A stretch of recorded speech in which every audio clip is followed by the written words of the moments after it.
Okay, kill yourself.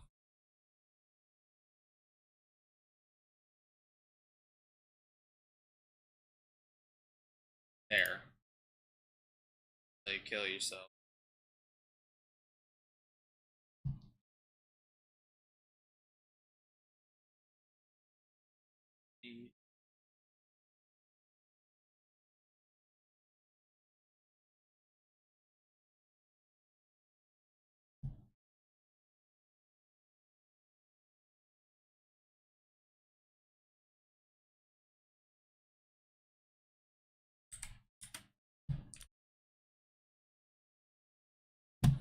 I'd be able to see my shit.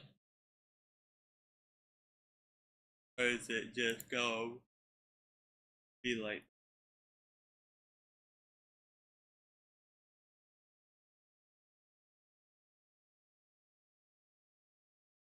bitch, you better rejoin my stream. Don't piss me off.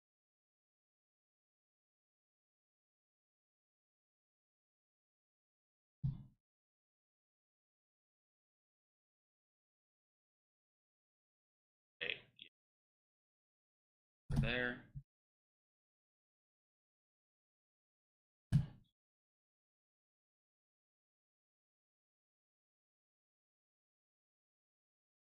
And while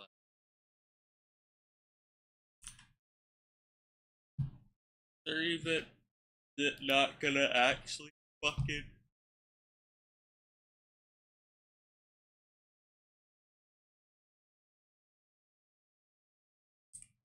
dead ass just not gonna pop up again.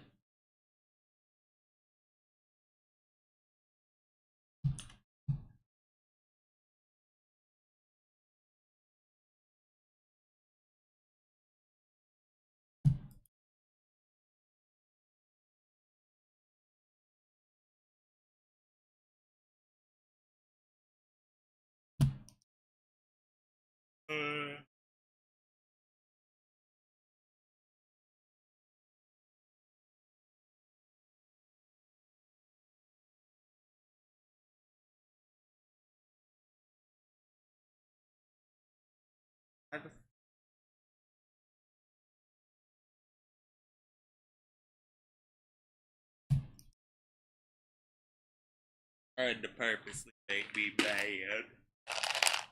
Has to be.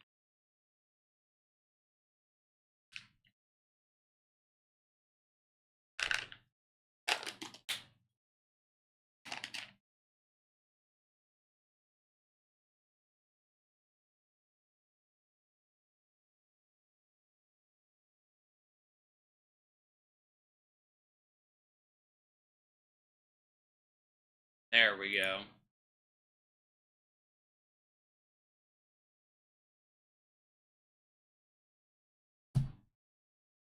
Don't piss me off, bot Rick.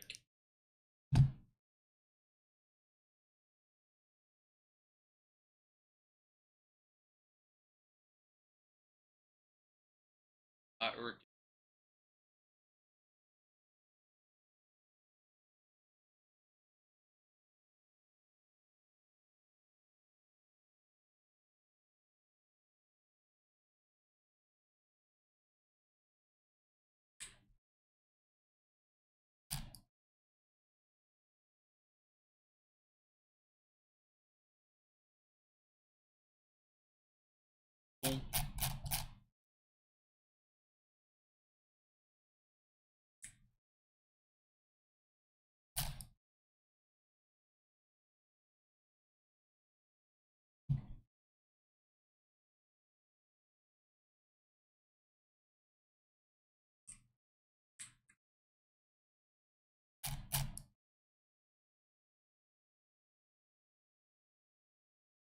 Go.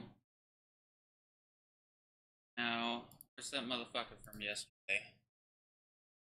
I was watching.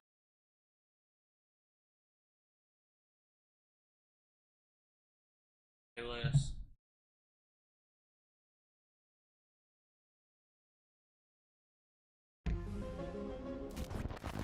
Hello and welcome back. Are you trying?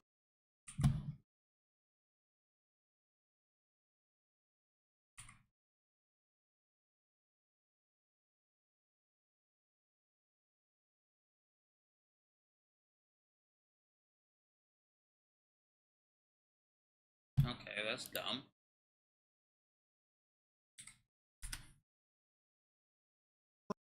Traumatized yet? I know I am. I know I am. I need to seek therapy. Fist bump if you've been traumatized. Come on, let's go, boys. Punch your computer. Well, if you found that disturbing, unfortunately, that wasn't even the tip of the iceberg. Well, I guess technically it was literally the tip of the iceberg, but yeah, you know.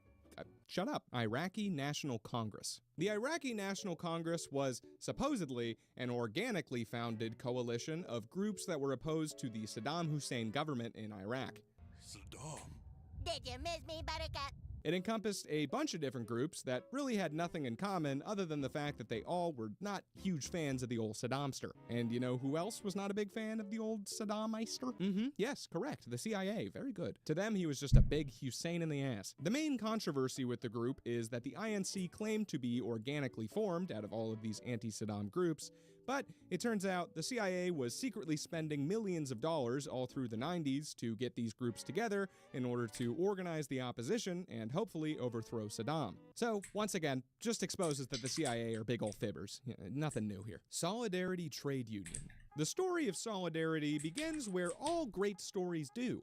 1970s Poland. The country's economy, much like George Costanza's hairline, was in a deep recession. This led to the founding of Solidarity in 1980, the first anti-communist trade union east of the Iron Curtain. And I don't know if you caught that little term I just used, it was anti-communist? Well, the CIA certainly did. Most likely through their illegal wiretaps. You get the theme at this point. The CIA ended up secretly funding the Solidarity Trade Union to the tune of $2 million a year until the head of the union just happened to become president of Poland. Wow, the leader of the most Western-leaning organization in the communist bloc that also happened to be funded by the CIA became president of the entire country? What a coinkydink. Completely unrelated, I'm sure. Once again, Solidarity is on this list because the CIA denied funding it and actively hid their involvement by paying the trade union through third-party middlemen. Reagan, in particular, really enjoyed doing that, I guess. Almost as much as he liked pissing himself.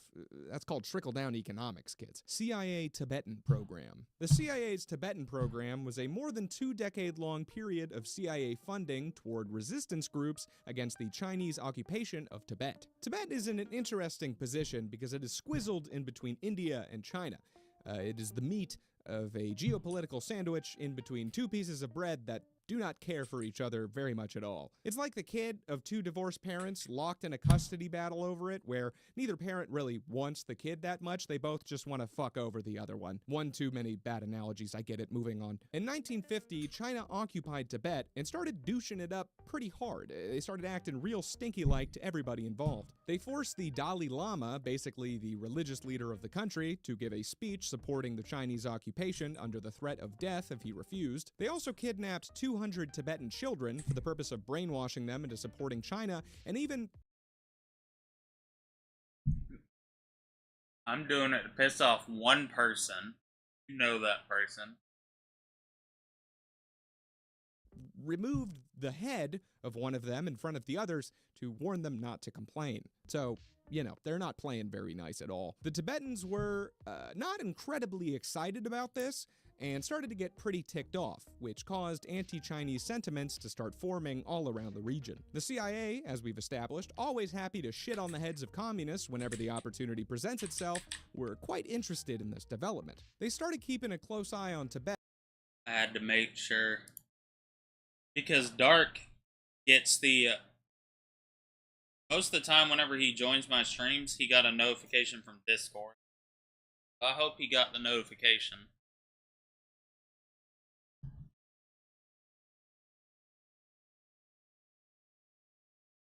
See what I mean? It's a really good thing to get at first. Absolutely, just because of how atrocious it is trying to... I mean, you could AFK it, obviously, but if you're, like, actually on, trying to fucking, you know, do shit, it's better. Well, see, that's fine. Dark can't because he's a loser. Dark joins the Discord and he's a fucking loser for doing that. It's okay, because you're Australian. You don't know. You have to live upside down your whole life. You don't know better.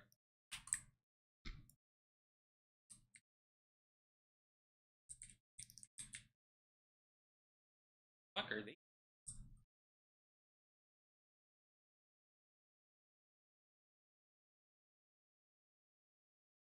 Yeah. Me too.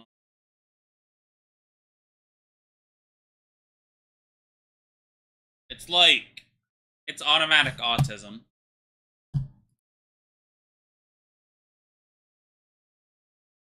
Oh, I hate this guy right here. I hope he dies. Did you really need to sell 2 of them, dickhead?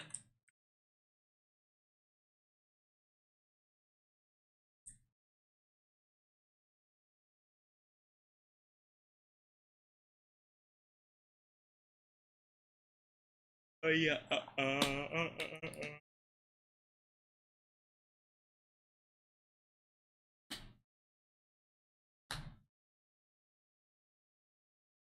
Just buying a shit ton of these for the time being, just because why not? Like I said, I'm gonna continually use them while I AFK overnight. Might as well.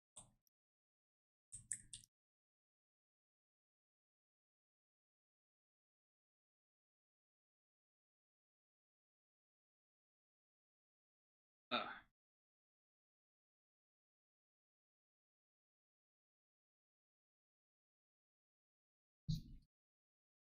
Oh. Did I still have it turned off? Lol. I mean, there ain't gameplay anyway. I'm just lobby hopping in Trading Plaza. And Also, with you asking, is Australian disability? It took you nearly 5 minutes to tell me that it was just a black screen. So, I want you to ask yourself that question again. funding anti Because I know damn well my mic is good enough now. You hear me clicking.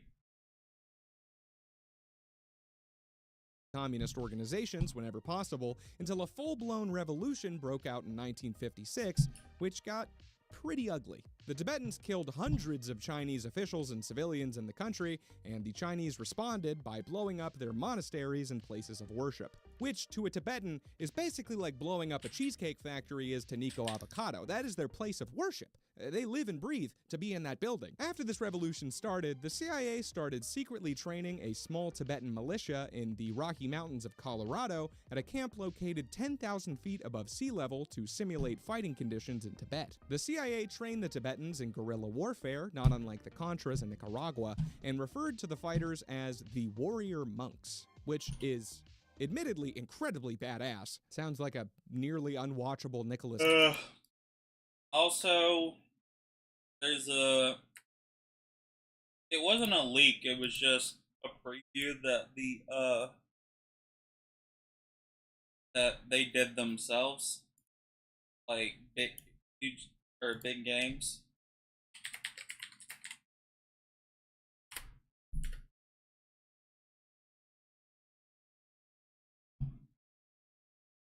Event world. Time for some chroma pets.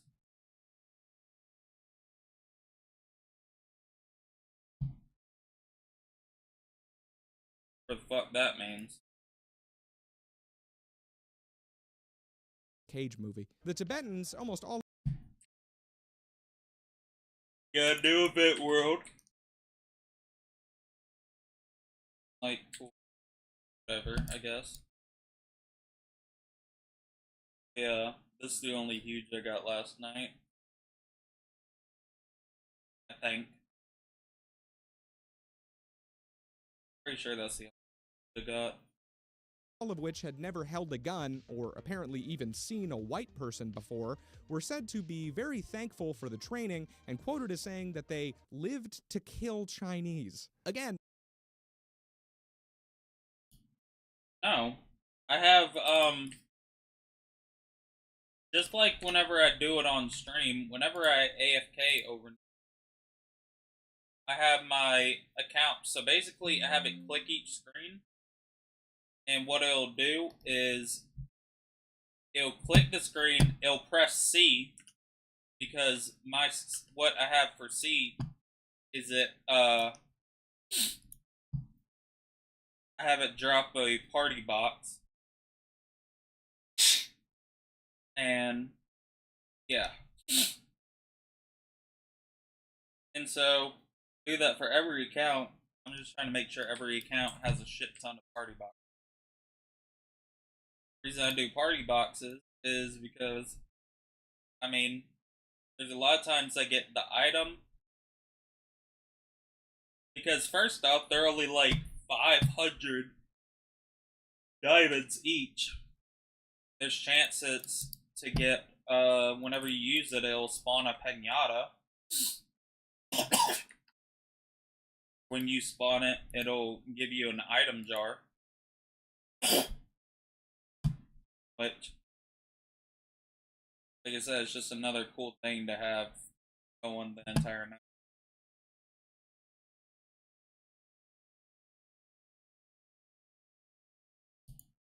Dickheads are pissing me off because the only people that are selling them, instead of just having a shit ton of them and then never selling them, not even because they're actually going to use them.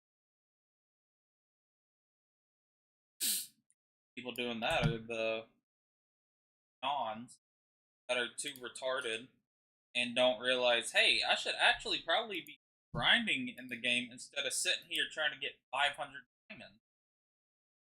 Because I'm going to actually make more money if I do that.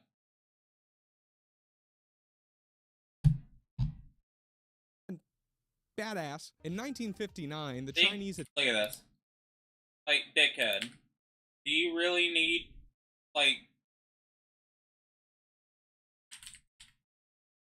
Then, the only other time I find them... Oh, see, look, they went up another hunt. Told you. Coded. Should have bought a lot more, but I told you.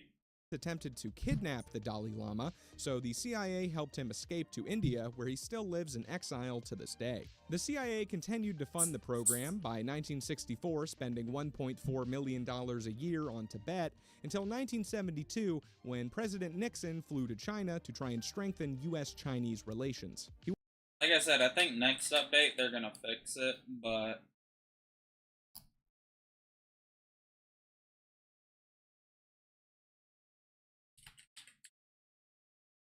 wanted to have some closer relations to them, if you know what I mean. Relations. How much did you spend?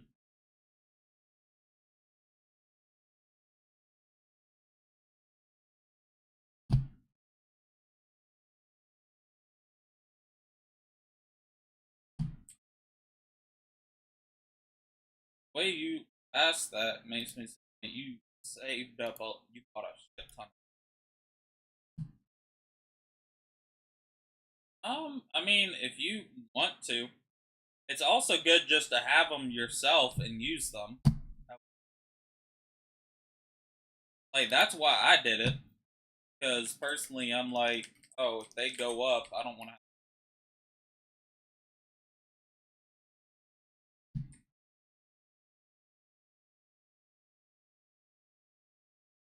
But like I said, that's entirely up to you.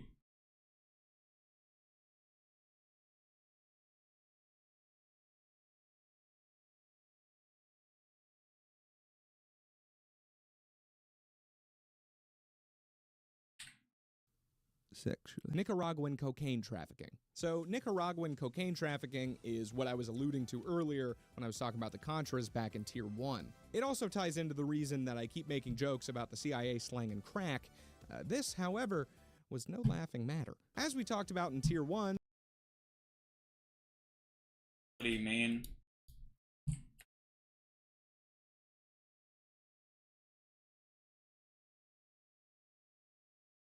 The thing is, funny enough, you're giving them too much credit. Kids are not raters. They think they're intelligent enough to scam.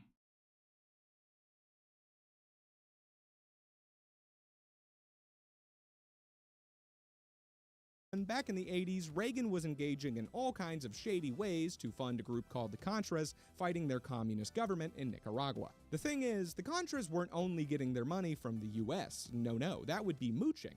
And no self-respecting human rights. Oh, do they? Didn't know that. Okay. Yeah, most people in this game like that.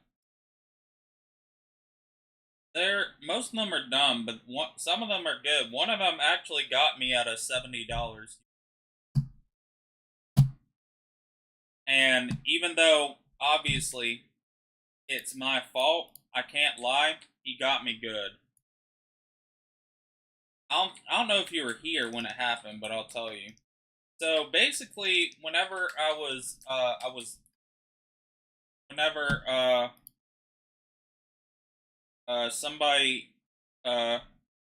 somebody else was IRL trading, right? And buying diamonds, I was helping them. And there's this guy, let's just say his name is, let's just say his name is Eric, right? Like, that's how his Discord name's spelled and everything. So, Eric, messaged me, everything.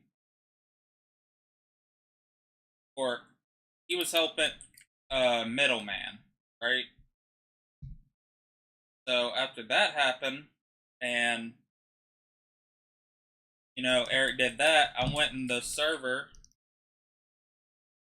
and vouched for him, right? Vouched for him, and that was it. And then immediately I got a message from Eric saying like, "Yo, I appreciate you giving me,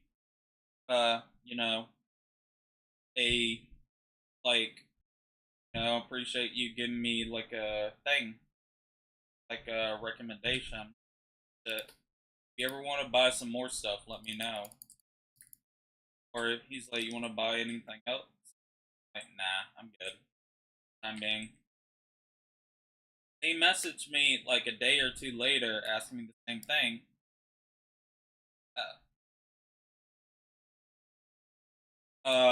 Basically asking the same thing. And I'm like, "Well, what do you got?" And he showed me. It was like over 100 plus huges. Like, I could give you this for like 100. I'm like, "No, I don't got 100. Like, what you got?" I'm like, 70. He's like, that's fine. Just send it here. And after I did, I got blocked. And so I'm like, yo. So I go on the server. I'm like, yo, what the fuck, Eric? Like, I didn't do that. This guy will make an account that has the same exact username, same exact picture, same exact bio, same exact everything as Eric. And whenever he gets, like, a recommendation, he will immediately DM the person that gave the recommendation. I was none the wiser. That shit, like I said, I was mad, obviously, but honestly, I had to give him props. Because I'm like, that's some fucked up shit, man. He immediately, like, I'm talking about less than a minute later, DM'd me. The fake account.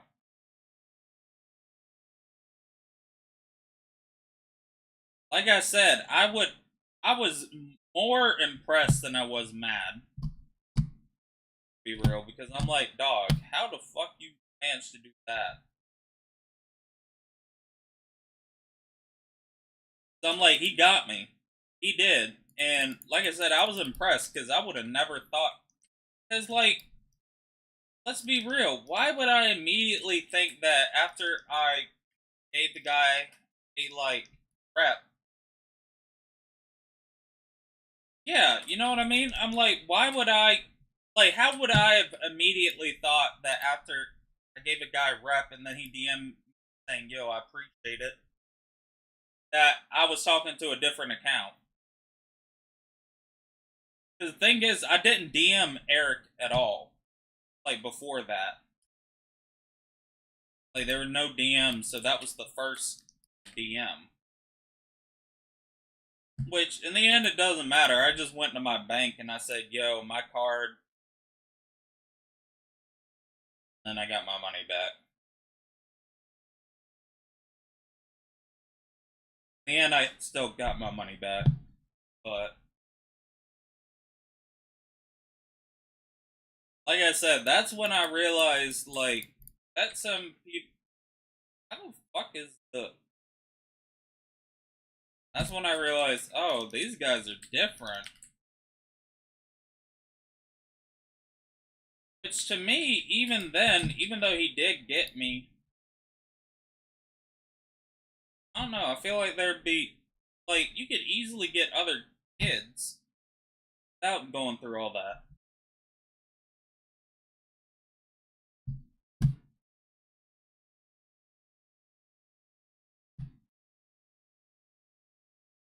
I don't know, because what I found out after, like, I DM'd the other guy, like the actual Eric after it happened, he told me he's been doing this over a year. So he must have been hitting good licks. I mean, he definitely got me. Because he also, the biggest thing, which is why I'll never do it again, is he made sure I specifically put friends and family.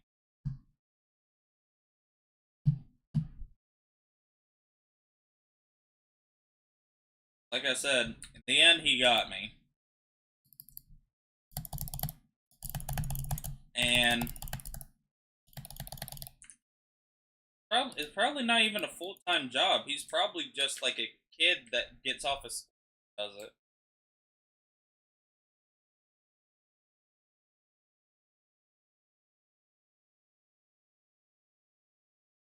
Like I said, who knows? Like I said, even now, since I got my money back, I'm not even mad. I'm just still, like I said, I'm just impressed.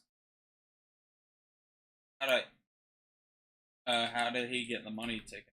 He didn't. He got to keep it. He got away with it.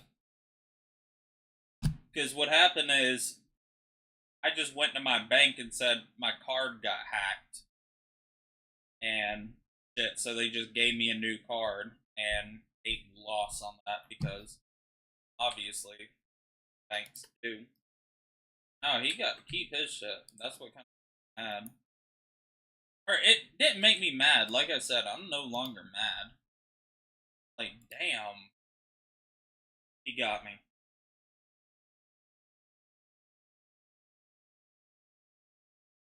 Like I said, if I get fucked over like that, it's just more so like, damn.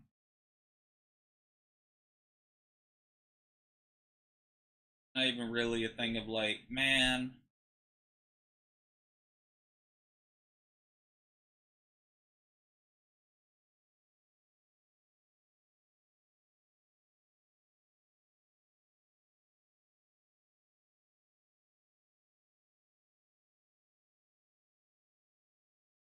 Yeah, I came up with the phrase.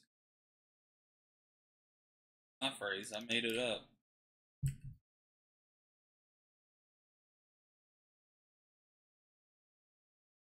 Did I, Mom?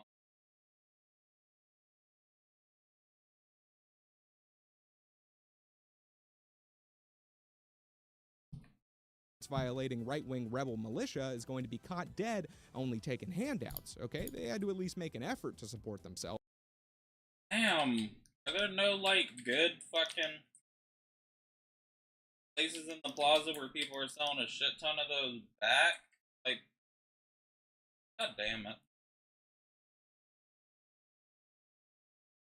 Somebody's selling a shit ton of those gift boxes.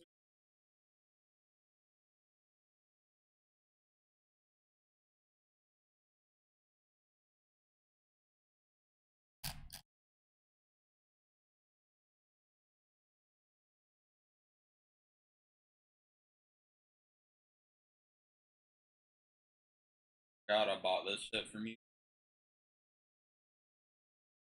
Probably should sell it.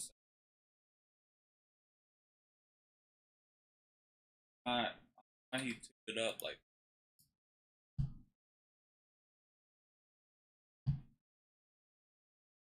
Don't worry, they're adding a new event world, so not to worry about that. Like, we aren't gonna fix it. We're if you reach, which I will do, but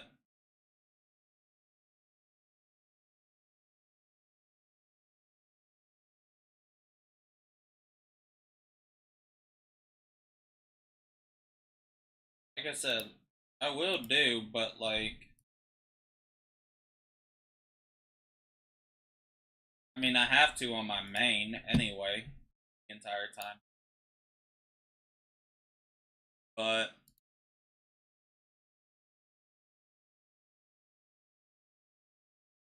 you know,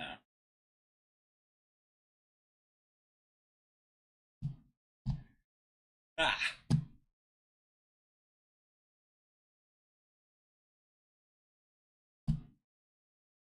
um,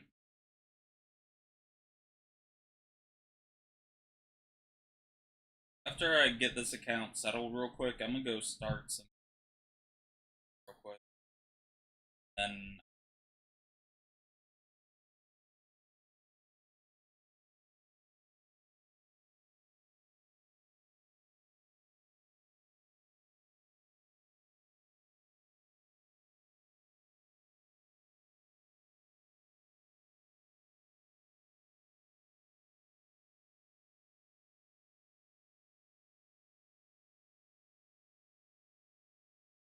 girl,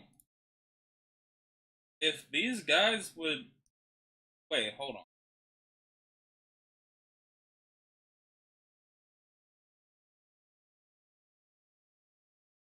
PR level. If I were to get like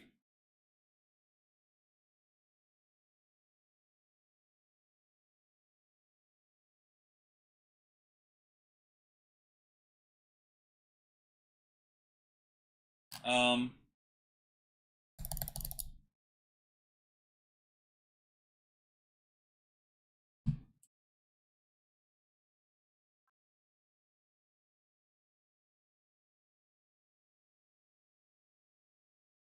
hopefully they finally transfer me to the main clan event. I can actually be going crazy. The main I'm in the junior clan for the number 1 clan in the game essentially. The clan that gets number 1 most of the time. I know I don't usually be in junior clans, but the junior clan lands in the top 10 a lot as well, so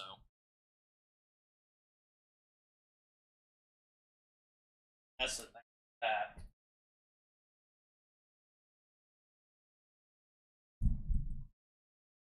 Um like a couple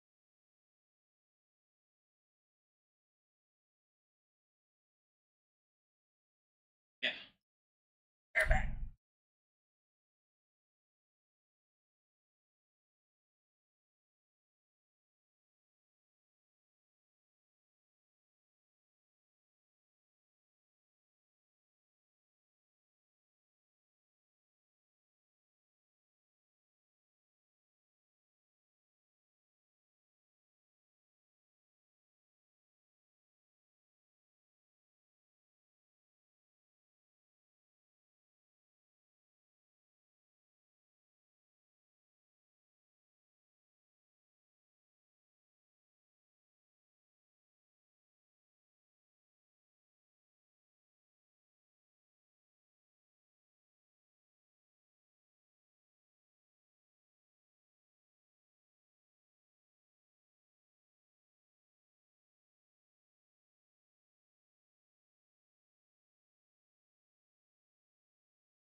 Yeah.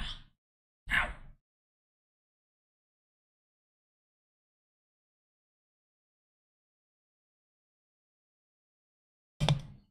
Owie. That hurt. It's only the respectable thing to do. But to arm, an army, you kind of need a lot of cash. Like, a lot of cash. Way more than you can get working at Starbucks. But how exactly could a militant group of South American rebels make a lot of cash? So the Contras and sympathetic South American cartels funding the Contras were wheelin' and dealin' to pay for the revolution, and the CIA was very aware of this, but didn't care because they wanted the Contras funded and armed. And if they're making that money smuggling coke into Miami and San Francisco and getting the American people hooked on booger sugar, hey, that's just less money the CIA has to spend themselves funding and arming them. It's a win-win. The CIA also aided in the Contras coke smuggling by constructing the series of travel networks that allowed them to get guns and money into Nicaragua. Wait, I should be checking if I have any more. Oh, if I did that already.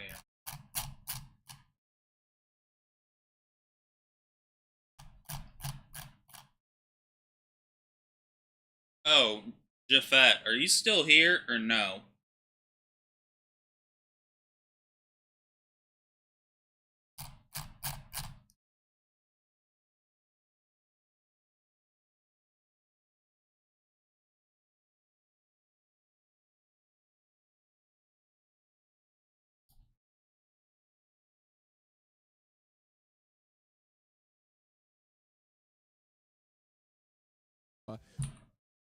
Uh, oh no. I know it's a little late to ask, but do you still want to buy some of the new books? Like the tier 10s and shit, or no? I know it's a little late to ask now, but are you good? Did you get some?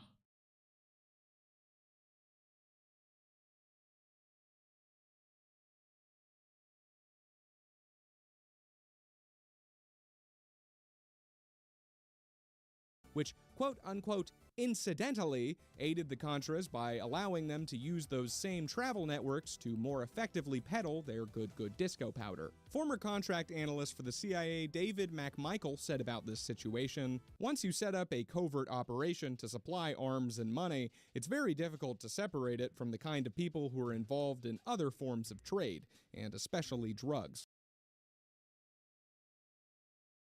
Well, what books do you want? Because since I didn't do it within the first 5 days, I can just send them for free. I don't mind. Which books did you need and how many of each? There was a limited number of planes, pilots, and landing strips. By developing a system for supply of the Contras, the U.S. built a road for drug supply into the U.S. However, it was also discovered that the CIA funneled money from the U.S. State Department to Nicaraguan cocaine traffickers, about $806,000 in 80s money. But why would the CIA be paying the drug traffickers? They want the money to go to the Contras. The drug traffickers make the money for the Contras. Why would the U.S. be paying them? How does that make any sense? Well, here's where the crack comes in. So here's how the actual supply chain for this coke worked out, right? The traffickers supporting the Contras would get the coke into the U.S. through Miami and San Francisco. But we don't care about Miami for these purposes. That's its own whole can of worms. Once the coke reached San Francisco, the Nicaraguan distributors would get it in the hands of African-American dealers who would cook it into crack and sell it like that to make more money. This coke would primarily just go to one man named Rick Ross, who was basically the leader of this entire crack empire. And I'm not trying to be racist when I'm saying that it was going to the hands of African-American dealers. One, that's just kind of the reality of the situation. That's what happened. And two, it's kind of an important detail when we get to the response to the allegations of this happening with the CIA. And I want to preface this with, do not sell crack, kids, or anyone.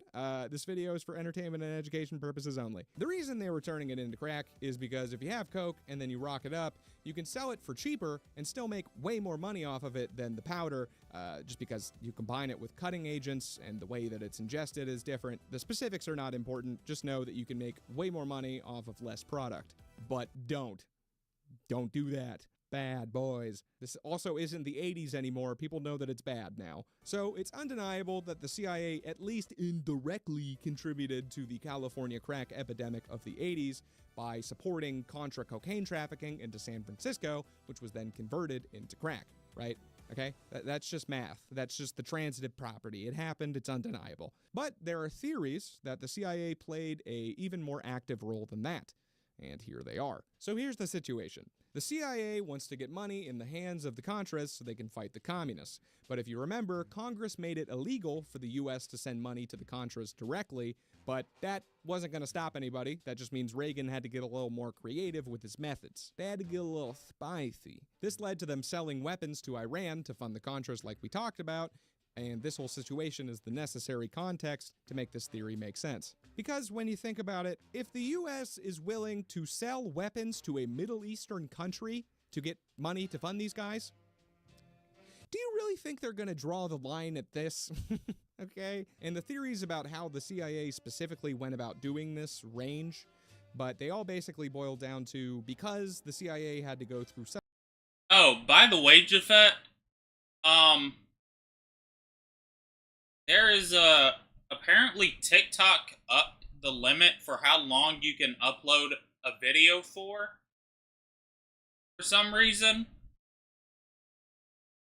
Tell me why I got a TikTok of the entire Game 7 2016 NBA Finals.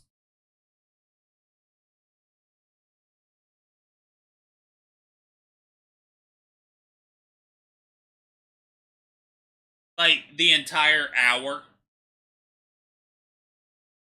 How the fuck? Hold on, I'll send you a screenshot. What is it? Yeah.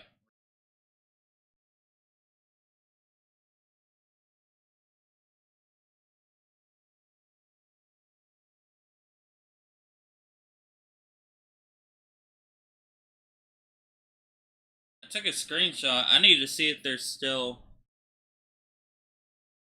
Let me see if it's still up real quick, actually. Even though I haven't been... God damn.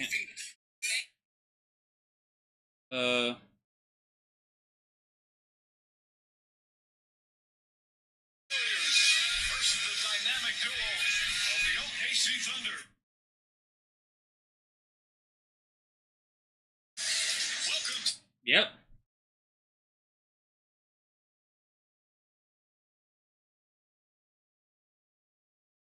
What is it?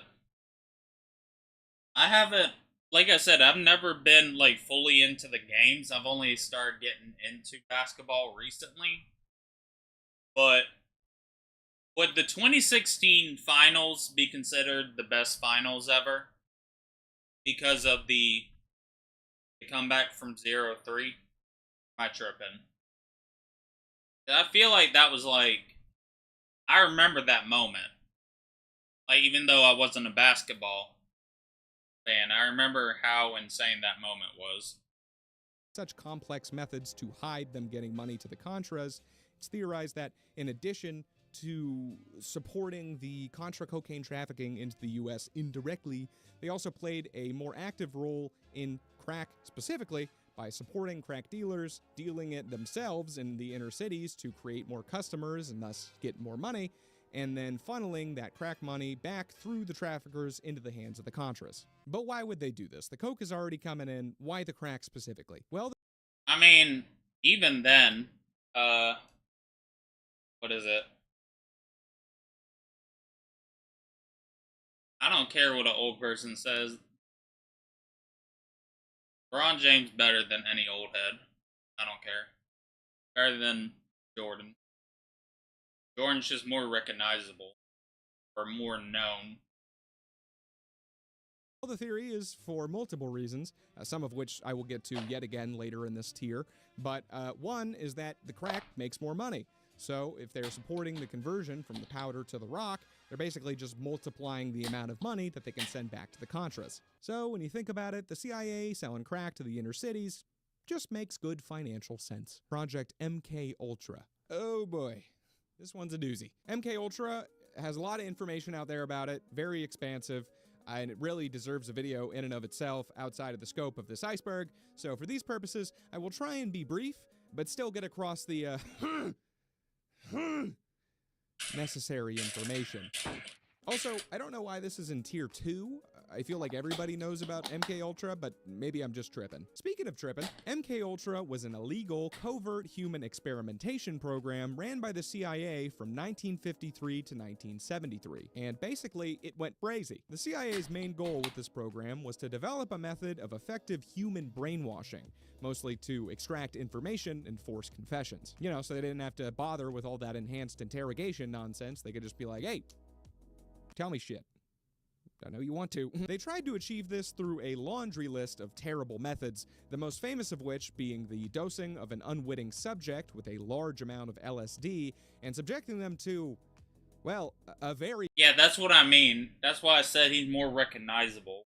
Like, he's more famous, obviously, because I don't think if there was Jordan, basketball would be as infamous and popular as it was. I'll give him that. But if we're talking about pure skill, like, let's be for real.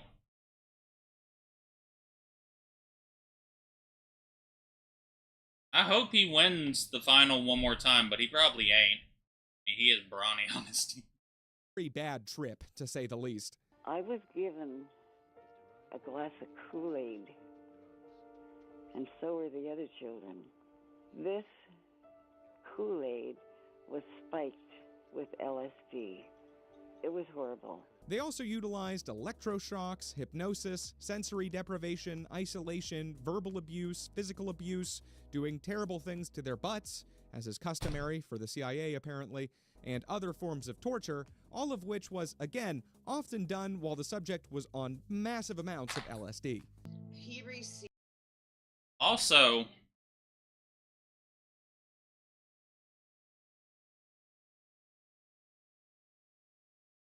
like I said, that also, how long hasn't LeBron been playing for, like, what, over 20 years? Yeah, that's insane. Anyway.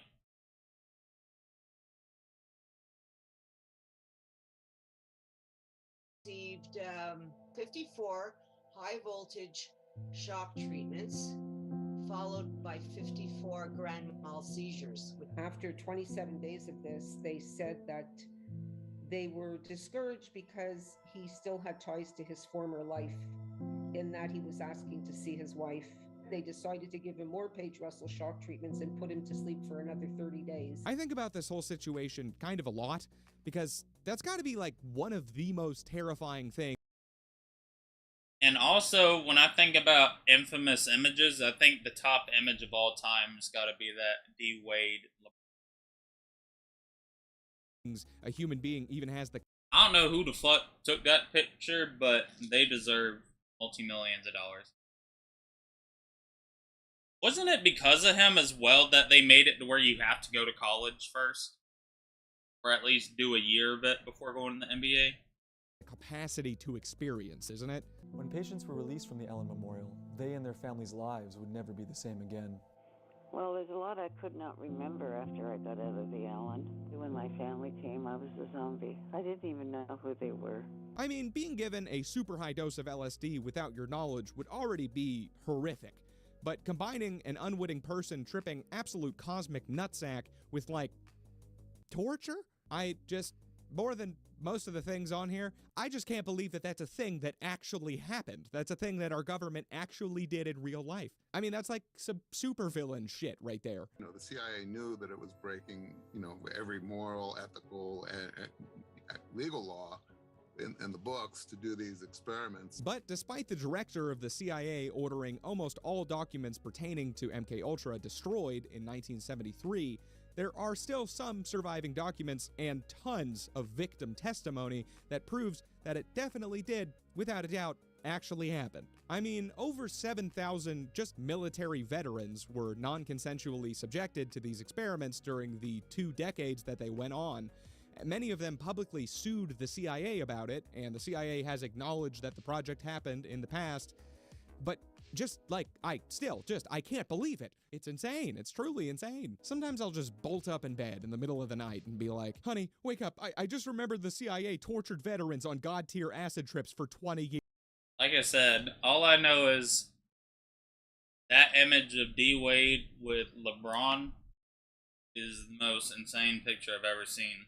I don't know who the fuck took it, but put him in the NBA Hall of Fame.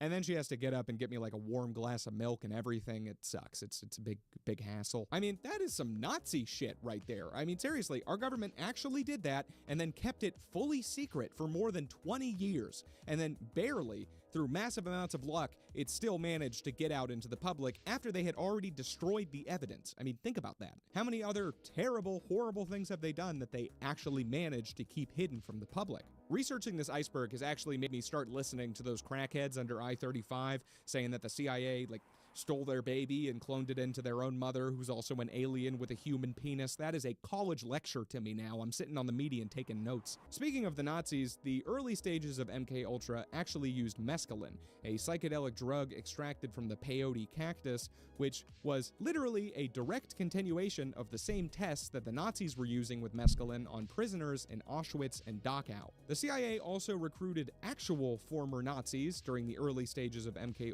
to train them on using the gas that the Nazis used in World War II. Yes, legit, actual Nazis recruited by the United States government for the purpose of testing psychedelic-based mind control torture methods.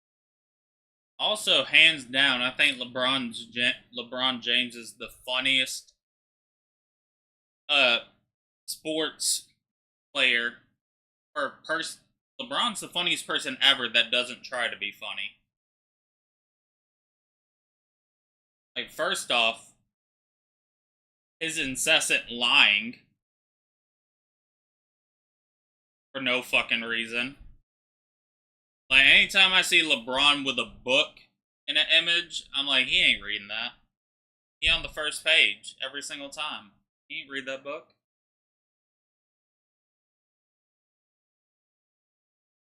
Okay.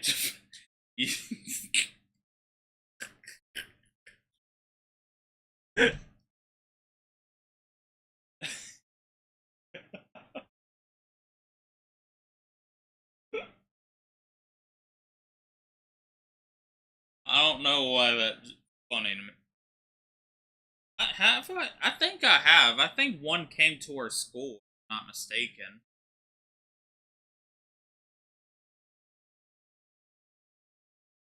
No, I know it was, but I'm laughing because of what I just... Because the thing is, what you typed was probably 10 seconds before, but I finished... I mean, you can see it when you watch the stream because I have it on full display, where you can see right after I say something and then your message finally pops up for me.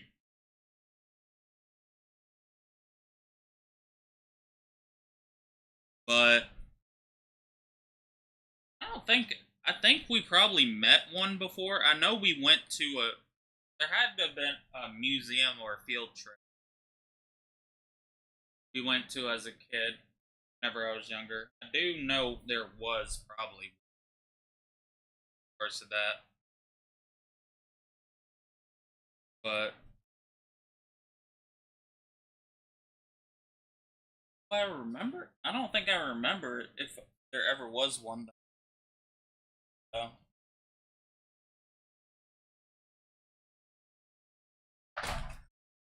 Absolutely, I probably have that one. I just don't remember, or fucked up to say, but it's true.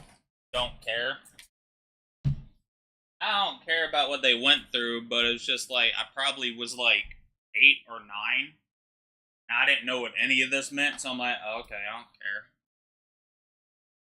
You know what I mean?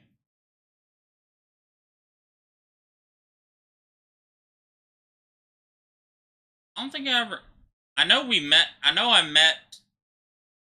The only 2 times I met somebody whenever I was younger, in that kind of sense, where it actually had an effect on me, only time I remember was whenever I was a kid, or 2 times. First, meeting a billionaire. I remember meeting one, and I don't remember who it was either, but he had a couple I probably, if I met somebody like that, it was probably whenever I was in elementary school in a field trip. I don't remember it. I do know, the one person I do know I met that I'll remember forever. I don't know if y'all schools have it. I guarantee you don't, Jack, but Jafet probably.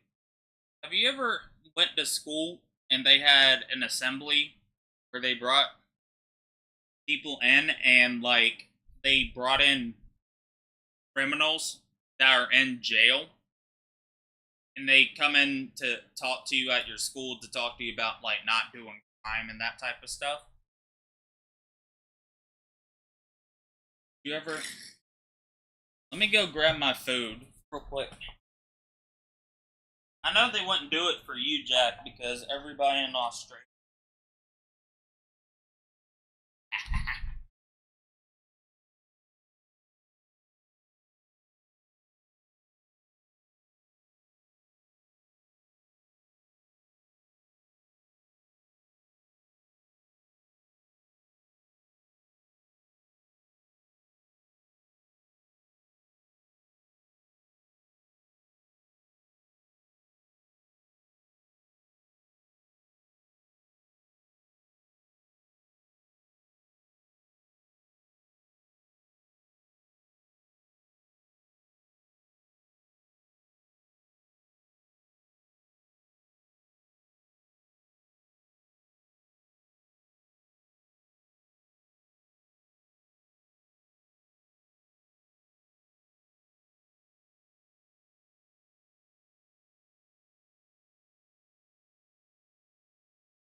Jafet, you're still here. Did you say yes or no?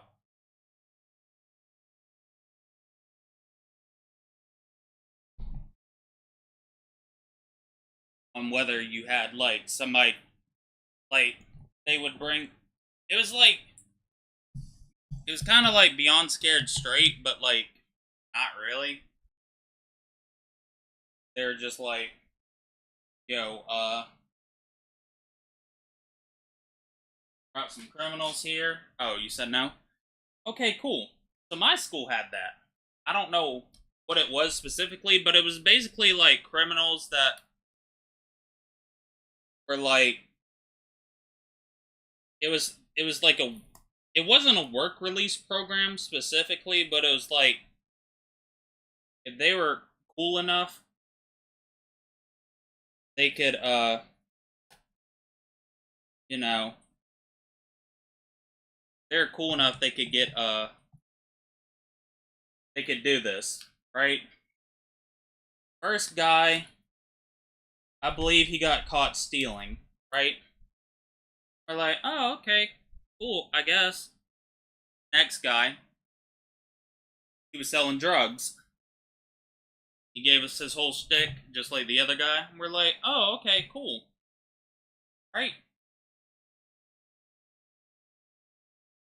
And for me, this was like 7th grade, so it was kind of just like a whole, like a don't do drugs PSA, so I'm already like, oh, whatever, right? I don't know what the fuck is wrong with South Carolina. Tell me why this third man comes up and tell us that he's in jail for a triple homicide. I'm like, what?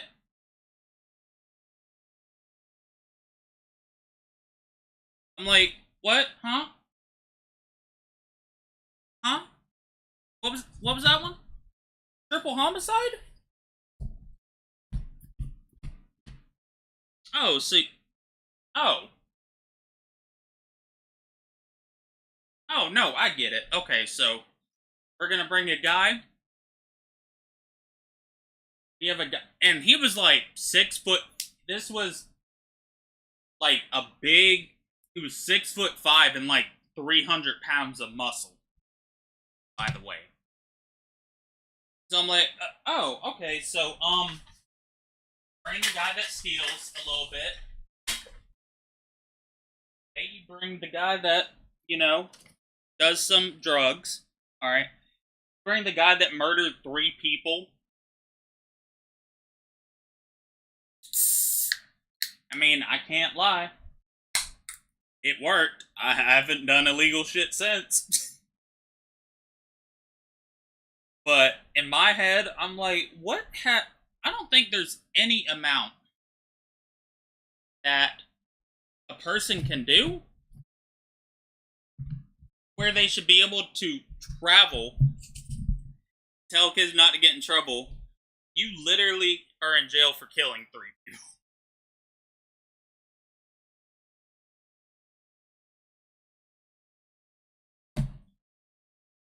But he's in jail for life. Like, no possibility of parole. But like I said, after that, I'm like, hey, you know what? I think he's right. I think I ain't gonna do no crime. I think, you know, I wasn't going to anyway, but after seeing him, I think I definitely won't. Matter of fact, I'm becoming a snitch. Now. That one confused the fuck out of me, because I'm like, how the hell? Like, what? Like, I'm not saying, like, 1 murder is better than 3 murders, but, like, why couldn't they have gotten just you in jail for life? I don't know. I feel like it would, honestly, and that's one of the biggest reasons I'm scared to go to jail.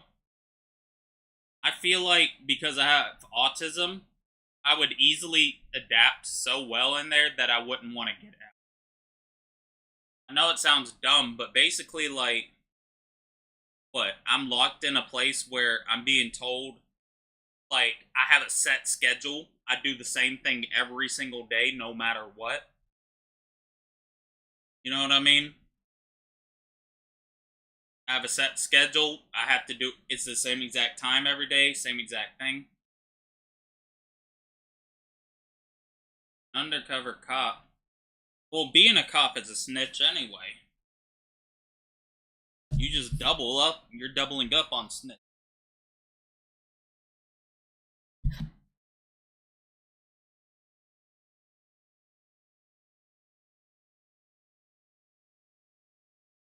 Know what I mean? I'd be in there a year. I'd have a set schedule every day.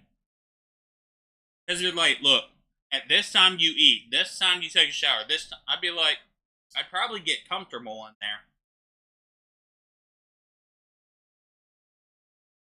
It might sound retarded, but I watched a video before about a guy that was like an autistic man who was in there on like a petty charge. Or like a charge where he had like 3 to 4 years. But because he enjoyed his schedule so much, he would keep committing crime. Oh, chicken strips, southern fried chicken strips.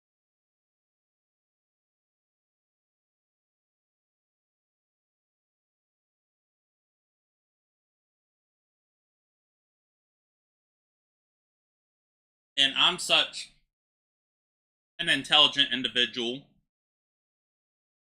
Obviously, I don't want to eat the chicken strip because they're like big. I don't want to eat it in my hands and get my shit all greasy. So I have a pair of scissors on my bed specifically for cutting food. Or not on my bed, but near my bed. God bless America. I was in what looked like a laboratory, and there seemed to be other children. I was strapped down, naked, spread eagle, on a table, on my back. Dr. Green had electrodes on my body, including my head. He used what looked like an overhead projector and repeatedly said he was burning different images into my brain while a red light flashed aimed at my forehead. Saying what the fuck me having food scissors? What's wrong with that?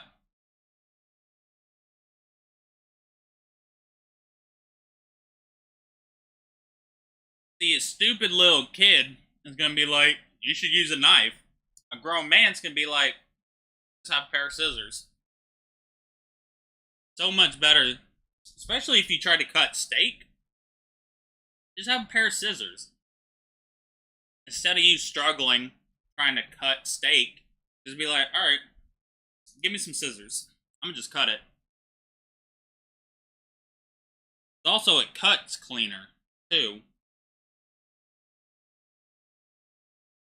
Really, like, it's the same, but it makes it a cleaner cut.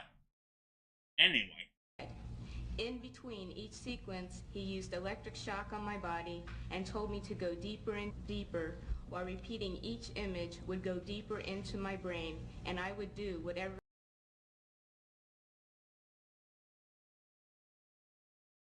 I know how to use a knife, obviously. Like, I'm an adult. But I've come to realize just using scissors is easier. Like, legitimately. Like, why would I use a knife when I can have scissors that's gonna cut it cleaner anyway?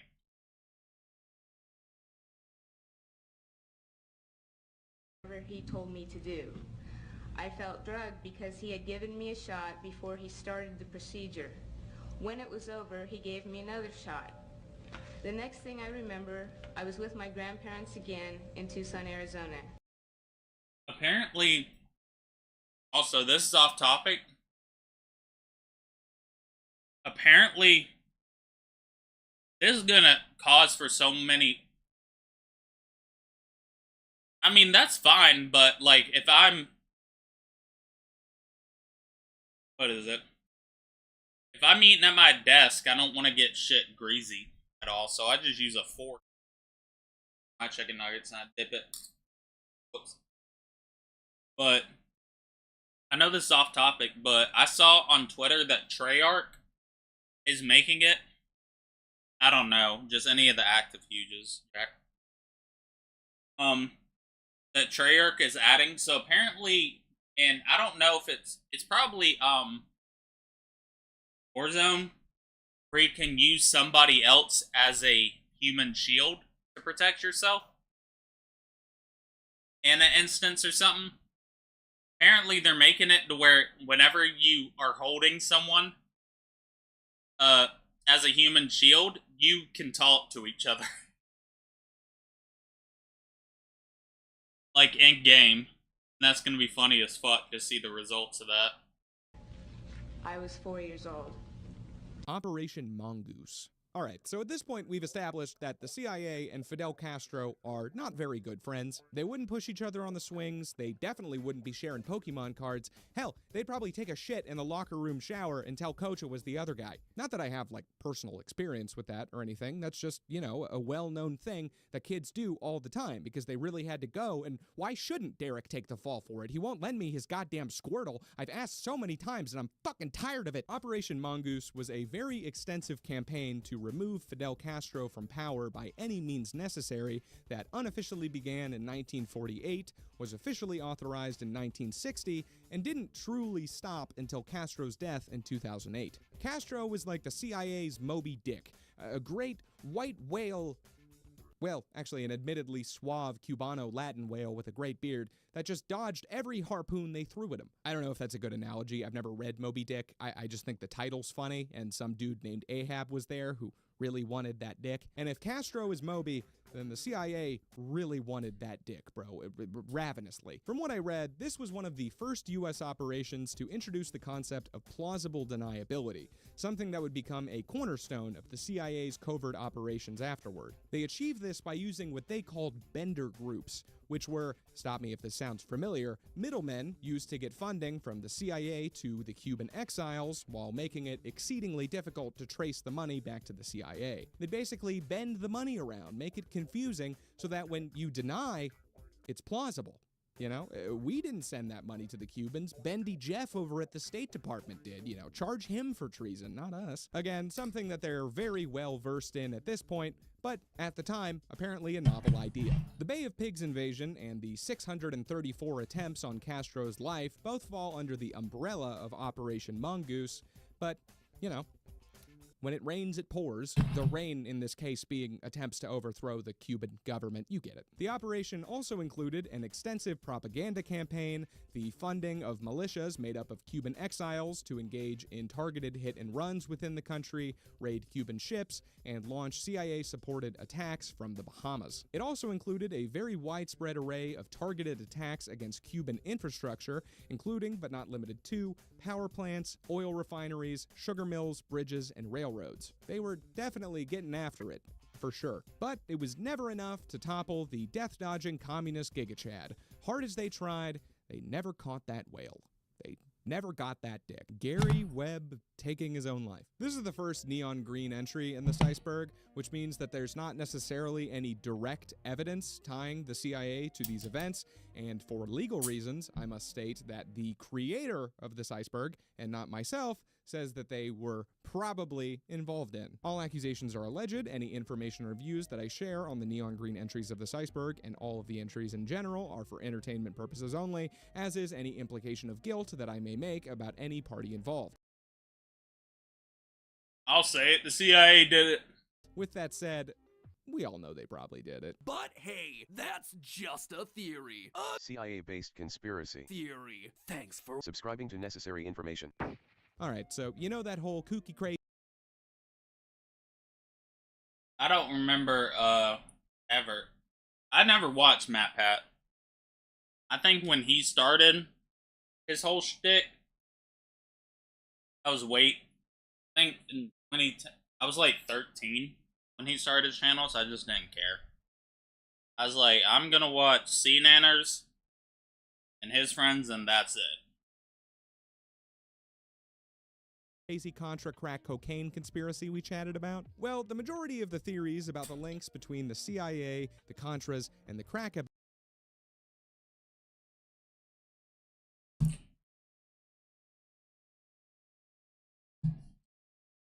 No, Jack, I'm not talking about the current active ones. I mean all active ones.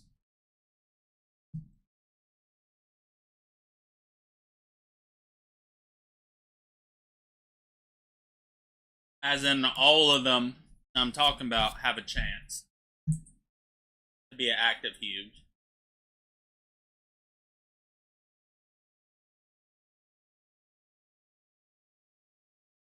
Like, any of them that...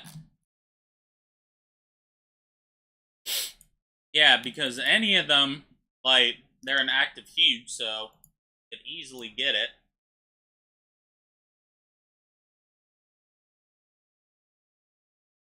So yeah, any of them from that is what I'm talking about, essentially.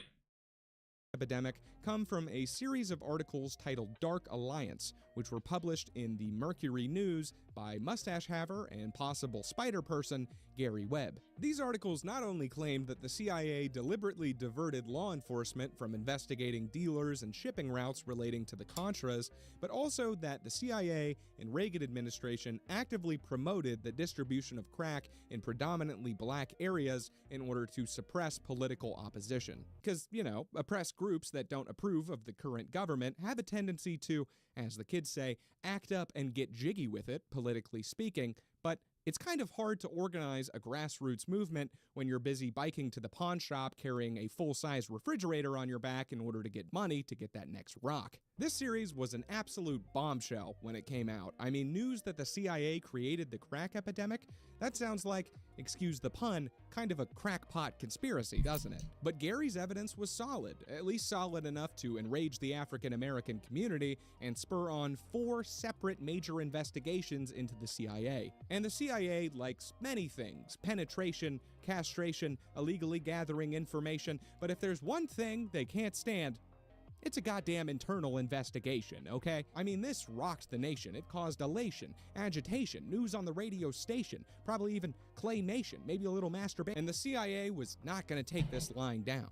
I mean, they weren't going to take it standing up either, sitting. They just weren't going to take it, goddammit. Pretty much immediately after its release, major newspapers started dogpiling on the story and attacking the credibility of Gary Webb himself, who at that point was an award-winning journalist and a well-respected member of the industry. The Washington Post, the New York Times, the LA Times all published articles ripping apart the claims of the Dark Alliance series, and all of this eventually led to ruining Gary Webb's career. Turns out, years later, during a CIA document dump, an internal article was made public titled "Managing a Nightmare: CIA Public Affairs and the Drug Conspiracy Story." The article basically said that the CIA, at least implicitly, I'm gonna be real. I like it because every other person, because I love history videos and history like this. Every other person that makes videos like these, they don't have any enthusiastic or comedic tone. They're like, alright, so here's what the FBI did. So seeing him actually, like, not make it seem like I'm listening to the most boring shit on planet Earth, I actually like it. through its connections and good relations with major newspaper publishers, influenced all of those articles dogpiling on the crack story into coming out so quickly and so aggressively. Basically, Webb said something they didn't like, then the major newspapers ruined his career, and the CIA was connected to that. So when the news came out that Gary Webb had unalived himself in 2004, and with 2 bullets in the head, no less, it raised some red flags. So, to sum it up, this entry is the conspiracy that Gary Webb did not in fact unalive himself by shooting twice into his own head, but instead it was Mr. CIA that pulled that trigger. But not everyone is so supportive of this theory. I personally like this one opinion piece I found for the other side of the story posted by user Sergashan on r/thedeprogram. It starts like this: I kinda hate conspiracy theories, and Gary Webb is popular on the left. This isn't a fun conspiracy theory like the KGB licking your balls at 3 a.m. It's not a frickin' wackadoo conspiracy theory like the moon landings were faked or John Wilkes Booth was backed by the Freemasons, and it's not a true conspiracy theory, like the fact that the US government is a far right-wing organization that targets everyone to the left of Jimmy Carter for illegal criminal prosecution. Gary Webb is one of those insidious conspiracy theories that sounds true when presented and requires a reasonable person to dig to find out it's not. It's not a hunt for coincidences and present lack of evidence as evidence conspiracy theory. It's a simple story that lines up with what we, as leftists, kind of expect from the US government. Problem is, it's not true, and even somebody like Steven Crowder or Joe Rogan, let alone Ben Shapiro, can do a bit of digging and make us look like dipshits in about 5 minutes. He then goes on to address the problem of the 2 gunshots to the head, which, at first glance, is definitely very strange, but apparently not as uncommon as you might think. He even points to a case of a man who apparently needed 8 different shots to the head in order to get the job done. The first shot went more through Gary's jaw and sinus area and not his actual brain. Probably would have still been a fatal wound given enough time, but Gary wanted to finish that job quickly, hence the second shot. In the end, he makes the case that this wasn't a CIA execution, but instead just the natural result of a man who has had his career stripped away as a result of his own journalism, his financial situation crumbling, his family in despair, and his home literally a day away from foreclosing at the time of his death. And honestly, as much as the CIA very clearly sucks, I think I'm more on the side of this theory, personally. See, I like that. See, stuff like that, I can be like, yeah, that probably is true. I don't know if you knew this, Jack, but there are 2 people in contention to be vice president, to run for running vice president. It was Tim Walz or Josh Shapiro, right? It was found out that Josh Shapiro was a prosecutor or judged a case where one of his friends was accused of killing a woman, and basically he ended up helping that friend be found not guilty, and it was found out that, hold on, I want to look it up real quick.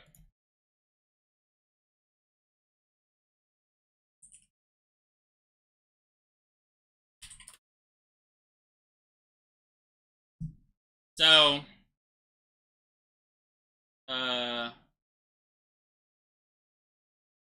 fuck you.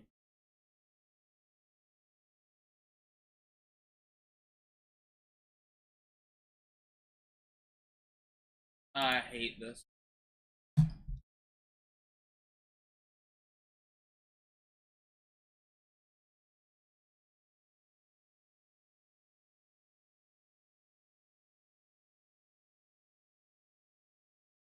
So, um,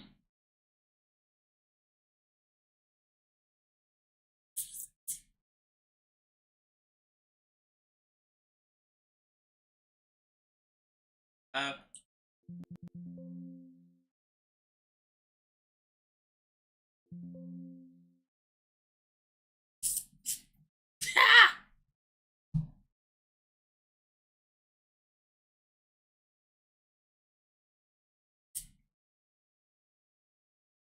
uh,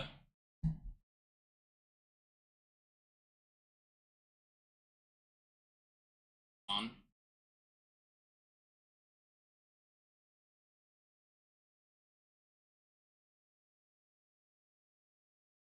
So basically,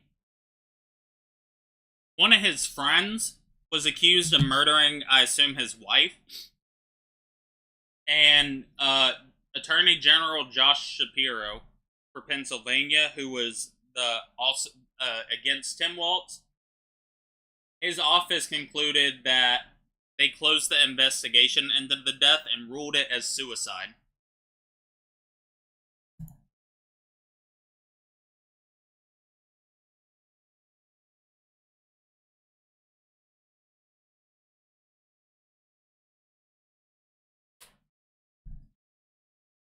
Right?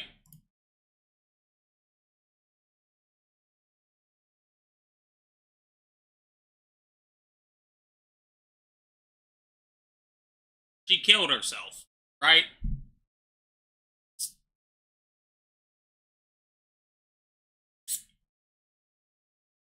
But she killed herself, though, right?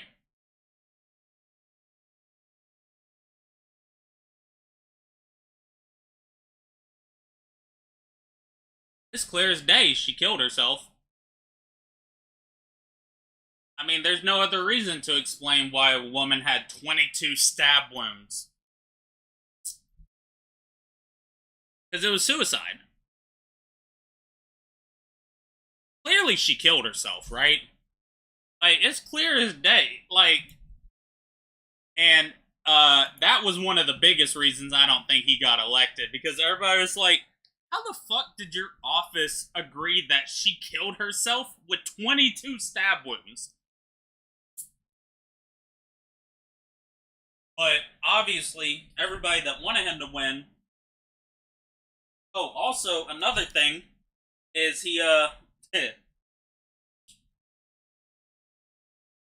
yeah, multiple in the back of the head. That's suicide, baby. But not only that, it was also seen that Josh Shapiro worked with the IDF in Israel. And so, a lot of leftists were like, oh, fuck no.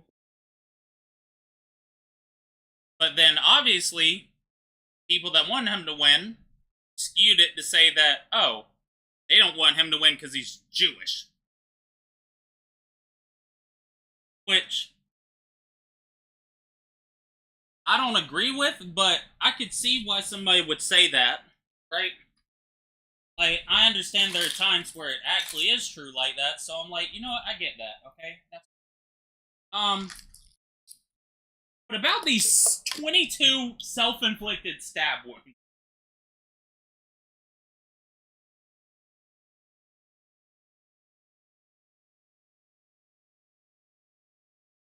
Which I think is so funny now, too. Oh, yes, absolutely.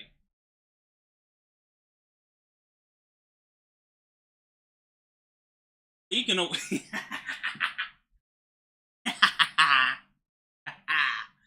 Jack! Jack! Oh, Jackie Poo!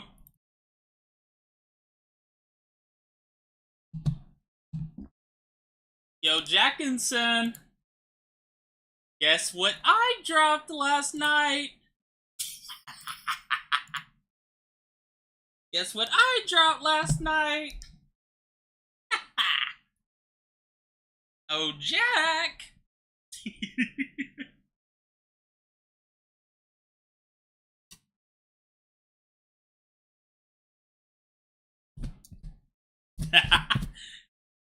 How much money do you have, though? Because I'll sell it to you for 40 mil straight. But if you don't have enough to buy two, you just do not buy mine. Buy the level 99 one.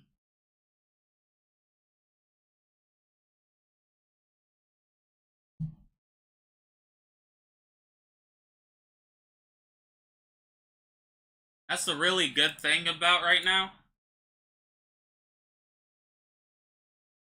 Do you want to buy my level 1 or 40 mil? Or not? If not, that's totally cool. I'm not gonna be upset. Ban you. Where do you have all these diamonds from?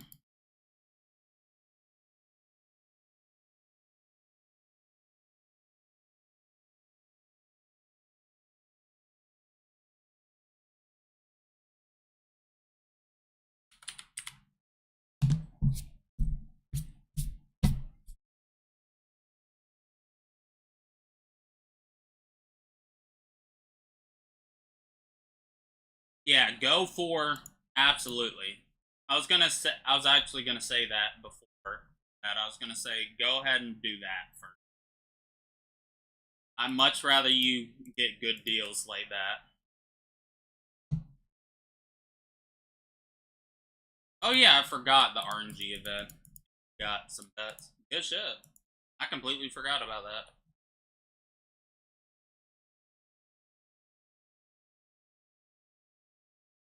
Um.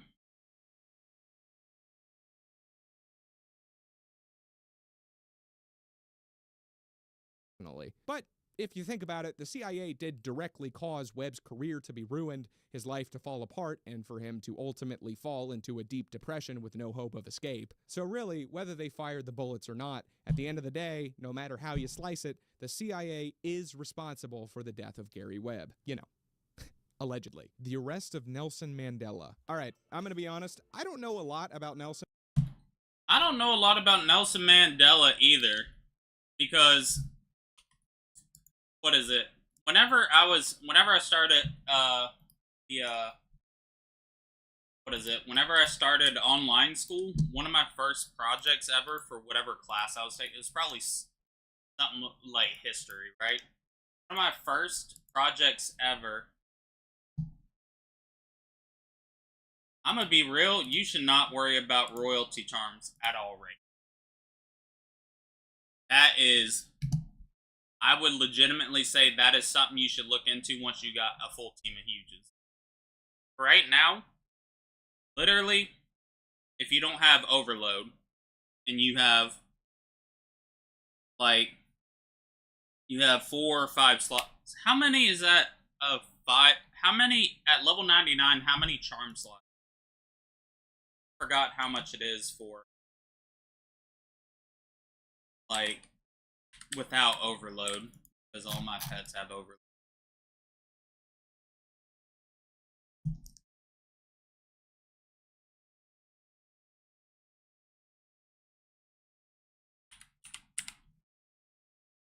Let me move this so I could actually, or without overload. I would suggest, if you're wanting to make diamonds, I would suggest having, if, are you just gonna have one account for now? Right? For a decent bit? If you are, just do a,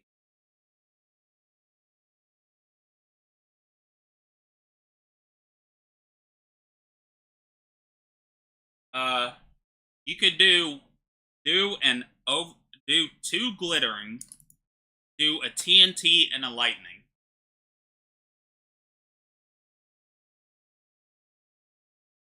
I think that would be really good. That right there.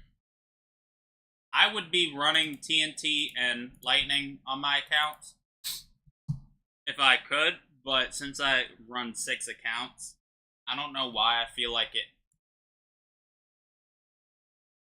Do not get strength. No. Strength is retarded. Because eventually, because one thing you gotta realize is there is a, what is it? There's a limit, I should say, in general. There's a damage limit, or like a damage cap, I should say. And eventually you will hit it.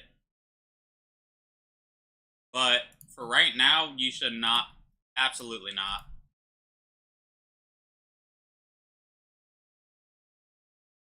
Yes, only Huges.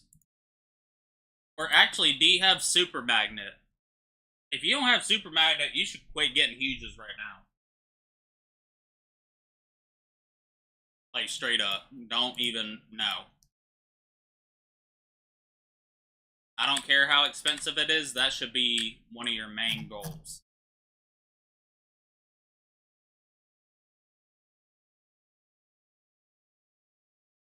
And also, Jack, I don't know if you know this, but you know you can scam kids in this game too, right? You know you could bring your shitty SPZ practices to this game, right? There's easy shit with trading and shit. Like, I don't think you realize the amount of people that have shit for sale, especially in, like, the Discord servers that are selling it for under. Or not even that. Just like, if you fully understand the market, you can make a shit ton of. I feel like I don't understand why you haven't even looked into that yet. kept giving me stupid ass shit on Skyblock. I don't know why you haven't looked. No, I'm not even talking about that. I'm not even talking about that type of trading, Jack. I'm talking about, like, looking at the price of type of, in the sense that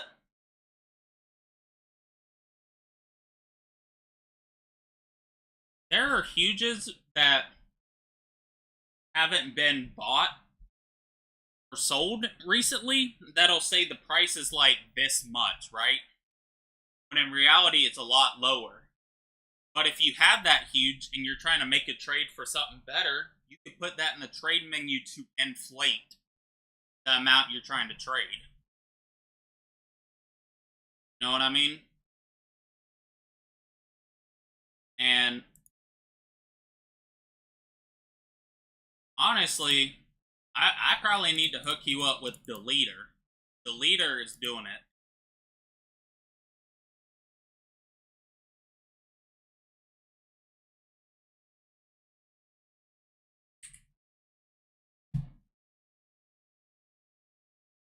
Yeah, I feel like you would be able to, especially with how much of a piece of shit you were on Skyblock. Even then, you could, like, there's a website people use to determine the costs better than the way the game is, because the website that Petsem made, it goes off of rap. When rap is not a good indication specifically, like, if it's for, like, a lot of, like, trade, I mean, you can. Like I said, if you have Deleter added on Discord or you have messages with him, I would highly suggest hitting him up and letting him take you under his wing and teach you.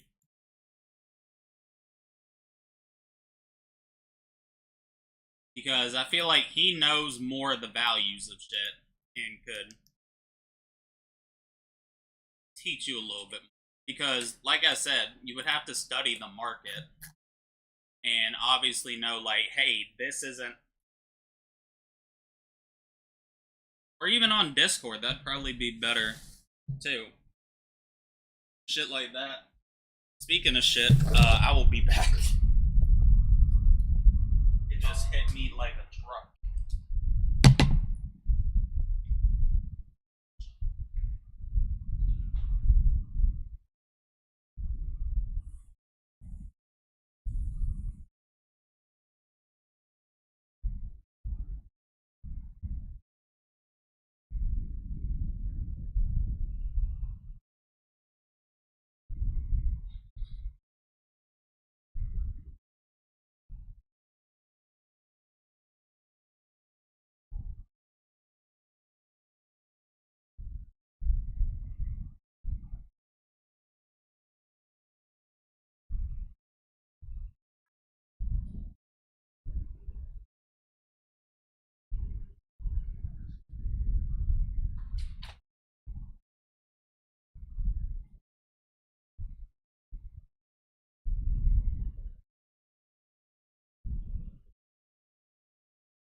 back. Sorry about that.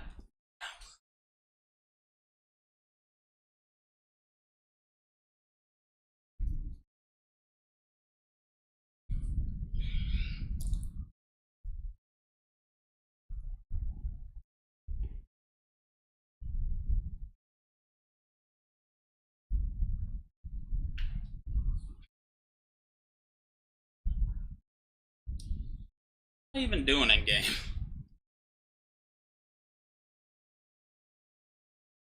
I don't even remember what the fuck I was. Yeah, I know what I was doing, like playing the game and shit, but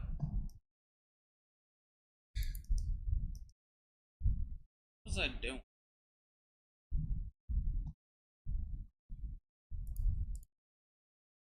Nelson Mandela, other than, you know, his effect. That shit is not Berenstain Bears, okay? That's all I'm gonna say. Berenstein gang for life. I also have a...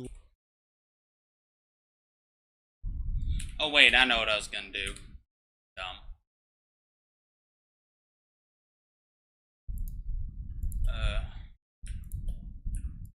Lot of other research to do for the rest of this iceberg, so I'm not going to comb through this man's entire discography just to give you guys a slightly more detailed paragraph. So all you really need to know is what... He does make you pay. I'm gonna beat the fuck out of him. You don't need money.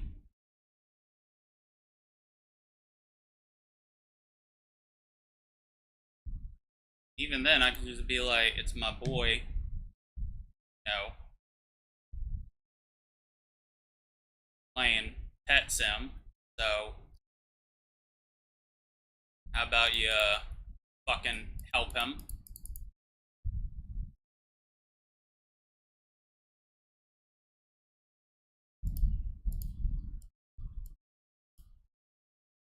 What you probably already know. Nelson Mandela was a South African political figure who was a key player in the revolution against the racist, white-led apartheid government of South Africa. He was part of a group called the African National Congress and became South Africa's first democratically elected president in 1994. Damn, I guess I do know a decent amount about him.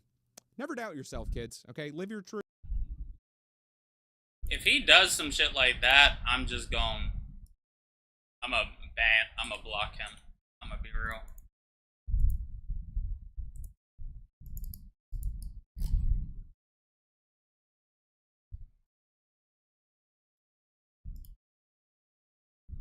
I mean, obviously, you'll learn yourself in ways like just playing the game, but I don't think he would do that.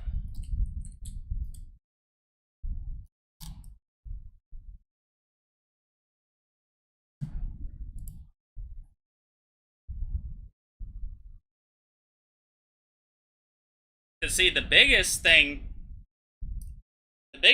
really, besides just going into Discord servers, biggest thing is lobby hopping, trying to do deals as well. That's a big thing. I know that's what he is. He'll have like I remember he told me last time I messaged him he was in the trading plaza last week or so.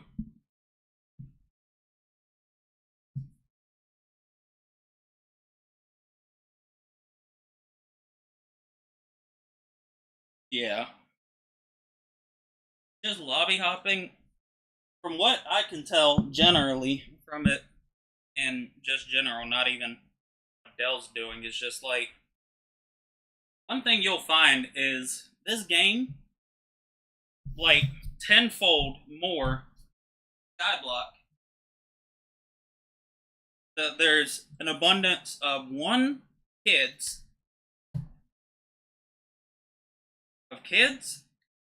and not kids who, literally just, don't know shit about the game, or B, a shit ton of kids that do know about the game, but they are so desperate for money, they were undercut. I mean, shit, if you watch me play the game, you will see how much I undercut myself. You know what I mean? Like, I legitimately do that shit. So, yeah, it's just shit like that. And once you realize that, like I said, it's very easy because a lot of shit doesn't change. Like, a lot of the pets are there and whatever. But eventually you will recognize and understand shit very, very easily. Just like with you playing Skyblock, like it took you a while to understand what the fuck was going on. After a while you got it. Like, okay, now I get it. Now that type of shit.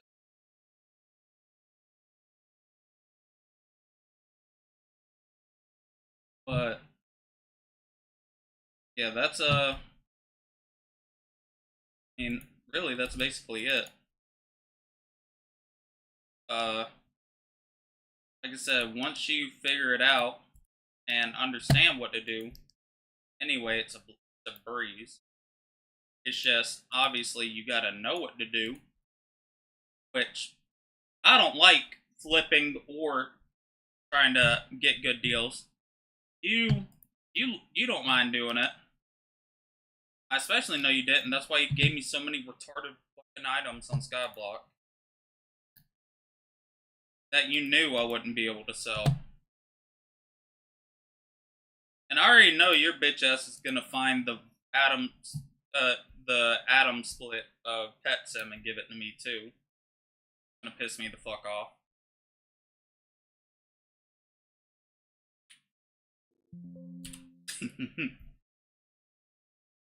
I need to give myself party boxes. It was cute. Yeah, it was real cute when I undersold it for how much your friend was trying to give you back in value. Really cute then, for sure.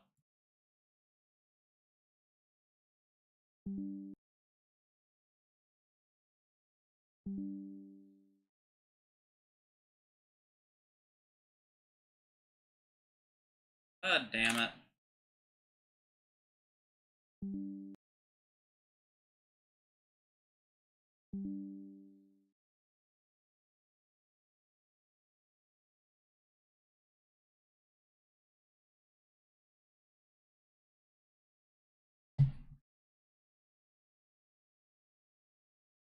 There's hella. I shouldn't even tell you this, but I am. I already know what the atom splits of Pet Sim are. I shouldn't tell you, but I will, because it's going to be very pivotal in your if you eventually actually do what what I'm talking about. Do not buy golden shinies ever.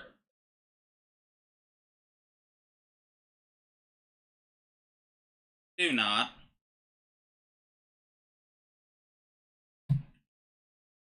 Are they more damaged than regular shinies? Yeah.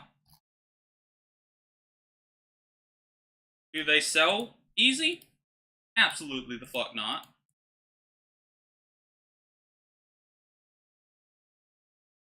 That's the biggest issue with those.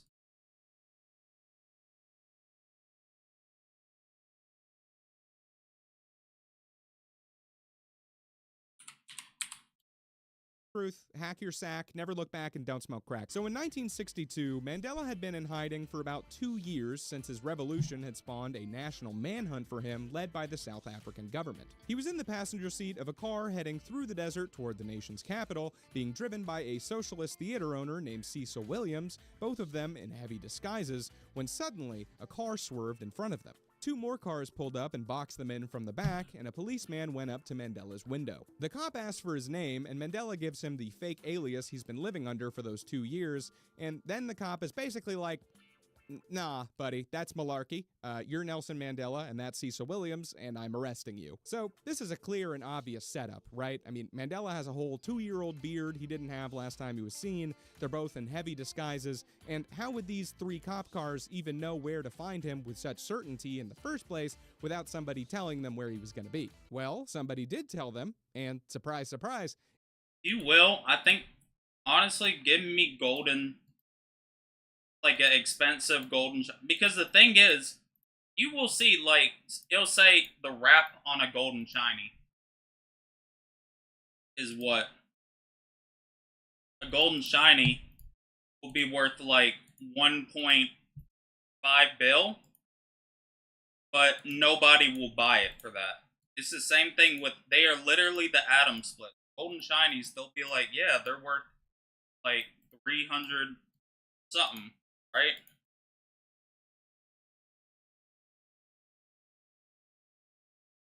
They're worth this much. When in reality, no, they're not. Because nobody, because here's the reason why, okay? And it's actually, I don't know if it's worse or it's a better reason, but like, I don't know why people do it, or I know why. I would, unless the leader has some insight into a golden shiny that's like different, or if you can get it for like absurdly lower, like half of what the actual wrap is, I would say yeah. Basically, what is it? People will come up, or what happens is, even right now, specifically on my main account, I have a full team of shinies. What would be better and cheaper would be to go to golden shinies, right? Because they deal more damage than the shinies, and they're really cheap. I think they're like 150 mil. Or, yeah, see, like 170 mil. These I didn't buy, I dropped them. Like, so it makes sense to probably do that, right? No, because most people just go from shinies to rainbow shinies.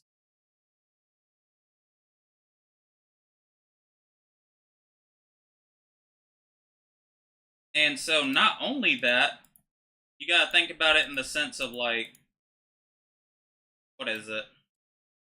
Most people do that, and then also, most people, like, people will buy just to have it in their collection. People will buy huges that they don't have just to have index for it and just to have it in their collection, right? People will do that for regular shinies too. It's just not worth it really for other ones. You know what I mean? It's just really not worth it for the other ones, like I said. If it was, it'd be probably nicer. But like, if you like any huge, I'm talking about like rarer ones too. Even one, like specifically ones you can't even get anymore. Essentially, yeah. It's just collectively been a thing where, because it's not worth it. Because, like, let me try to show you real quick. Go to huges. Like the zebra, right? So shiny. Shiny zebra, 100 mil. Golden shiny is 100 mil. Alright, that's a bad example. Not like an everyday pet.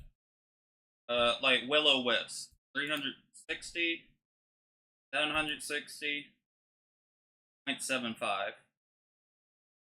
It's just, it's easy to buy one of these, right? It's so easy to buy one, but when it comes to Goldens, it's so hard to sell. Because it's like this. Like, look, there's 73 of them that exist. That is very rare. But people would prefer to buy the rainbow shiny.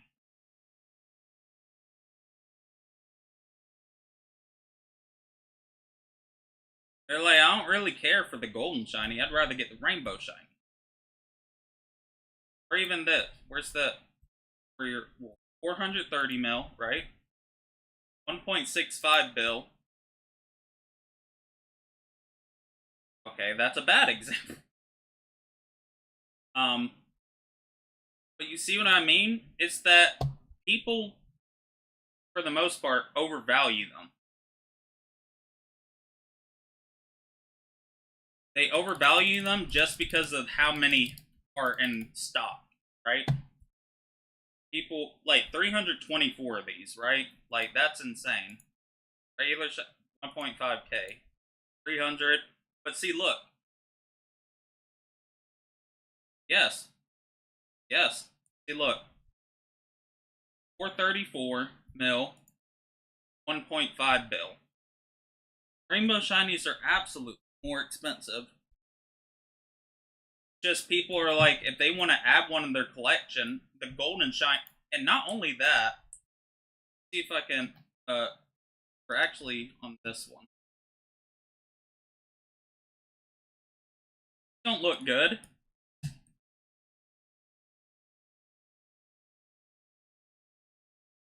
Don't look that cool.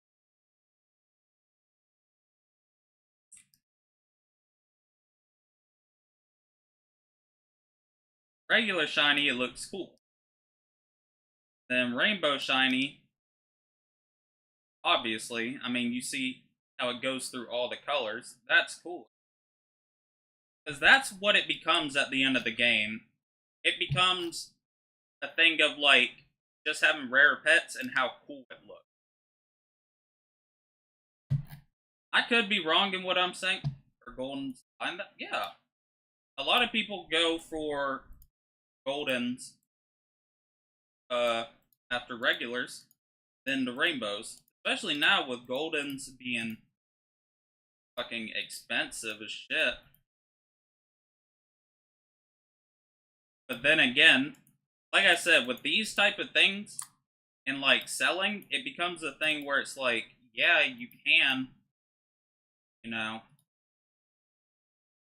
people would buy them, but it's more of a thing like, why would they? They can just buy the other one. Because people that are collecting these type of huges are people with a shit ton of money, right? They have a fuck ton of money. So instead of maybe going to the regular, like, from going to regular shiny to golden shiny, they're like, I might as well just go to rainbow. Like, the people that are collecting have money. So they'd rather not get golden shiny. I gotta go shit again.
I don't know if you saw what I typed in chat, Jack, but I responded to you.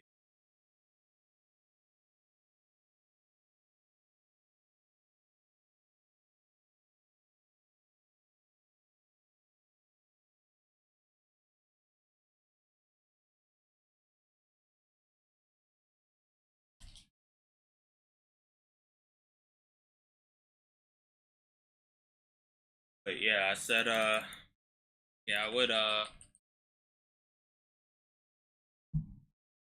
I would also do that.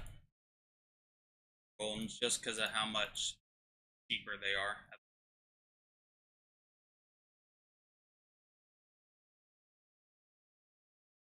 It was the CIA. But why in the world would the CIA rat out a black South African revolutionary fighting for the desegregation of his country in the 1960s? Well, I'll let you guess. Was it A, racism, B, because they thought he was a communist, or C, because they were bored and didn't have anything better to do that day? That's right, it's all three. Come on down, Derek, you just want a swift... Dog, they were, so it's a grocery store that's like nationwide, I believe. But called Food Lion, it was their brand.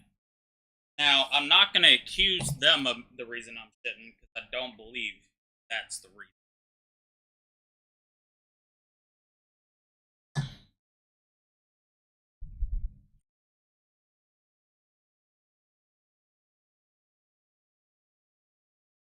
Like I said, the biggest thing I think is why is because of, what is it?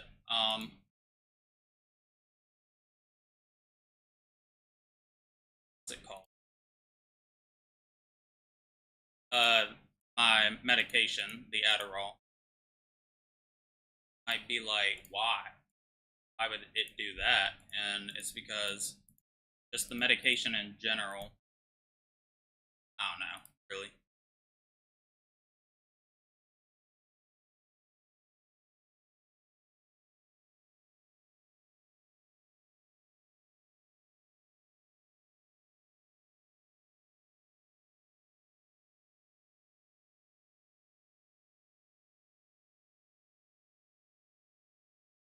Also, if you're wondering what I'm doing, this account I'm on has dog shit fucking, like, what is it? Mastery?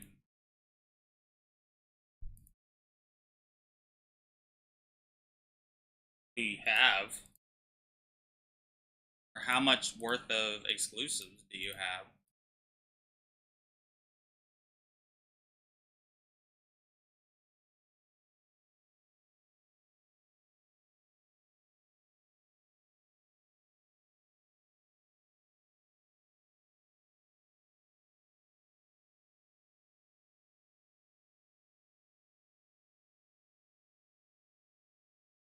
Do you think you're gonna buy more Game Passes?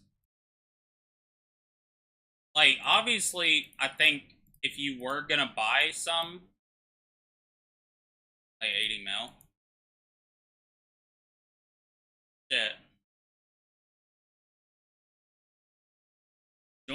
Join this world, I'll buy them. Fuck it.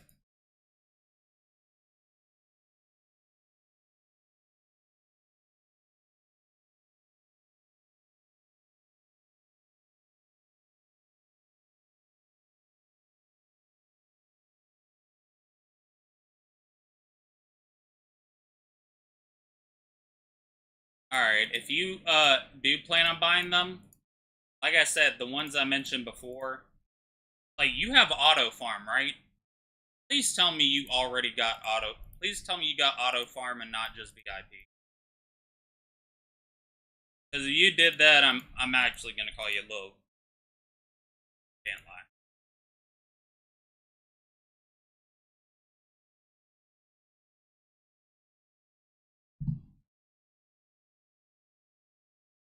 What do you mean? Oh, fine. I'm buying them from you. What are you on about? Why did you not get Auto Farm?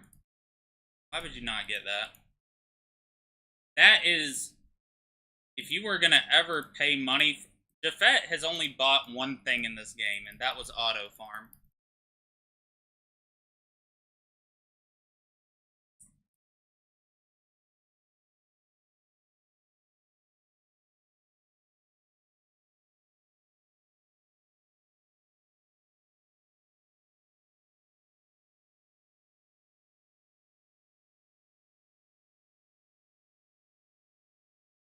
Why did I not this shit?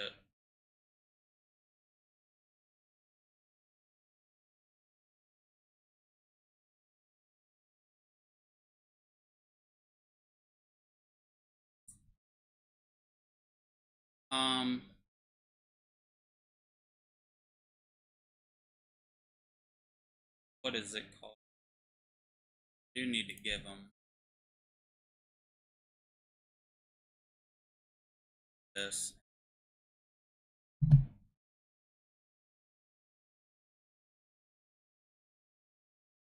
Oh no. Even with doing that, you need to use Auto Farm, and the biggest reason is because, let me show you. I don't know if this is going to be a good example at all, but I'm going to try to, let me see it down here. There's a better, like, bigger area. Yeah, like this. So, it makes them all, whenever you don't have Auto Farm, a lot of them don't go to outside areas, and especially if you're, like, right here, it's going to go a lot closer. Now watch whenever I have Auto Farm. They go everywhere.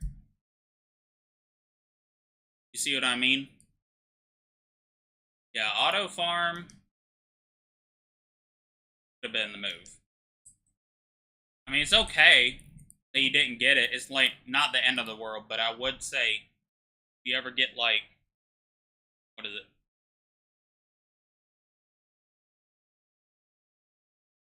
If you ever get like $5, I would suggest getting Auto Farm.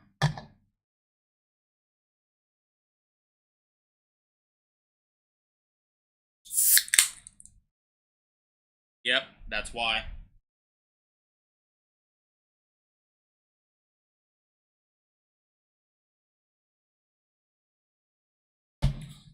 I mean, you don't have a full, like, insane team anyway. Like, all ages, all, like, the best stat path or whatever. So you aren't even gonna be dealing enough damage for. Oh. Yeah, I would absolutely say that. On.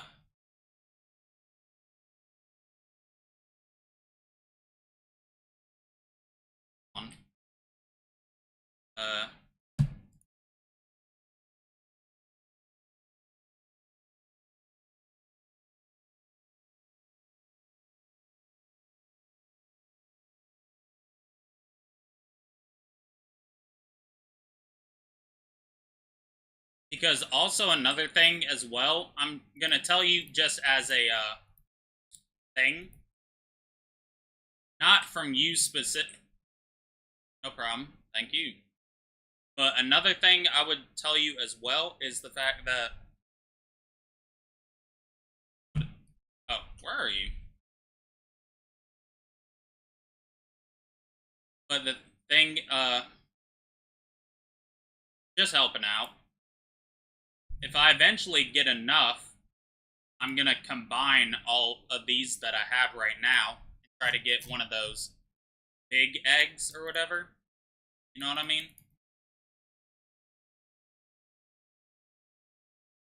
I get one of those big, huge machine eggs or whatever. Oh. I didn't even realize I had it here. Yeah, the one that's guaranteed in a 1 in 400 chance for Titanic.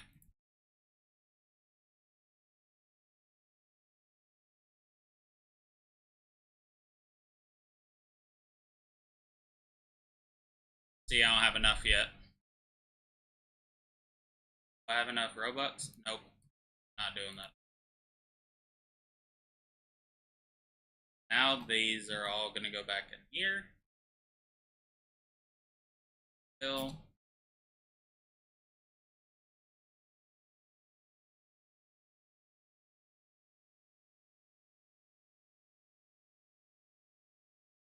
Wait, I only need 16 more. Shit. That's all I need to know. Go ahead and try to... How do I box them up? Because I don't want them in my inventory. I'm OCD like that.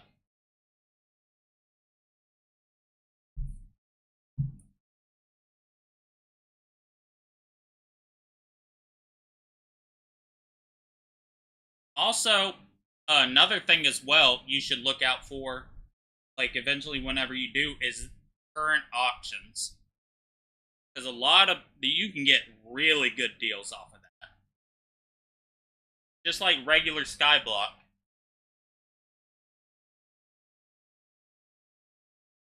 Because, I mean, this guy's retarded. He doesn't realize that's not how, nobody's gonna buy it or bid on it when it's like 92 mil value and you're trying to sell it for 90. If people wanted it, they would have bought it already.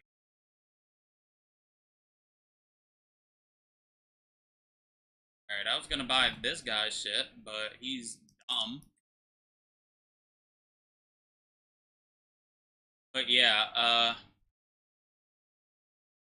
what is it? The biggest thing is a lot of people, what'll happen is, there will be a ton of... I could honestly say, if you enter a trading plaza, right?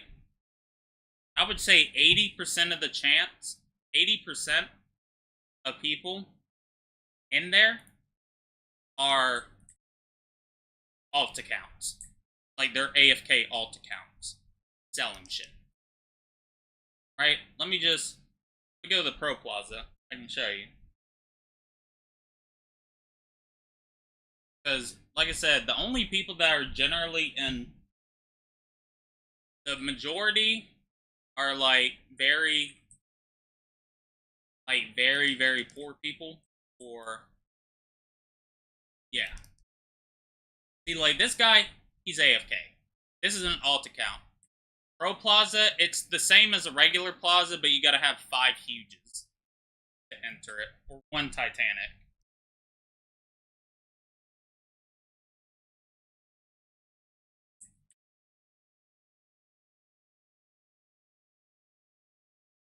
Basically, it's a nice area to go.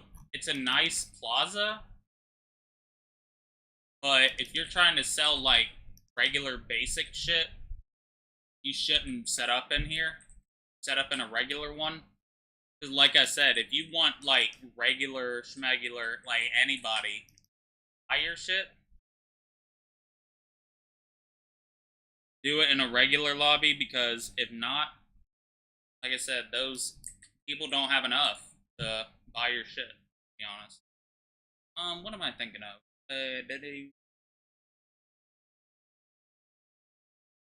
Oh, not that.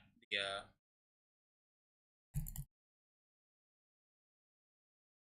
Amethyst, no.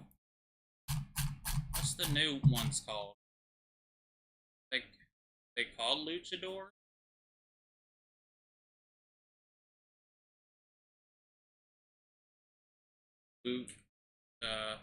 Oh, they are. Door Coyote, Axolotl.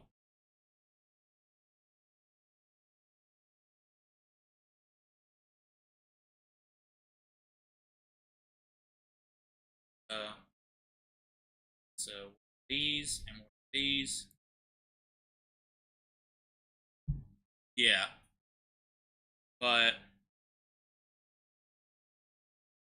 essentially that. Plus, a lot of people, what'll happen whenever you join lobbies as well, keep your, obviously right now, I would say keep your shit to, regular instead of what it is.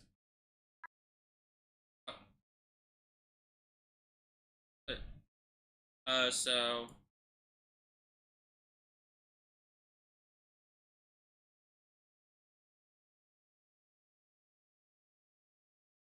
Fuck was I saying? A lot of people, if you have your trading on, half of it is kids asking you for shit. The other half is people with huges that they're trying to sell. That's going to be a good way to find good deals too. Now, like I said, the biggest difference between doing it on Discord and here is you're going to lose your patience a lot faster.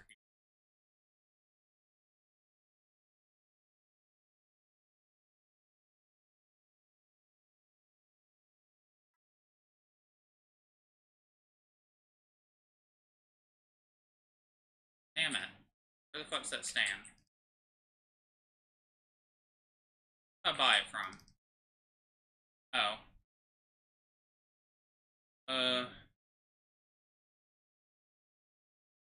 Is this guy?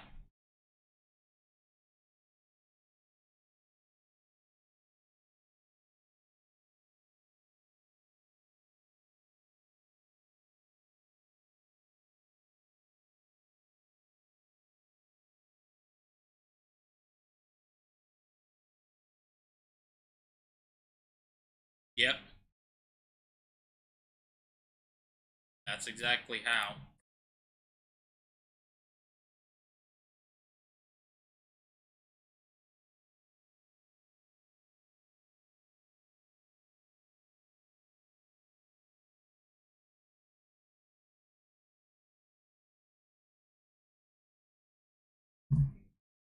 Kicking the nads, buddy. And once again, Mandela's arrest is on this iceberg because the CIA denied aiding the South African government for decades, only for it to become incredibly obvious for the umpteenth time that they are dirty, stinky little pathological fibbers. Their pants are so on fire, constantly. The pants budget over there must be bigger than the national debt, I'm sure of it. Here comes another neon green entry. Oh boy. What fun. I feel so naughty with these ones. Alright, so let's see.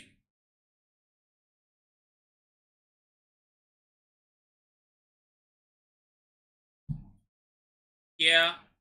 I mean, the biggest reason that they're good, though, is the fact that, like, what is it? They're really good because of the fact that, the best reason for them is for when a brand new update happens, right? Because, like, what is it? For a really, let me see if I can show what I'm trying to say. Not that, but like these, right? These are really, really good and cheap right now. But obviously, if you're at the point in the game where you don't have full huges, obviously, this ain't going, like, you can't just buy a full team of them. So having exclusives that basically deal that same amount of damage to them is pretty good because, obviously, like, that's good right there. And you don't have to get a full team of, like any of the other ones because you're already basically right there.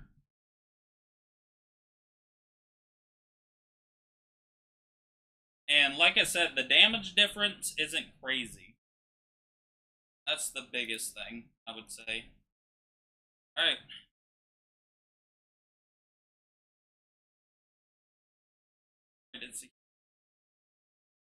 Keep going, keep going, keep going, keep This just pissed me off. That pet specifically.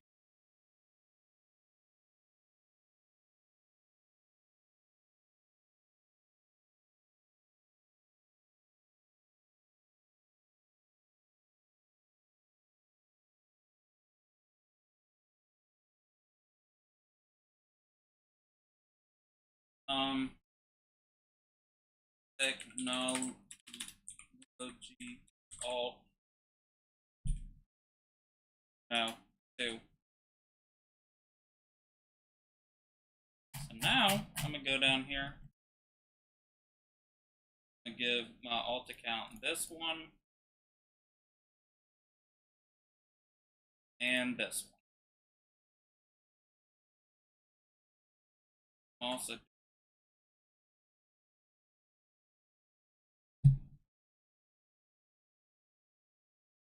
now that grab that real quick. That's yeah. Now it's time to go back to church causes. Get what you got. Basically, I'm your new comp.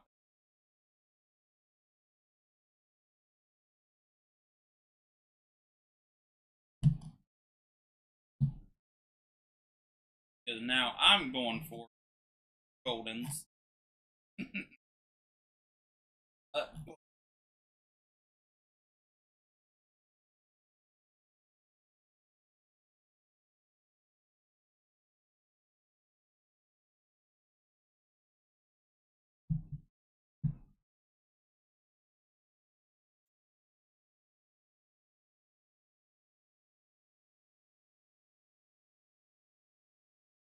Did do that.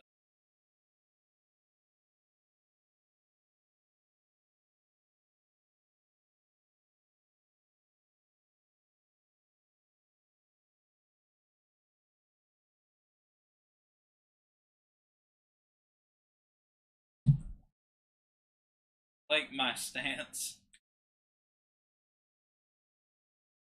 Now, hit that, hit that, hit that, hit that. Time to go lobby hop. JFK assassination. For those who don't know, there was this dude, John F. Kennedy, neat guy. He had his mind blown one day and was never really the same after that. And there's basically a never-ending What did I do to Kanye? On that Galaxy Dash, you ask him.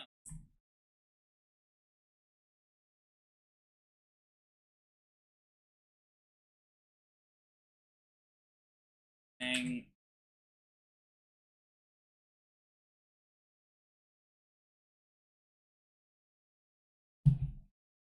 I'm not only gonna do kangaroos, by the way.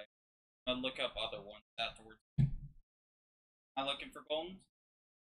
My alt accounts. Copying you now.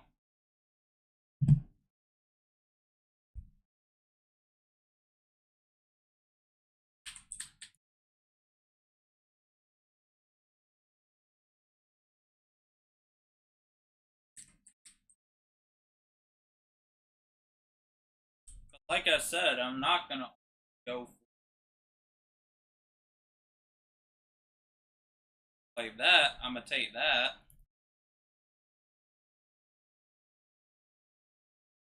That one I just got at take that to level 99.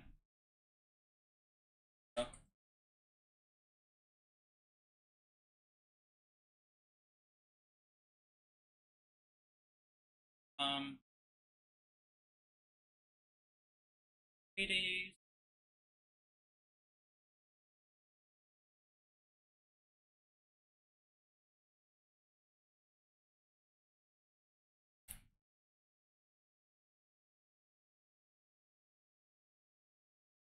Nah.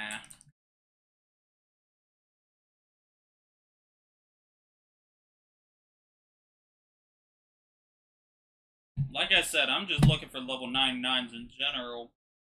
If I find a level 99 golden, that's just... Hey, that's just... Okay.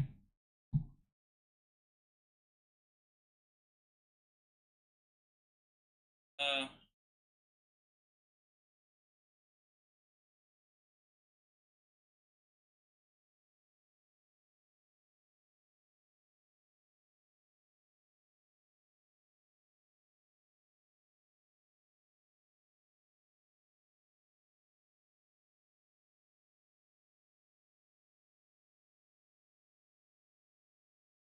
Nope.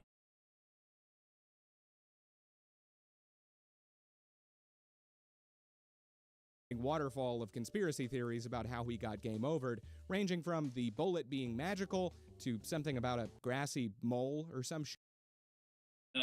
No, I have not.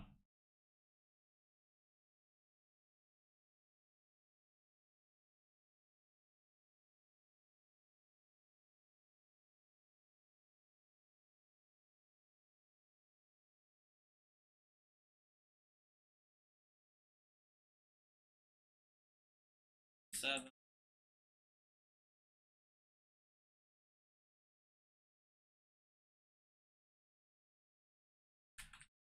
Shit, I don't know, I never saw the movie. And pretty much all of them include some level of CIA involvement, from 3 homeless dudes seen by the Dallas Book Depository near the parade where Kennedy was shot actually being CIA members, to the whole plot being orchestrated by a cabal of mafia members, Cuban exiles, and Any video I know kind of like that would be the, what is it? One of my favorite videos of that guy just punching the fuck out of kangaroo. Whenever it had his dog in a chokehold. Which I've just gotta say, after watching that video, I kind of came to a realization. I don't think there's a single animal on planet Earth that you could, like, anybody could watch somebody, like, fist fight it and be okay with. Except for kangaroos.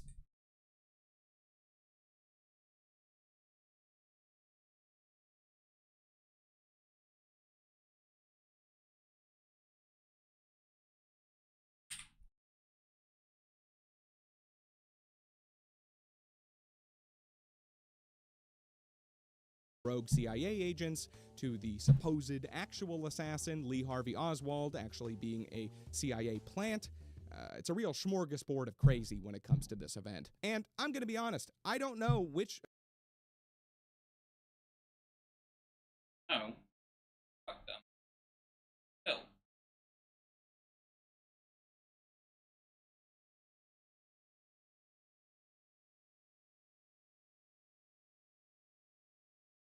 Also, one thing I noticed very much a shit ton for some reason.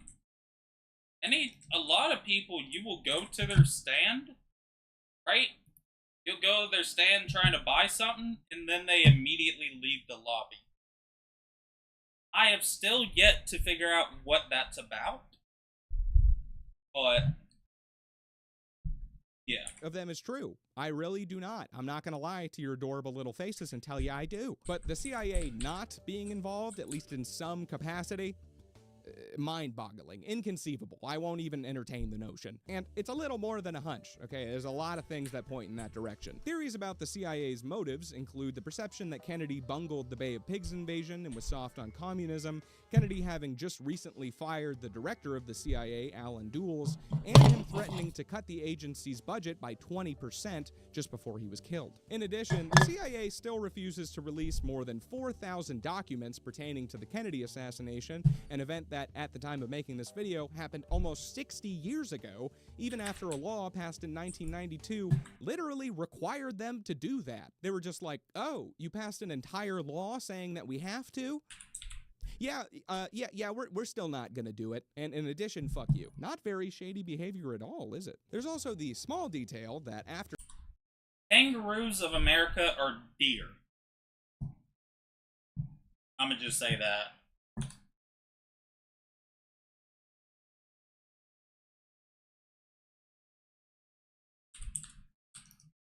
That's the closest thing.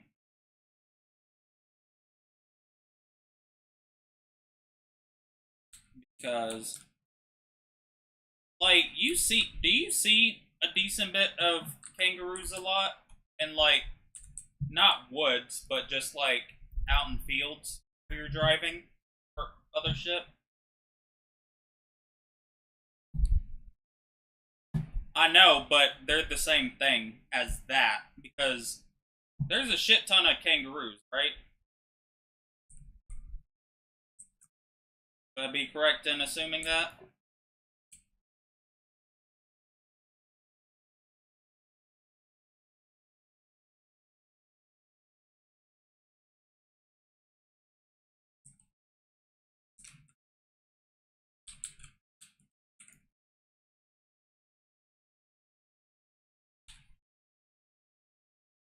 Like, you would say there's a shit ton of kangaroos, right?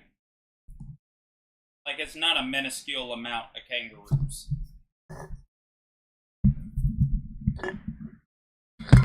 Well, that's what I'm saying.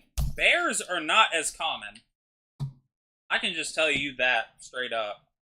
Bears are not as common as what you would think. It's not like you're gonna go somewhere and there's gonna be a bear. Just not how it is. Feel me? But there are a shit ton of deers. Are you talking about kangaroos or deer? After hearing about his brother's death, If you're talking about kangaroos, then yeah. That's why they're the deers of Australia. Attorney General at the time, Robert Kennedy,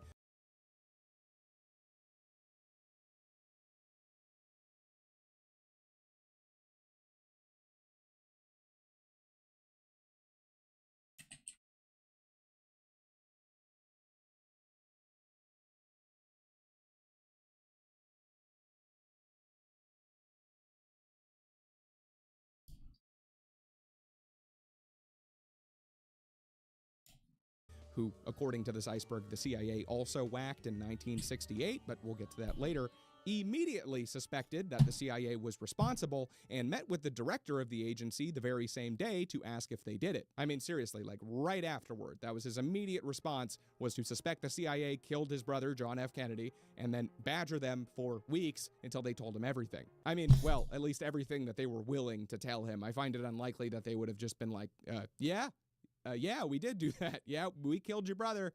Sorry. Whoops. I wonder why somebody incredibly close to John F. Kennedy might have thought that the CIA killed him immediately afterward. I mean, it's almost like they might have had like a conversation where John F. Kennedy said, hey, if I die soon, it was probably the CIA. No, though, that's crazy. No, that could never be. That's no way. His son, Robert Kennedy Jr., is also an outspoken supporter.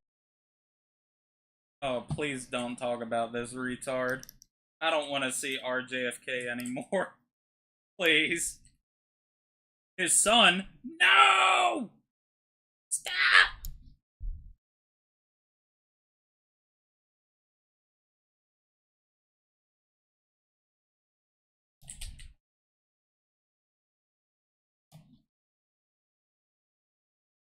Okay. Counterpoint. At counterpoint. Imagine how many people that would train or like own the fucking kangaroos would then drug them up and make people die. Of the theory that the CIA killed his uncle, saying, quote, there is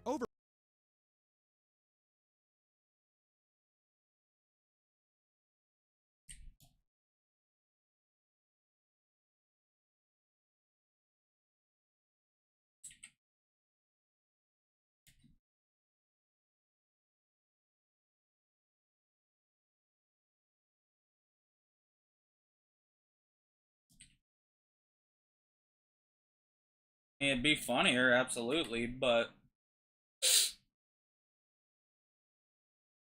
Oh shit, what the fuck is this? Huge tropical flamingo. Only one exists.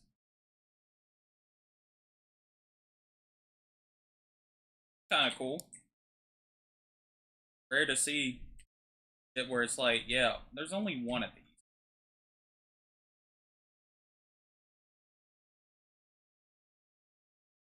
overwhelming evidence that the CIA was involved in his murder, I think it's beyond a reasonable doubt at this point. So while I don't know specifically what they did involving Kennedy, I definitely don't think it was nothing. All right, I'm recording this part later after I already wrote and recorded everything because I stumbled across some new info here. First of all, do not come for me for not covering the entire lexicon of information relating to the JFK assassination, okay? You could fill at least 4 Bibles with the amount of info out there about this dude getting whacked. I am just trying to ice this berg, okay? We got a lot to cover here. That being said, please write everything you know.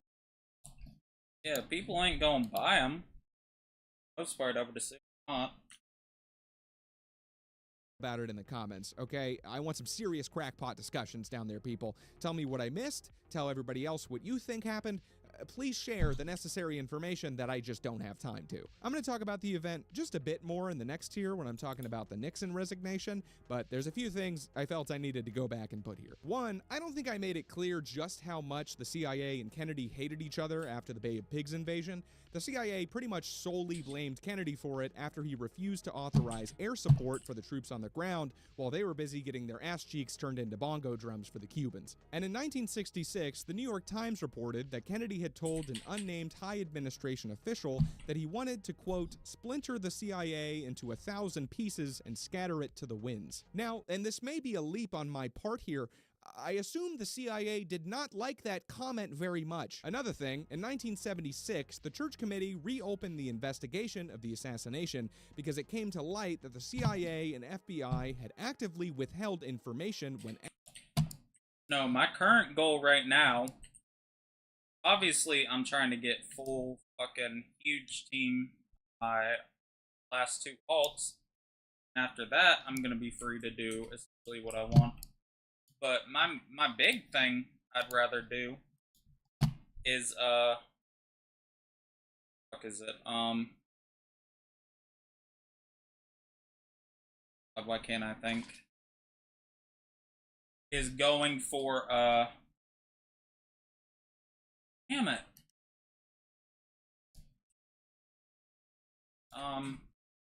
Finishing up getting a full Rainbow Shiny team. Getting all.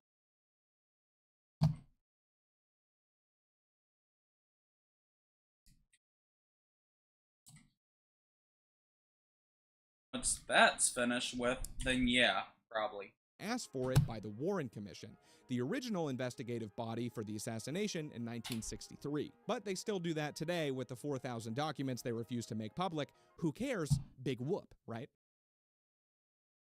Full Rainbow Shiny team? The ones from the RNG event, it's like 570 mil per.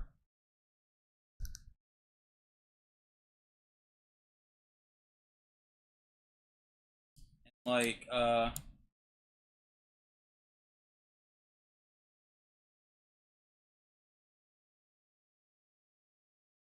the 570 mil per. And I already have 34 of them, so I'm a third of the way there already. So I just need to get 65 more.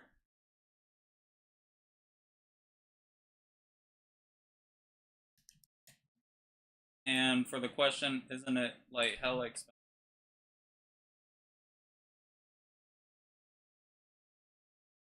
Not as expensive as Titanic's. Like I said, I'd rather have a full team. Because if you didn't know,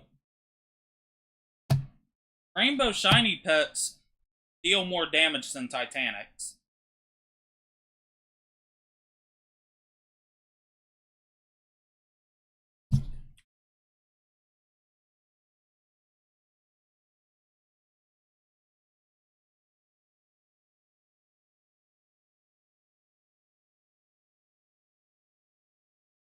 Oh wait, no, they come with royalty. Okay.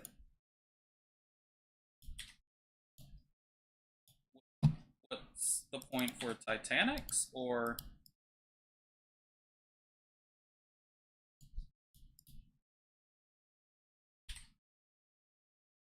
This is one thing that pisses me off about kids that play this game.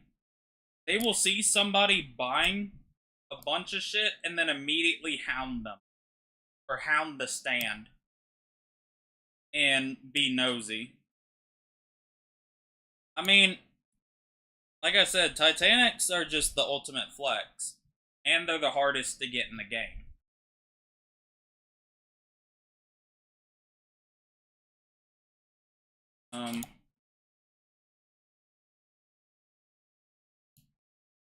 So...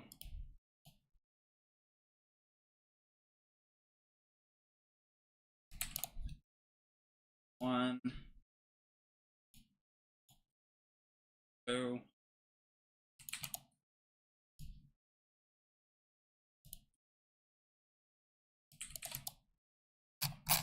think I did buy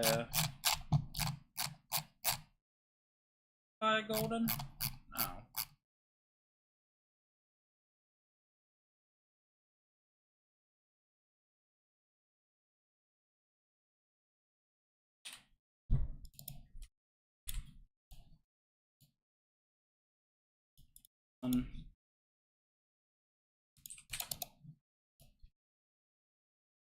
Two.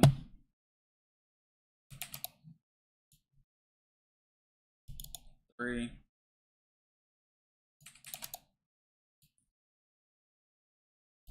Four. Five.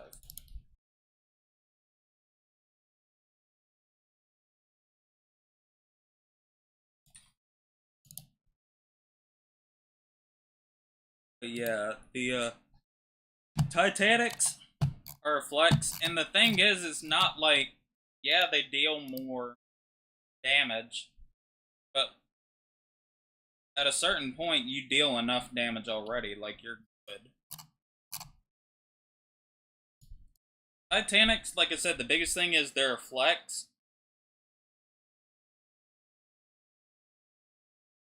Like I said, I'd rather have a full rainbow shiny team first. That way, I'm like, okay, I got a really good damage team. Matter of fact, the best damage team.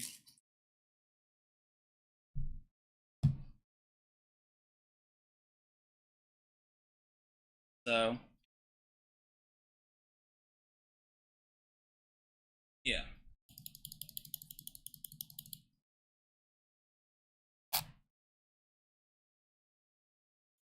Well, the Church Commission commissioned a different commission to use newly discovered audio analysis technology to analyze a videotape of the assassination. And this wasn't the well-known tape that people usually see, the Zapruder film. This was a different film of the event. The official story was that Lee Harvey Oswald had fired 3 shots at Kennedy. But when the audio from this tape was analyzed, it was clear that there were at least 6 different gunshots fired. And since Oswald was using a bolt-action rifle, this would have been literally impossible for him to do by himself. He could not fire 6 shots in that amount of time. This revelation made it clear that there must have been at least one other shooter involved in the assassination. And looking toward what's known as the grassy knoll on this tape, which was a hill to the side of the motorcade where Kennedy was shot in, you can clearly see puffs of gun smoke rising in time with these gunshots. Wow, what hard evidence! What a groundbreaking discovery! What could have possibly happened to this incredibly important tape that was solely kept in the hands of the CIA for some goddamn reason, that was just used in court to prove that the official story given by them was not at all true? Well, literally the next day, it disappeared. Gone. Poof! The CIA showed, but where did it go? Nobody knows. It's next to their blow. So, you know, again, it's neon green, but they totally fucking did it, dude. Allegedly. This is a joke. I thought there was a video about it to where, like,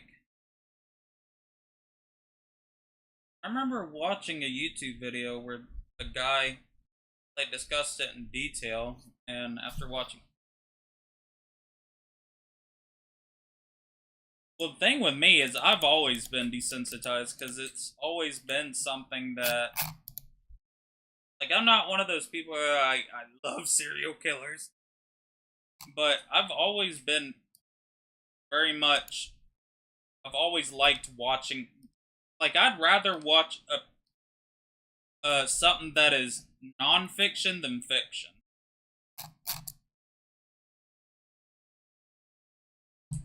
Which I later found out is quite possibly a symptom of autism.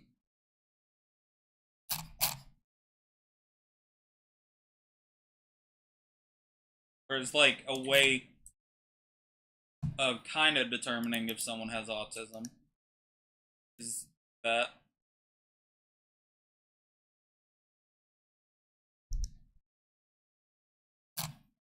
So... I always like true crime shit. Like I said, watching true crime shows has always been a fun thing for me. I remember, I was like 6 or 7, I remember I'd watch Forensic Files, which is like the OG version. That type of shit.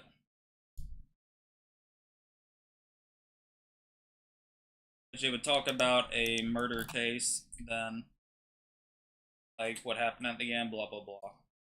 Shit.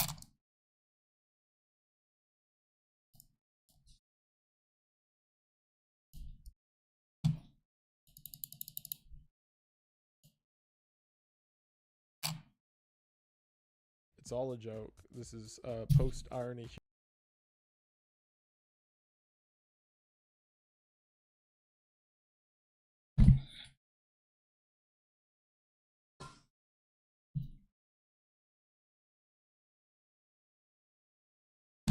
And also, it's not desensitized, I would say. Another thing I would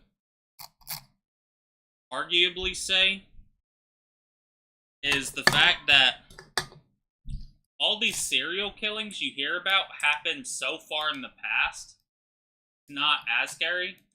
Now, if they did an episode about a serial killer from, like, recent times that killed, like, 30 plus people, yeah, I'd be like, ooh. I would be a little more petrified. But since the shit happened, like, from the 90s back, I don't care. It's like, I'm not, even though, yes, it's sad, it's not as sad as if it were to have happened today. Yeah, you're welcome, motherfucker. I DM'd him on Discord. I DM'd him, yo, my boy Jack/Paired, parentheses, the guy who I told you about who did the SP's method with Inspect Element, getting the pet sim and wants to learn the basics of flipping in the game, like about pet values and shit. You down to help him learn the basics? He said, I just saw he messaged me and said, okay. Which I should also mention, he tried your method and immediately got called out for it. So, I don't think he did it again. Humor. This is entirely educational. I believe none of it, and you should believe none of it. And everything is a joke. So, tomato, potato. Advanced knowledge of, oh boy. Oh lord. Ah, geez, Rick, we're getting demonetized for this one. I can feel it. This kind of thing could get me just straight up kicked off the platform, or the video to get taken down altogether if people construe me as sending the wrong message here. So I'm not, and I'm gonna try and cover this gracefully, okay? Again, this is a neon green entry. All the disclaimers from before still apply. It's just a theory, blah, blah, blah jargon. I'm also just going to say the attacks when referring to, well, the attacks. We all know what date they happened on, and YouTube really hates when you say those little numbers. Oh, he's talking about 9/11. Hey, what the fuck is he insinuating? Oh, he's just talking about 9/11. But they happened in 2001, if that clears things up for you. September, specifically, around the middle of the month. They actually happened 10. Good, because if I ever decide to go back to the game, I'm gonna need an influx of shitty items again.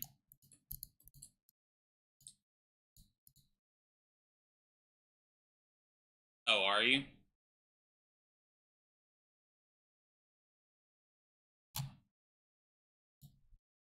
Days before I was born.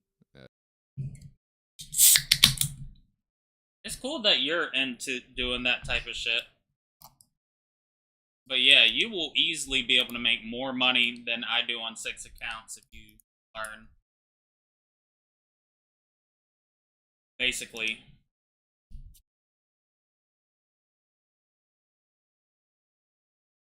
Like I said, if you're able to do it, that's cool. I just know personally I'm not someone that would be able to do that. Because of the fact that, like, even though I don't play the game right now, like, I would still want my money almost immediately. That's the biggest issue for me. A little, necessary information lore there for you. And I don't have to be the one to tell you that there are many many conspiracy theories about the attacks. This one in particular refers to the possibility that the CIA knew they were going to happen before they did. And I am not saying that they knew for certain that exactly what happened was going to happen exactly when it happened, but it is on record that they received several warnings beforehand that seem pretty damn relevant in hindsight. Here's a quote of the report from the special commission created for the attacks. During the spring and summer of 2001, U.S. intelligence agencies received a stream of warnings about an attack al-Qaeda planned.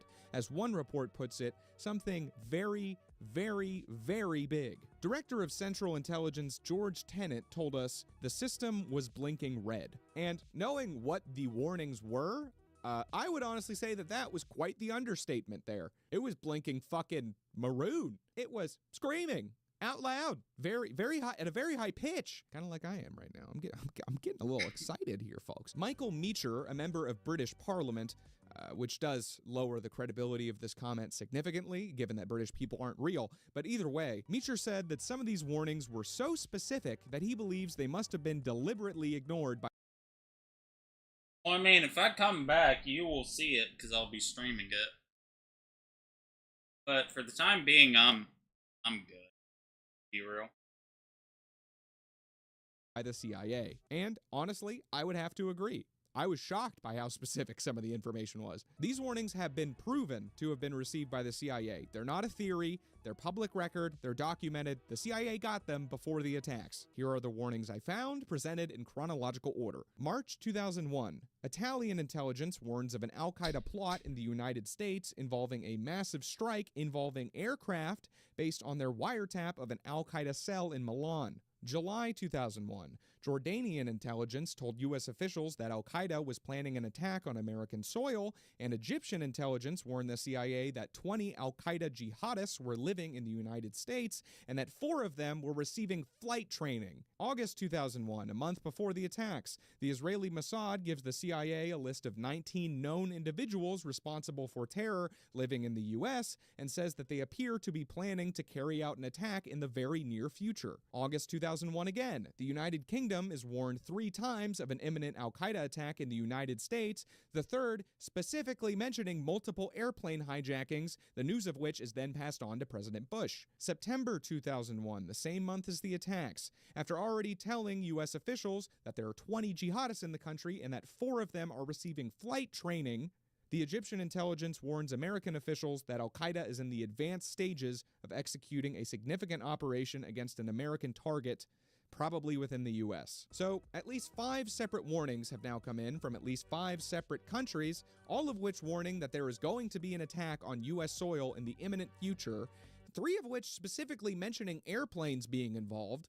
And what did the CIA do with that information?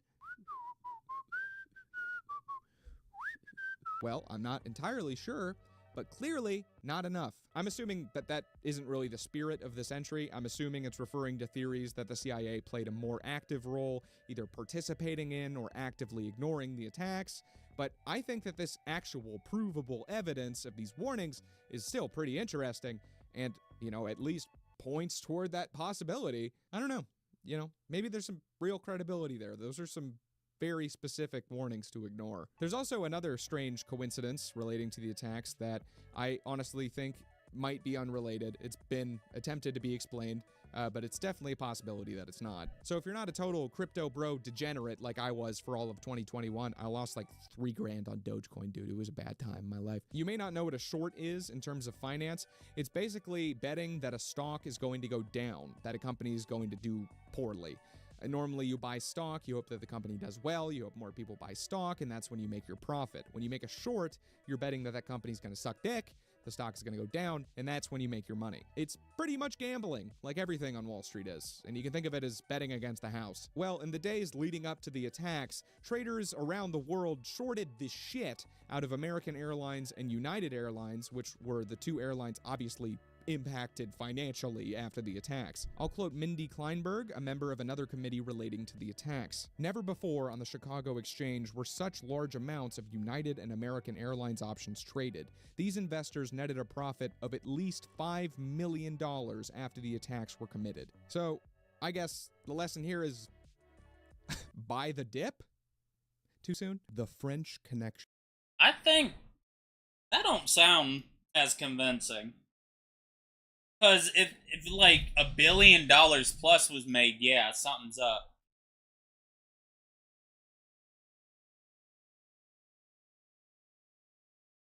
Oh yeah, it's a lot more. Is he telling you about Titanics?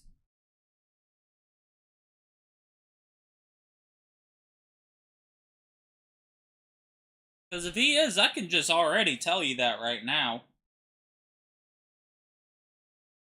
What you do is you go and, like, you gotta have 10 bill plus. Oh. Well, that's another thing you can do, Jack.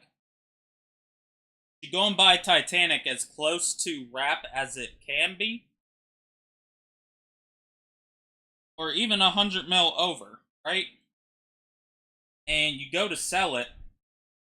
You find someone that is trying to buy their first Titanic ever. And since they're buying their first Titanic ever, they pay a little bit extra. Like, they'll pay like a couple 100 mil extra.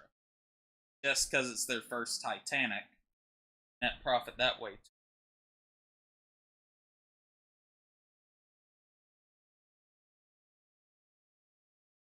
Once again, there's a movie for this one. And once again, I haven't seen it. You see, I'm very thorough with my work. And I'm going to be honest, this one's also pretty complicated, but I think it's very interesting, so I'm going to try and do it some justice here. So, the French Connection was a massive heroin trafficking network operated by the Corsican mob in Marseille, France, from roughly the 1930s all the way into the early 70s. Whatever way he's doing it, whatever way he's doing with his method, let me guess, was it like involved with huges that are overvalued? Or he'll try to trade for something and add the huges that are worth way less but are overvalued? 70s. Kind of reminds me of the Brotherhood of Eternal Love, basically the equivalent but American and for acid in the 60s. It's a pretty cool story. I actually made a video about it, which I assume you haven't seen because YouTube took a big fat steaming shat on it when it was released and didn't suggest. Yep, told you. I knew it. I told you. I knew it. Suggest it to anyone. But shameless plug, I guess. It's pretty good. Check that one out later. The French smack would start its journey as opium and morphine from the Middle East, Indochina, and Turkey, and then it was brought into the port of Marseille, where the Corsican gang would refine it into heroin, ship it to Cuba and Canada, where it was then bought by the American mafia and smuggled into New York. Real fun stuff. Reminds me of the Cash for Gold scene in South Park, if you know what I'm talking about. Now, this was all going on throughout the 30s and early 40s, but at a much smaller scale than it would after 1947, when their trade exploded thanks to our old friends at the CIA. You see, the Corsican mob took full control of the port of Marseille in 1947 and were then protected by the French intelligence services as well as the CIA. But why would they do this? Well, I think you already know. Why do they do anything? It was to shit on the heads of communists. And this one's interesting because the CIA wasn't created until 1947, and they started funding and protecting this French mob and their heroin operations in 1947. Really getting off to a strong start there, boys. I mean, they've kept it consistent, I'll give them that. Here's how it went down. Around this time, the US started getting their panties in a twist about the Soviet Union as World War II ended and the Cold War began. And they were especially interested in keeping communism from spreading into Europe, which had just gotten absolutely butt-blasted after the war, and they were worried that the dirty commies were going to try and take advantage of these poor, forsaken Eurotrash. To prevent the commie takeover, the US created the CIA and enacted the Marshall Plan, a multi-billion-dollar operation to send money to Europe, repair it after the war, and get everyone in debt and reliant on the United States so they'd all have to be our friends. Or else. Basically just sending them a bunch of daddy money so that we can threaten to cut off their credit cards if they ever start hanging with the commies. Part of this money also went to CIA operations to infiltrate and eradicate communist groups within Europe,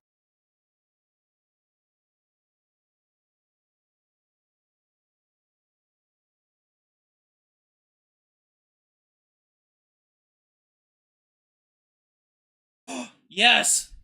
Oh my god. Finally, it's been over a year.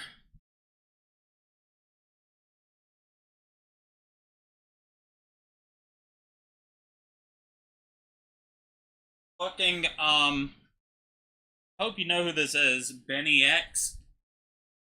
If you don't know who he is, basically, every popular and most famous Yeet song was produced by him. Right?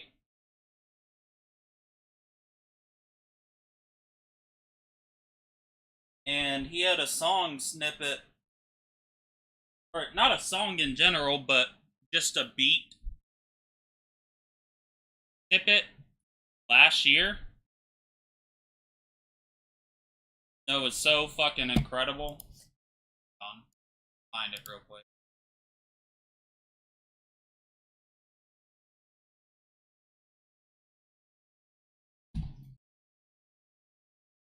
This right here.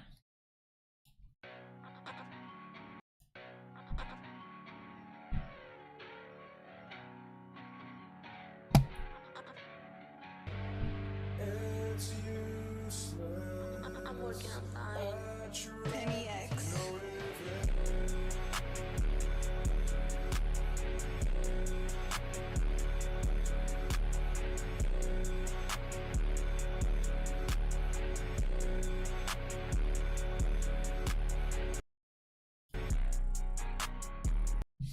So excited. He's dropping the song tonight, and it's with Yeet. I'm so fucking happy. Waiting over a year for this goddamn song.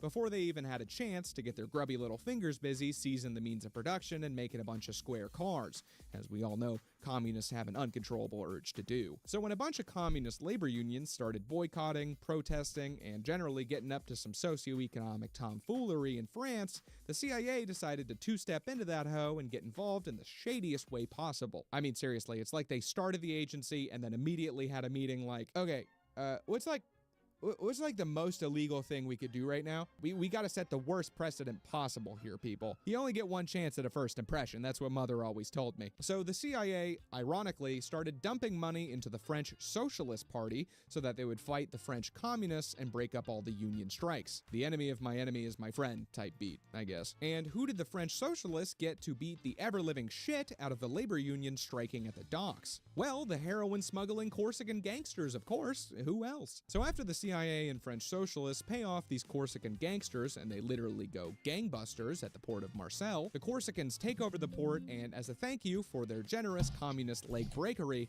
everyone just kind of looks the other way while they smuggle massive amounts of heroin into the United States for actual decades. And I mean a lot, like a ton of heroin. Well, 5 tons, to be specific, in 1 year. Exclusively to the United States. And that was just the straight up pure product. You know, after being passed down through the dealers and cut with all kinds of nonsense, that ends up being like a lot of fucking drugs. And it wasn't just the Corsican mob that the CIA was turning a blind eye to during this French connection. No, sir. Remember how I said the American mafia was bringing it into New York?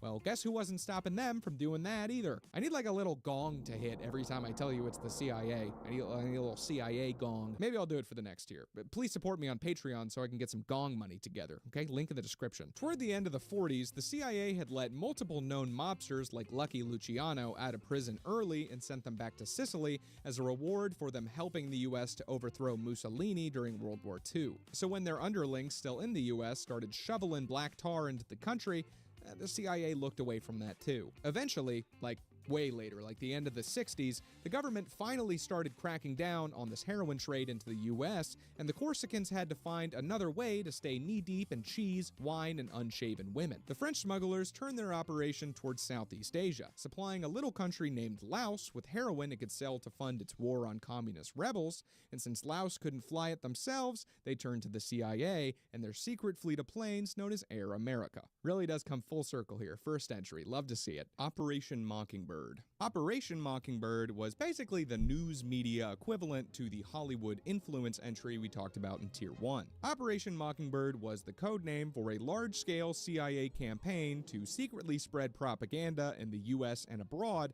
by influencing journalists and media corporations. In 1976, there was a major investigation into America's 4 most hated 3-letter acronyms: the CIA, FBI, NSA, and IRS. It was eventually known as the Church Committee, and part of its many findings were 50 separate journalists, who they left unnamed, that they found to have had official but secret ties to the CIA. The next year, Carl Bernstein, the dude who co-authored much of the initial reporting on the Watergate scandal, published a Rolling Stones article reporting that over 400 members of the press had secretly carried out assignments for the CIA. That's a lot of fellas right there, and those are just the ones some dude named What up, Deleter? Carl knows about. Croissant. So remember, kids, don't always trust everything you hear, okay? Just trust me.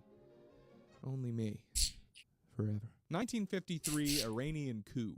Operation Ajax. The 1953 Iranian coup is the first of several times that the CIA has overthrown a democratically elected government that we're going to talk about in this iceberg. Like a lot of times, all right? They really enjoy doing that. It's one of their favorite pastimes, right in between selling crack and spying on one particular Latin American female. That one still gets to me. And the reason they overthrew this particular democratically elected government is simple. Oil. Duh, right? A good rule of thumb is that if it's happening in the Middle East, no matter why they say it's happening, it's at least a little bit about oil. Spreading freedom, democracy, and fighting terror, those are all just fancy ways of saying it's about oil. It's like one of the 2 reasons they do things besides communism. Oh, did I forget to mention communism? They also did it because of communism. Who could have guessed? At least, you know, that's always the excuse. You can't just be like, we wanted their oil. You know, sorry. Gotta at least be like, hey, they were redistributing shit. Had to kill them. So the background for why this coup occurred is extensive. So this is going to be very oversimplified, but here's basically what you need to know. The British had been exploiting the Iranians for their oil for quite a long time at this point, and had control of a bunch of oil and oil refineries in Iran. The Iranians had a Shah, which is pretty much exactly the Arab version of a king, who was named Mohammad Reza Pahlavi. But they also had a parliamentary system led by a democratically elected prime minister, who, in typical fashion, was also named Mohammed, just to make things a little more confusing for everybody. I'll just refer to him by his last name, Mossadegh, and to the Shah as the Shah. A Shah, dude. Late for my noose tying class. One more day. one more day. So Mossadegh had a hunch that these British oil companies juicing the country's good black stuff might have just possibly been fucking them over. A smart man indeed. Because of this, he requested an audit of the company to make sure that they were actually paying the Iranians the small penance that they were owed due to the contract between the 2 countries in exchange for their oil rights. Also, Deleter, I've been going to the big game server a lot recently, like in the early hours in the morning. Don't worry, I've been up in there telling everybody you're...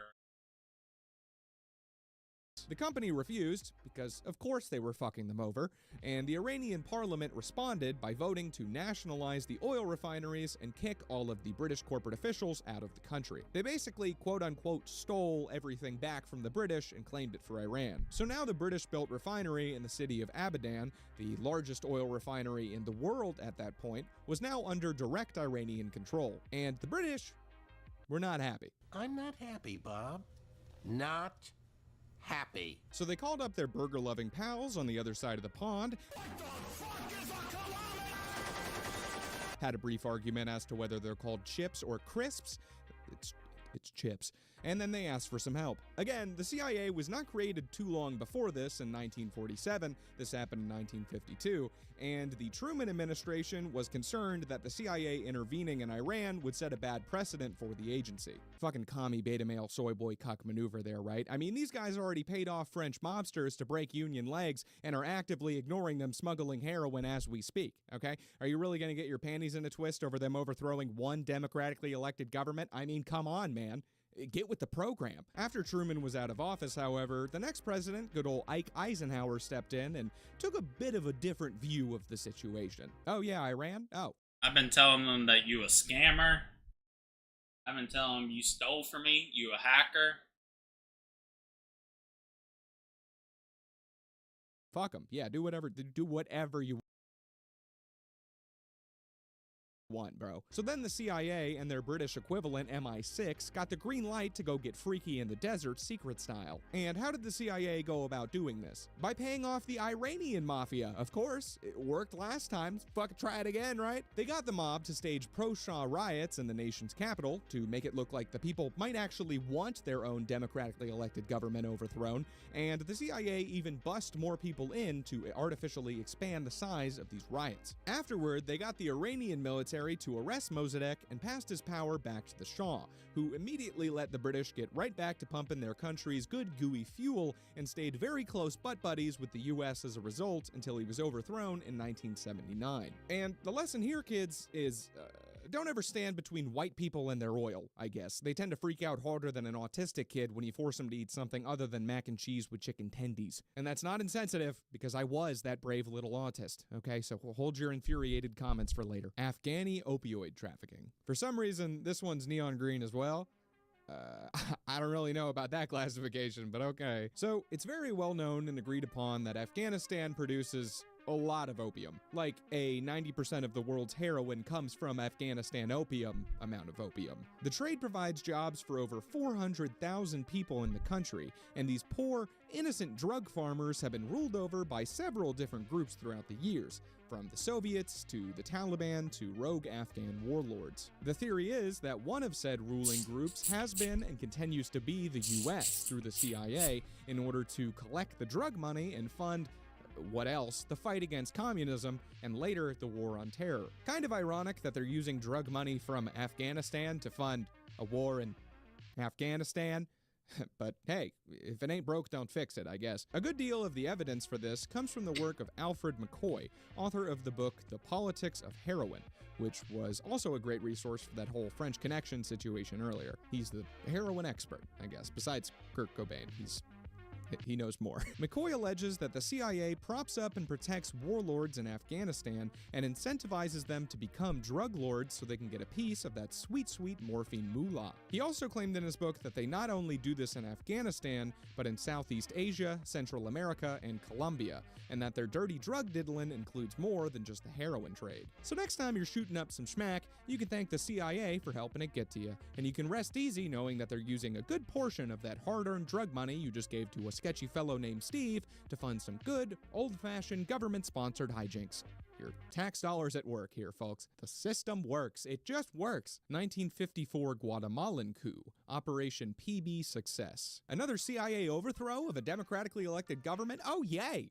How fun. Good times. I'm going to thank top-tier Chad-level YouTuber Salmonella for this one, as he has a fantastic video on the topic, much better than this garbage fire that I'm calling content, that I'm sure I will be lightly plagiarizing throughout. So I'm very sorry, Sam. Please forgive me, senpai. Here's some context. So throughout the first half of the 20th century, 3 fruit companies started gobbling up all the land in Central and South America in order to employ the local workers. Wait. No, I meant exploit. Pardon me. Teehee. Oopsie. Since these 3 companies owned all that land, they could get away with paying these Latin American peasants whatever dirt poor penance they wanted to, and they colluded with each other to make sure that they could keep costs low and production high. Eventually, the legitimate governments of these countries started failing, so the fruit companies actually started building most of their infrastructure like roads, power lines, and the like for them, giving them an even stronger grip over the region. One of these poor banana republics, as they were called, was Guatemala, which just had to act up and have a pesky democratic revolution in 1944, which toppled the former military dictator and replaced him with the country's first democratically elected president, Juan Jose Arevalo. Juan put forth some desperately needed sweeping social reforms, such as instituting a minimum wage for the country's workers and enacting universal suffrage. Not fantastic news for the country's banana-based corporate overlords, especially that whole pesky minimum wage thing, which meant that they now had to pay their workers enough money to like live and stuff. How would the company go on? Not only that, but the country's next president, Jacobo Arbenez, started actually taking land from the companies and giving it to landless peasants. Oh boy. Oh, geez. Can you smell what's coming here? I'll let Sam do the talking on this one. Oh, Eisenhower. Yo, what's up? This Jacobo guy, he's making us pay minimum wages. Well, that doesn't sound very good for business. That's not all, though. He's also taking our unused land and giving it back to the people. Does that sound familiar? Oh, dear. You don't think. By the way it's looking, Dwight, I'd say he's a dirty, oh god, collectivizing? No. Commie. Commie! Commie! Yeah, go get him, Dwight.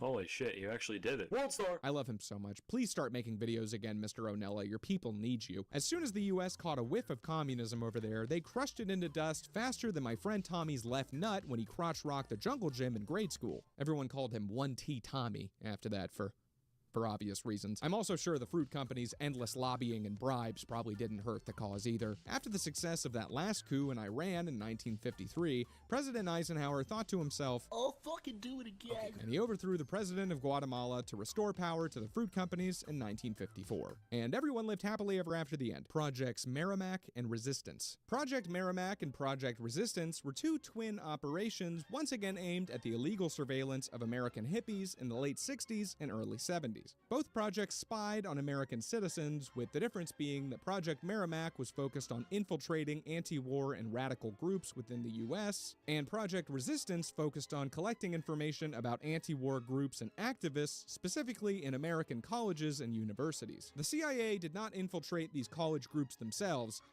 They didn't want to end up in a 22 Jump Street situation, I guess. My name is Jeff. And they instead worked through college administrators, campus security, and local police to get their dirt on those dirty hippies. So just remember, kids, they are always watching.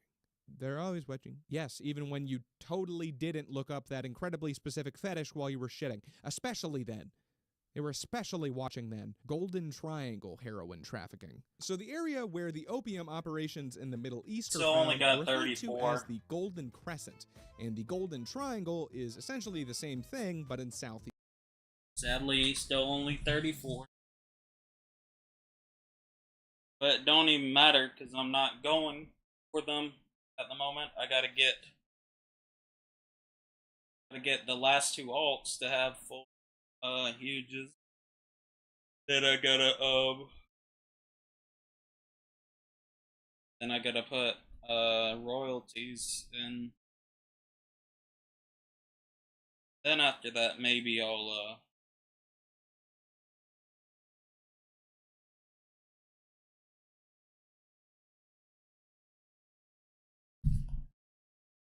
yeah, but I've had that amount for like 2-3, not 2-3. Yeah, probably like a couple weeks because of bullshit.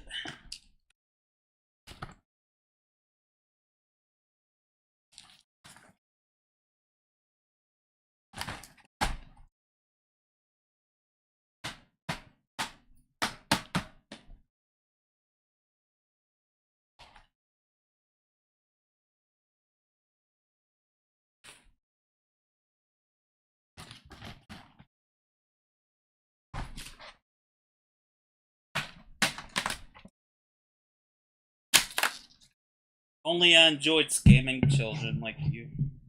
East Asia. The CIA coined both of those terms, by the way. I wonder what could have possibly made them think that those areas are golden. Probably because they're holding everybody up for their heroin money. And these days, the Golden Triangle is kind of a has-been, as it used to produce the vast majority of the world's opium before the early 21st century, when Afghanistan took over that title, as mentioned earlier. Most of the CIA's opium operations in the Golden Triangle that we're aware of involved, shocker, Laos, and wow, who'd have guessed it, Air America. I did not think it would go full circle twice. I'm fucking ecstatic right now. And since writing that, I've learned that the CIA's heroin operations in those early days went fucking deep. Like, very deep. But, you know, I'll probably talk about that in a different video. We don't have time. 1973 Chilean coup. Project Fubalt. In 1970, a man named Salvador Allende was elected president of Chile, which does not mean that he was the leader of I don't know. Maybe the next event will have more.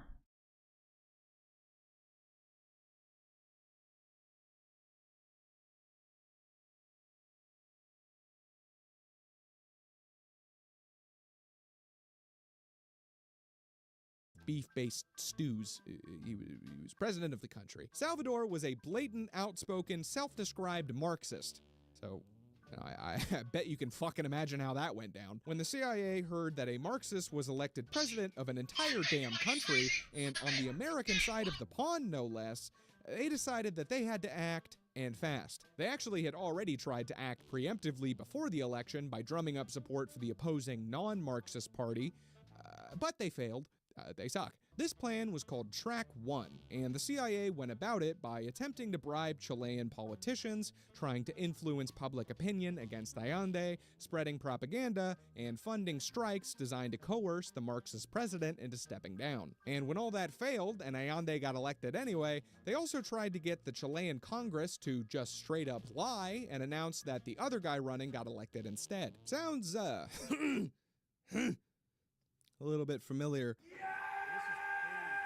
They then moved on to what, in a stroke of creative genius, they called Track 2. This was kind of the CIA's attempt to start a coup without really starting a coup. You could call it the soft approach, I guess. Instead of using military force directly, the CIA just fostered the conditions for a coup to occur in the already divided country. You see, the Chilean president was an out-and-out Marxist, but Chilean Congress was, well, not.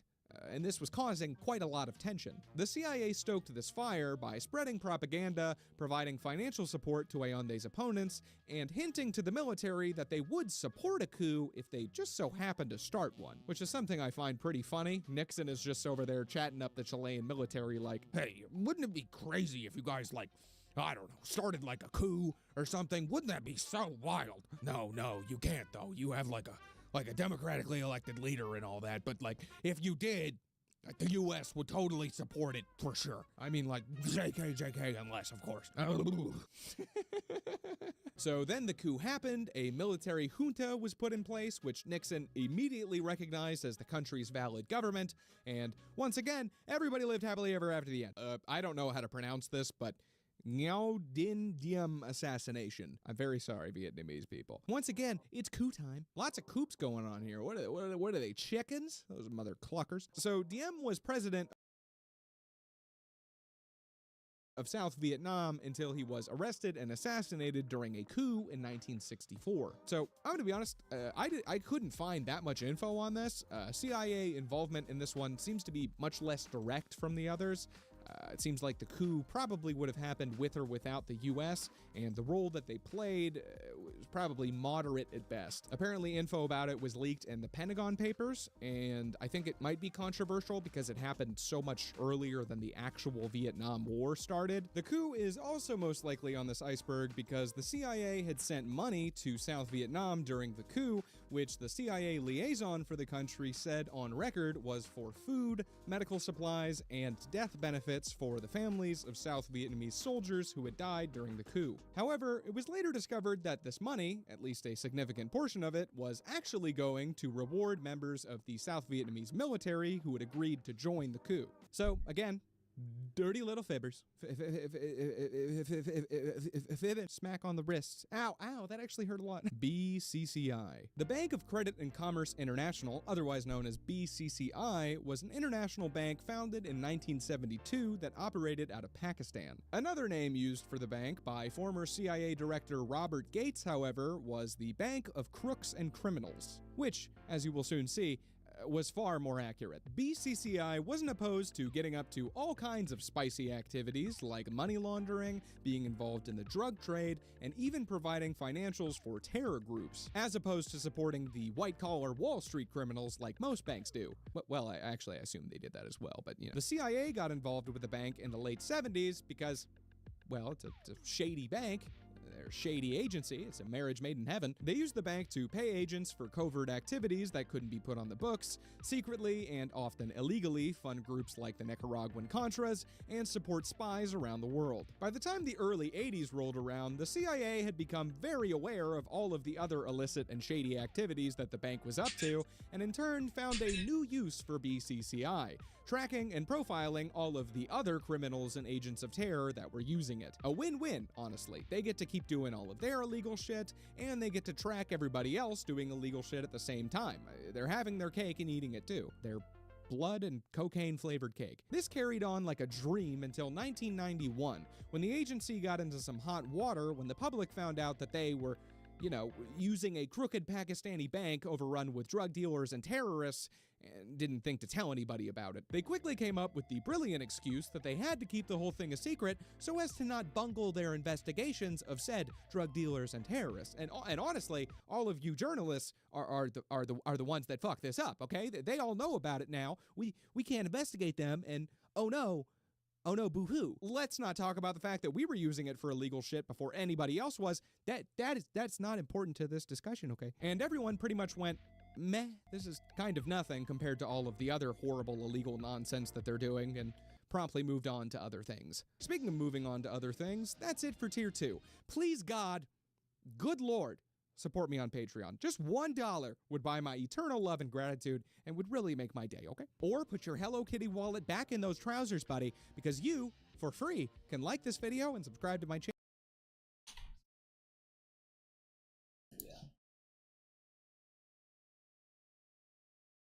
And I'll still get wet as hell.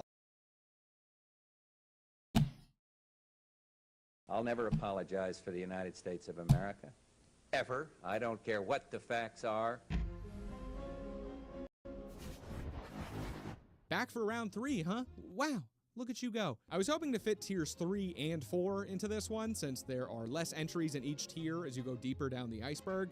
But, nope. This is just tier 3, and it's probably going to be longer than the last one. So hold on to your hats, keep your hands and feet inside the ride at all times, and look out for laser pointers on your forehead, because we are going back in. 1949 Syrian coup. If you're thinking to yourself at this point, wow, that's a whole lot of coups. Dang, it sure is. That's a lot of coups, huh? This is the wiki list for U.S. involvement in regime change.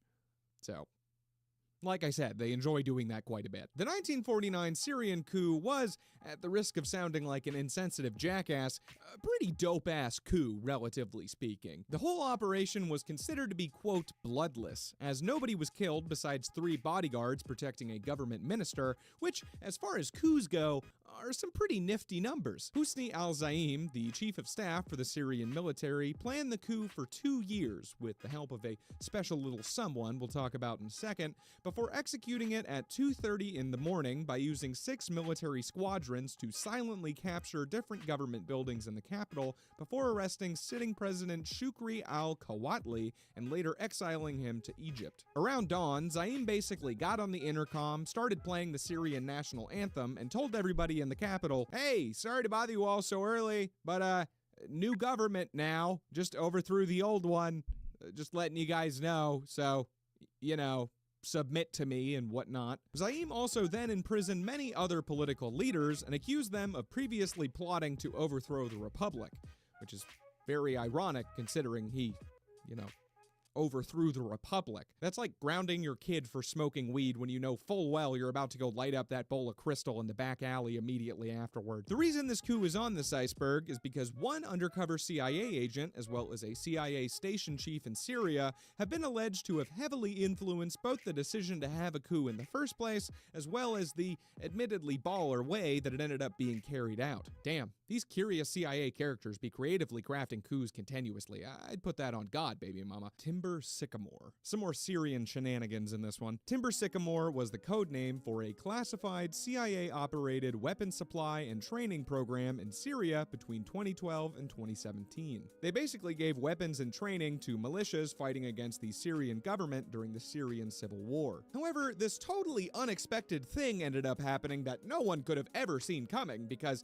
you see, plopping a bunch of machine guns and RPGs in the hands of unorganized Islamic Middle Eastern militias in a region where we were actively at war with, unorganized Islamic Middle Eastern militias ended up not being the best idea when it came to keeping arms out of the hands of said unorganized Islamic Middle Eastern militias. A very sizable portion of these assault weapons, mortars, and rocket-propelled grenades that we just sharded out in the direction of random Middle Eastern rebel groups immediately found themselves on the Syrian black market, where they were purchased by, I don't know, the exact people that we were trying to fight. So now we had this situation where American soldiers over there would find themselves in the crosshairs of groups like ISIS, using the exact same American-made weapons that they were supplied to the region free of charge by Uncle Sam himself. But why would they even do this in the first place? How could they have not seen this coming? Are they really just that stupid? Well, yes, of course, but behind their stupidity lurks a dark, slimy byproduct of modern capitalism known as the military-industrial complex. That's right, the same Scrooge McFuck-ass system that led to fields in Arizona full of literal miles worth of unused fighter jets and America's nearly $2 trillion military budget led to American soldiers getting killed by the same weapons that they held in their hands. And it's not the first time that has happened. It happened in Vietnam, happened in Iraq, happened in Korea. Really, any time where there's a massive amount of American-made weapons in an area, they're gonna get used by the opposition. The Vietnamese literally referred to the stuff that Americans carried around on the battlefield as gifts that could be taken from them. And the American military-industrial complex is a very complicated subject that I might cover another day, but that day is not today. But for these purposes, it basically boils down to a vicious cycle of old white men making billions off of the pain and suffering of others, and not ever wanting to turn off that steady flow of sweet, reliable blood money. So there are these things called defense contractors that the US hires to produce all of the weapons and aircraft and such that it needs for its endless wars, and of course to pump out all of those weapons that we gave to those random Syrian militias. These defense contractors also love to get up to this fun little thing called straight up bribery. I mean lobbying.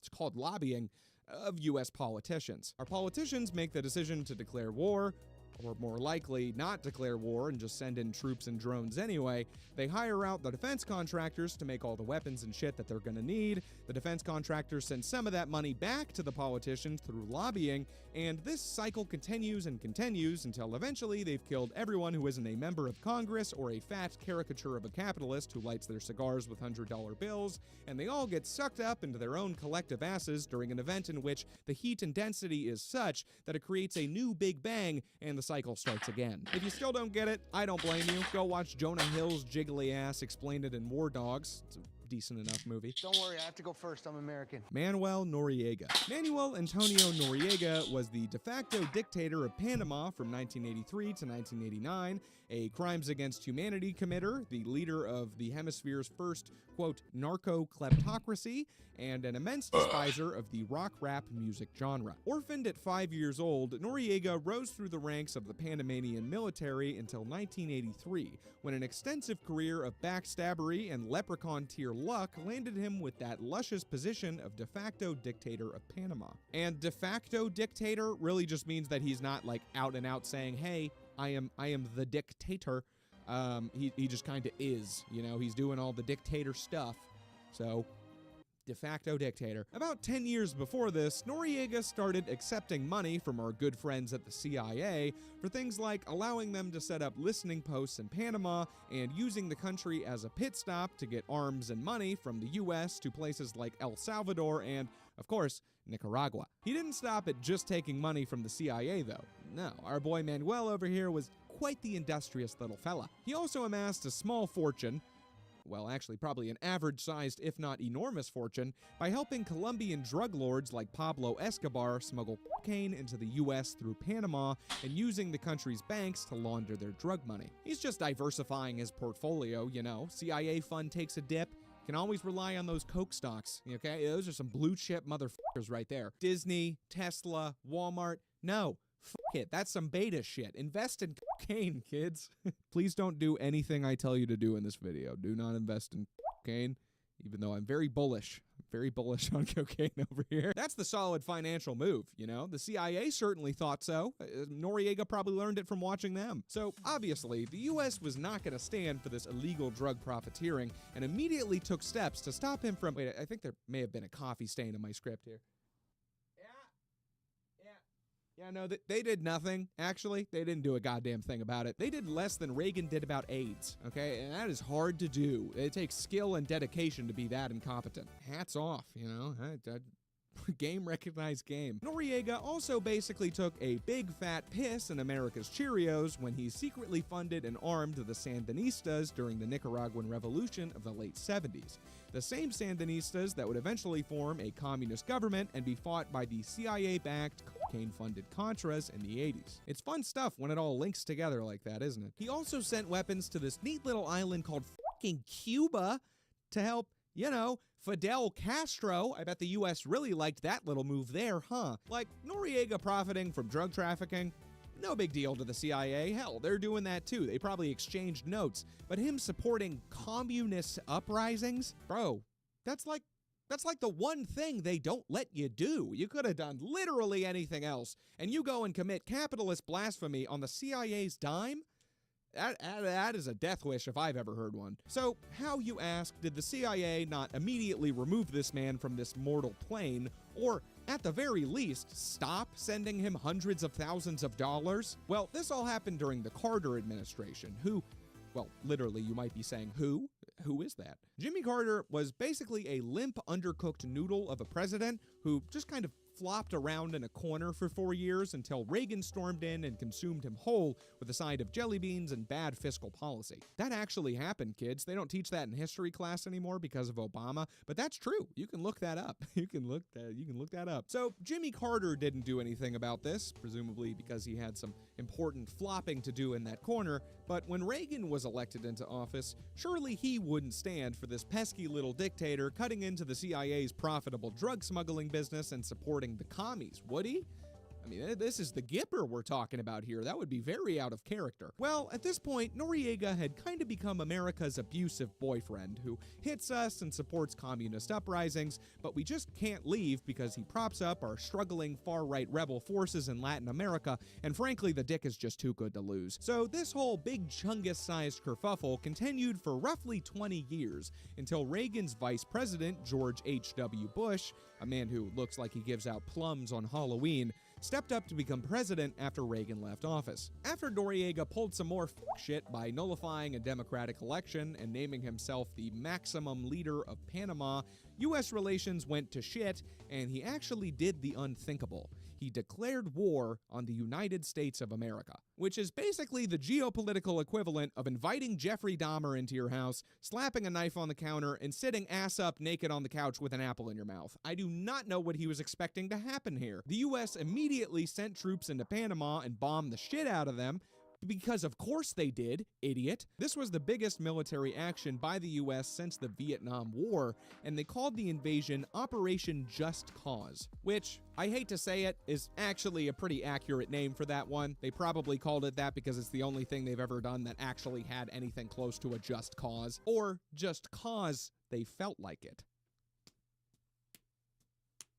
Slapping my knee down here. Noriega then went on the run, fleeing to Panama's Vatican embassy, allegedly dressed as a woman to avoid detection, where the US eventually found him and forced him to come out in the most vicious and evil way possible. A 24-hour loop of non-stop rap rock music blasting toward the embassy. This was very effective. Noriega was captured and sentenced to lengthy prison sentences in multiple different countries for drug trafficking and crimes against humanity committed during his dictatorial rule before dying of brain cancer in 2017. Sounds like a pretty laid-back dude. You know, I don't know what all the fuss was about. RFK assassination. Another day, another dead candidate. This is another neon green one, so you know, put on your tinfoil hats and don't drink the tap water, because we're going back into gay frog territory. I'm kind of retarded. Also, I think this is a fitting place to put this. I learned in between tears that the last conversation that John F. Kennedy had was with the wife of the Texas governor that he was riding with in the motorcade when she turned around and said to him, "Well, Mr. President, you can't say Dallas doesn't love you." To which he replied, "No, you certainly can't," and was then immediately shot in the head. Like, immediately. Right after the words exited his mouth. The gray matter exited his head. What a knock on wood situation there, right? He jinxed the hell out of that one. Anyway, let's talk about his brother, who also got shot. Because, well, his last name was Kennedy. I mean, what did you expect? On June 5th, 1968, Robert F. Kennedy was shot by the son of a man who doesn't understand how naming people works, Sirhan Sirhan. Man's really just heard his own last name and was like, yeah, run it back. run it back. And personal side story here, feel free to skip forward a couple of minutes if you hate me. My first ever job was at a luxurious KFC/A&W in a truck stop of a town in my home state of Alaska. I was employed as a chicken fryer. The chicken fryer. I fried chicken. They told me the 11 herbs and spices and everything. I had to sign an NDA about it. But you know, f the man. I'll tell you. They're all MSG. All 11 of them. Within this wonderful establishment worked a man by the name of Luafulu, or Lulu, as we called him, because nobody has time for that shit. Plus, I don't think it was even a real name. I think he just came up with one fake name and decided it was good enough to double up on. Lulu was a fucking hulking mass of a Samoan man and a recently released felon, and I saw him most days for several months before this. Comprehend that detail. So one day I go into the restaurant. Well, honestly, restaurant is a strong term for this place. I go into the KFC. I go into the KFC after school to go into the bathroom and change into my fucking disgusting, crusty, highly flammable work clothes. I go to the bathroom and I can tell that it's locked because the handle wouldn't turn, you know? But the door still just pushed open anyway because that place was a lawsuit waiting to happen. It actually got destroyed somewhat recently during an earthquake up there. God sought his vengeance upon this sinful chicken-based establishment. So I go in there and I see Lulu squatting on a toilet before he pulls the stall door back vigorously so I can't see him. Weird, right? I mean, I assume he's shitting, which is not typically done with the stall door open, even if you did lock the other door. So I say, you know, sorry, Lulu, I didn't mean to interrupt your shit session here, bud. I'll head out. But he's like, do I know you? And I'm like, yeah, Lulu, we've worked together for like months. And he literally said, oh yeah, white boy, what's up? Can you lean against that door for me? Like the door that I had just pushed open earlier. Clearly surprising him. Now, typically, when a hulking Samoan ex-felon asks you to lock yourself in a bathroom with him, you should respectfully decline. But I guess I was feeling 11 herbs and spicy that day, so I did what he asked. Lulu then proceeded to smoke crack cocaine, probably provided by the CIA, directly in front of my young, nubile, innocent eyes. He then offers it to me, and rest assured, best crack I ever smoked, dude. Top shelf shit. Fucking chef's kiss for that crack. I'm just kidding. I did not smoke crack. Well, that crack specifically. And Lulu was eventually chased out of the KFC by police when he basically assaulted the general manager in a crack-fueled rampage and was fired the next day from what I heard, not even from doing that, but for not showing up to work the day afterward. So remember, kids, if you ever work at a KFC, smoke crack in the bathroom and assault the manager all you want, but you better fucking clock in on time. So, what were we talking about? RFK assassination. Just like JFK, there are several theories about CIA involvement in Robert's assassination, ranging from 3 men in the background of a photo of the event being secret CIA agents, to the assassin actually being a brainwashed Manchurian candidate-style fellow who had his mind wiped by the CIA during MKUltra. And again, just like the JFK assassination, I can't claim to know what happened here, or even what I think happened with this one. Of course, I'm always open to the concept that the CIA killed this dude. I mean, his last name was Kennedy. Again, what more reason do you need? But I'm much less convinced that they played a role in this one than I am that they whacked Johnny F harder than Chris Rock at the Oscars. The CIA killed the shit out of me. Bangkok plot. So the Bangkok plot refers to a, quote, international conspiracy to overthrow then Prince of Cambodia Norodom Sihanouk during the 1950s. This one's pretty damn murky. I couldn't find a ton of info out there about it, but from the looks of it, sounds like the CIA smelled some commie on them and decided to back some right-wing nationalist groups in Cambodia and encourage them to start a coup, which they did before it failed miserably. Prince Sihanouk, or some of his cronies, murdered the Cambodian governor who had started the coup, and in a very metal turn of events, strung up photos of his corpse all over the nation's capital. And if you have any other info on this topic, please be a dear and leave it in the comments for me, alright? Thanks, champ. Operation Midnight Climax. Operation Midnight Climax was a sub-program of MKUltra, and just like its parent operation, it was quite the juicy one. Grab a napkin and pull on one of those oversized lobster bibs, because we are chomping down, boys. So, the CIA did not stop their rampant acid shenanigans with mental patients and prisoners locked up in their government hospitals. No, they were dosing all kinds of folks. Like, a lot of people. Some for no other reason that I can think of other than they just thought it was funny. They even got to the point where they were dosing other fellow CIA agents without their knowledge during office hours, just to, you know, see what would happen. Which makes sense. Sure, yeah, why not? Let's totally just give this armed and dangerous human being whose job it is to murder commies a massive dose of acid while he's working on important government work in our own agency. Just a little bit of a massive dose of acid, you know, as a treat. And they ended up doing this so frequently that the Wikipedia page on the subject says that surprise acid trips became something of an occupational hazard among CIA operatives. And keep in mind, most of these CIA guys are total hardline, straight-edge white dudes, you know what I mean? They've never done psychedelics before. This is a whole new world for them. Shapes and colors the likes of which I've never seen. And honestly, no disrespect, the middle of the CIA offices in Langley, Virginia, not exactly what I would call an ideal set and setting. There's even the story of one agent who had his morning coffee spiked with LSD and, predictably, proceeded to go absolutely butt-ass bonkers, ran out of the building, and just kept running for miles across Washington, D.C., screaming at the top of his lungs at every car he saw, thinking that they were all full of monsters chasing after him. Which, not gonna lie, is one of my favorite images that this iceberg has produced so far. I feel like that really sums up the CIA quite well. Just a random agent with huge pupils sprinting out of the building, running around DC, screaming at people. It just feels right. The other agents who spiked his coffee probably just walking around behind him, laughing, eating popcorn. I love this country. So, in addition to mental patients, prisoners, veterans, regular-ass people, and their own co-workers, there was at least one other group of people that the CIA loved to drug up without their knowledge. John. Well, Johns.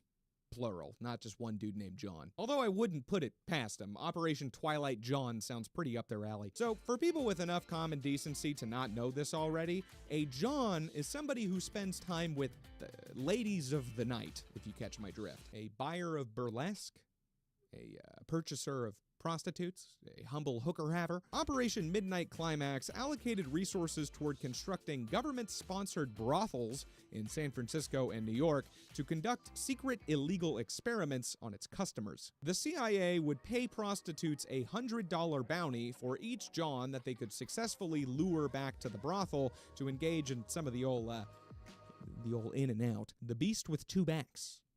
Making whoopee. Unprotected sex. A bounty not for collecting heads, but for giving it? Groundbreaking. They also would, of course, get these prostitutes to secretly dose the Johns with a heavy amount of psychedelics pre-coitus to study what happens when a dude high on acid fucks a lady, I guess. What the hell was going on in the 60s, dude? Was that a real time period, or did everybody just have collective psychosis for an entire decade? I blame leaded gasoline. These government brothels were decked out with all kinds of recording equipment and secret rooms hidden behind one-way mirrors so that the agents could personally, you know, sit there and watch the magic happen. And I'm not talking Disney magic here, okay? Mickey Mouse would probably be incredibly disturbed and aroused by the situation. And in these secret peeping rooms, they had, get this, a mini fridge full of martinis and a portable toilet so that they could shit, drink, and spy on some dude tripping nuts deep in somebody's daughter all at the same time. This just, did I mention I can't believe this actually happened? Did I bring that up last time? This sounds like a fucking Huxley novel. By the way, I don't know who's naming these operations down in Langley, but whoever it is, they really hit a humdinger with this one, dude. Operation Midnight Climax, that's just, they really hit the nail on the dick with this one. A lot of these agents involved also consensually took part in the acid and prostitutes themselves.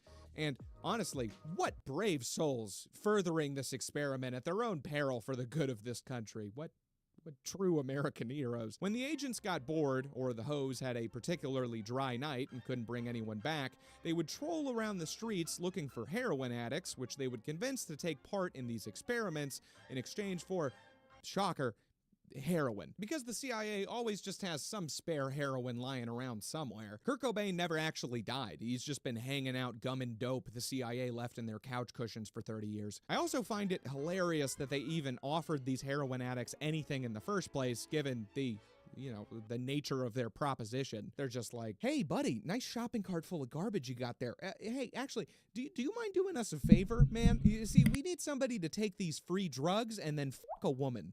Well, that sounds interesting, but what's in it for me? The CIA also trained these government-sponsored whores in the art of post-coital questioning to study the effect that the combination of psychedelic drugs and sex had on interrogations. Which, like, how were they planning on using that information? Because if the plan was to transition from straight up torture to getting the enemy plastered with a free hooker, I think a lot more people would start surrendering. That actually sounds very effective. They're gonna have to get like bouncers for the line into the POW camp. 1964 Brazilian coup. All right, I kind of want to clear something up here before we continue talking about this never-ending stream of CIA-sponsored coups. Despite how much America says it loves freedom around the world, it really only loves American freedom. Specifically, rich Americans' freedom. Even more specifically, rich Americans' freedom to do whatever they want with the freedoms of people in other countries, and the rest of us poor peons who are spending $30 on a thing of string cheese at Walmart. Totally worth it, though. Those things slap, dude. I'm a big mozzarella fan. The government could not give two shits whether another country is a free democracy or a brutal dictatorship. Actually, that's not true. They would really prefer everywhere be a dictatorship run by a brain-dead puppet who does anything that Daddy America tells him. Sure, they might say they hate dictators like Fidel Castro and Stalin and Mao, but that's just because those dictators didn't suck America's dick all day for lunch money. A democracy is way too flimsy. I mean, sure, the president of whatever piece of dirt is on top of some oil is a burger-eating, booby-loving, free-market capitalist pig today, but tomorrow, that piece of dirt citizens could elect a fucking tracksuit-wearing, square-car-loving, distribution-happy Marxist, and there's nothing you can do about it. Well, actually, there is something they can do about it. It's called a coup. They do it all the time. It's the whole reason we're talking about this. So hopefully now you see that the CIA overthrowing all these democratically elected governments, really, it's a good thing, you know? These people cannot be expected to make all these decisions for themselves. They're poor and stupid and brown. Why shouldn't America help them by installing a brutal puppet warlord, I mean righteous liberator, to point them in the right direction, not only for a couple of years, but for the rest of his goddamn life? Or at least as long as we allow him to live. It just makes sense here, people. It just does. This is sarcasm, by the way, in case you're brain dead. Do not come for me, fuckers, okay? I will shit on the floor of your target so goddamn fast. In conclusion, Brazil. So, in 1961, the president of Brazil, a man named Juanio Quadros, made a real bonehead maneuver, an oopsie-daisy of the highest degree. So basically, he resigned from office and then expected that mass demonstrations would immediately break out across the country demanding his return to power, after which he would begrudgingly agree and go back to being president. This is funny. That is a funny thing that happened. He basically pulled the presidential equivalent of some pick-me-girl shit, and it just backfired immediately. It's like when a guy breaks up with his girlfriend, expecting her to, like, get jealous or something, and then 2 days later, she's banging your dad, and you're stuck eating a 2-week-old tube of cookie dough in the rain. So, after his adoring crowds of cheering fans didn't exist, Quadros was replaced by a man with a first name that I cannot f***ing pronounce, and a last name, Galart. It starts with a J. There's some O's and A's in there. It's all vowels. I don't get it. But apparently everyone else couldn't pronounce it either because he was more commonly referred to as Django. Which is how I will be referring to him from now on, both because it is amusing and because, again, I do not know how to say this squiggly line bullshit. An A is an A, damn it, okay? If it sounds different, then make it a different letter. Commies. Django was, by most accounts, a pretty standard, normal politician guy. He wasn't particularly radical in any specific direction. By most accounts, that is. Some accounts say he was a baby-eating communist brother humper who hates America and loves, oh god, oh no, square cars.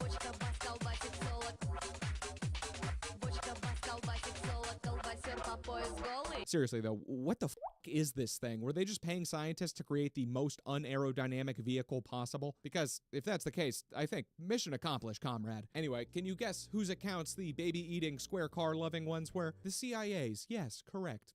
Gong. Haven't actually got the gong yet. I think I just might though. You know, a decent amount of people started subscribing to the Patreon. Okay, much appreciated, giving me the gong money that I need desperately. The main issue here seems to be that while Django himself was a nothing burger of a man, he did have some radical communists and outspoken anti-American politicians in important roles within his government. And that was good enough for us. At first, the US tried to guide Django in a more definitively right-wing direction, but that didn't really work at all. He was not taking the hint, and after Attorney General and assassinated man Robert Kennedy went to go talk to him in Brazil in person, only for Django to ramble at him for 3 hours straight, he got so annoyed that he decided he was just gonna depose the fucking guy. I mean, seriously, Django talked at him for so long that Robert Kennedy wrote a note out and passed it to the other guy with him at the table that said, "Looks like this isn't going anywhere." Django then asked the US for $250 million for some reason,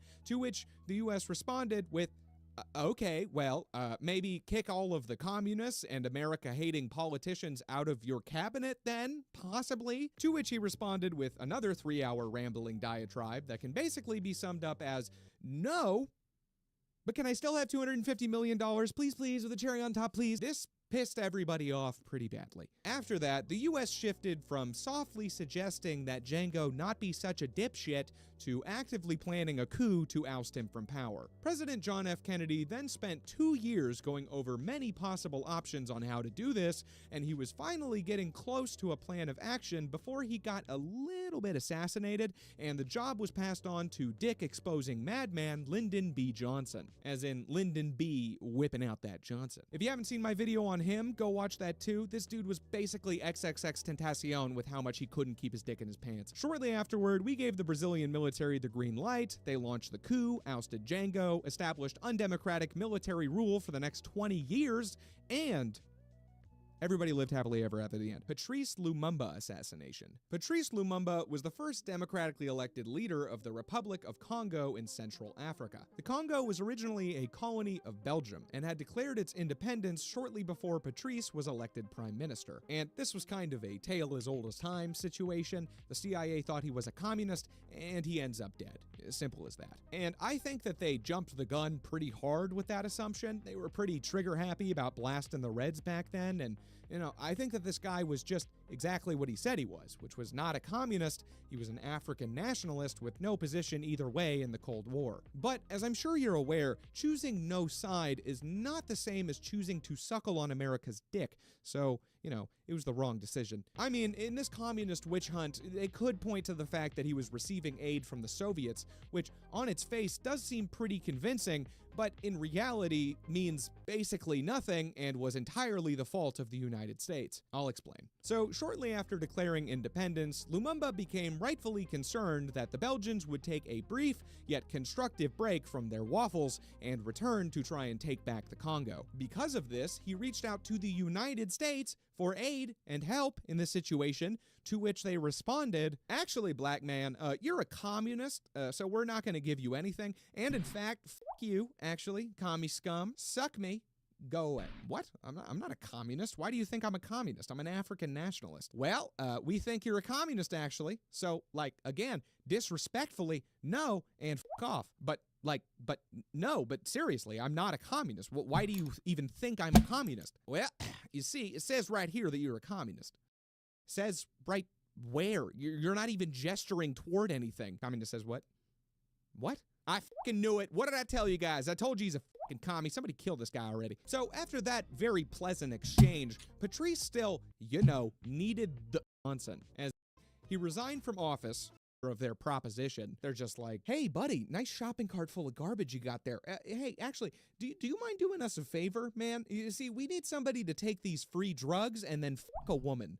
Well, that sounds interesting, but what's in it for me? The CIA also trained these government-sponsored whores in the art of post-coital questioning to study the effect that the combination of psychedelic drugs and sex had on interrogations. Which, like, was that, how were they planning on using that information? Because if the plan was to transition from straight-up torture to getting the enemy plastered with a free hooker, I think a lot more people would start surrendering. That actually sounds very effective. They're gonna have to get like bouncers for the line into the POW camp. 1964 Brazilian coup. All right, I kind of want to clear something up here before we continue talking about this never-ending stream of CIA-sponsored coups. Despite how much America says it loves freedom around the world, it really only loves American freedom. Specifically, rich Americans' freedom. Even more specifically, rich Americans' freedom to do whatever they want with the freedoms of people in other countries, and the rest of us poor peons who are spending $30 on a thing of string cheese at Walmart. totally worth it, though. Those things slap, dude. I'm a big mozzarella fan. The government could not give two shits whether another country is a free democracy or a brutal dictatorship. Actually, that's not true. They would really prefer everywhere be a dictatorship run by a brain-dead puppet who does anything that Daddy America tells him. Sure, they might say they hate dictators like Fidel Castro and Stalin and Mao, but that's just because those dictators didn't suck America's dick all day for lunch money. A democracy is way too flimsy. I mean, sure, the president of whatever piece of dirt is on top of some oil is a burger-eating, booby-loving, free-market capitalist pig today, but tomorrow, that piece of dirt citizens could elect a fucking tracksuit-wearing, square-car-loving, distribution-happy Marxist, and there's nothing you can do about it. Well, actually, there is something they can do about it. It's called a coup. They do it all the time, and it's the whole reason we're talking about this. So hopefully now you see that the CIA overthrowing all these democratically elected governments, really, it's a good thing, you know? These people cannot be expected to make all these decisions for themselves.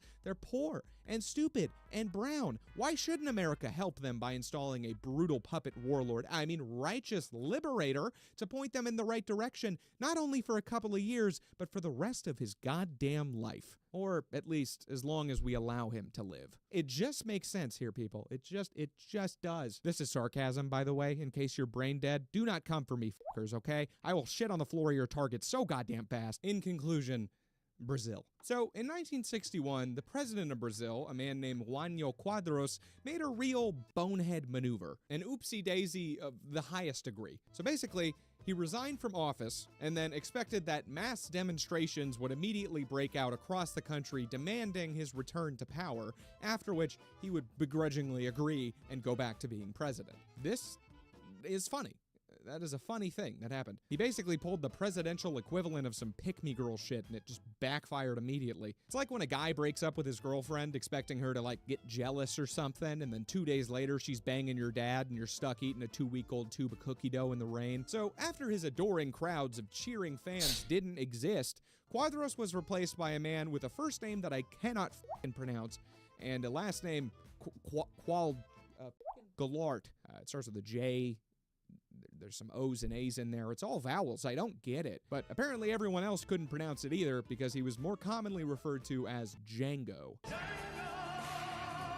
Which is how I will be referring to him from now on, both because it is amusing and because, again, I do not know how to say this squiggly line bullshit. An A is an A, damn it, okay? If it sounds different, then make it a different letter. Commies. Django was, by most accounts, a pretty standard, normal politician guy. He wasn't particularly radical in any specific direction. By most accounts, that is. Some accounts say he was a baby-eating communist brother humper who hates America and loves, oh god, oh no, square cars.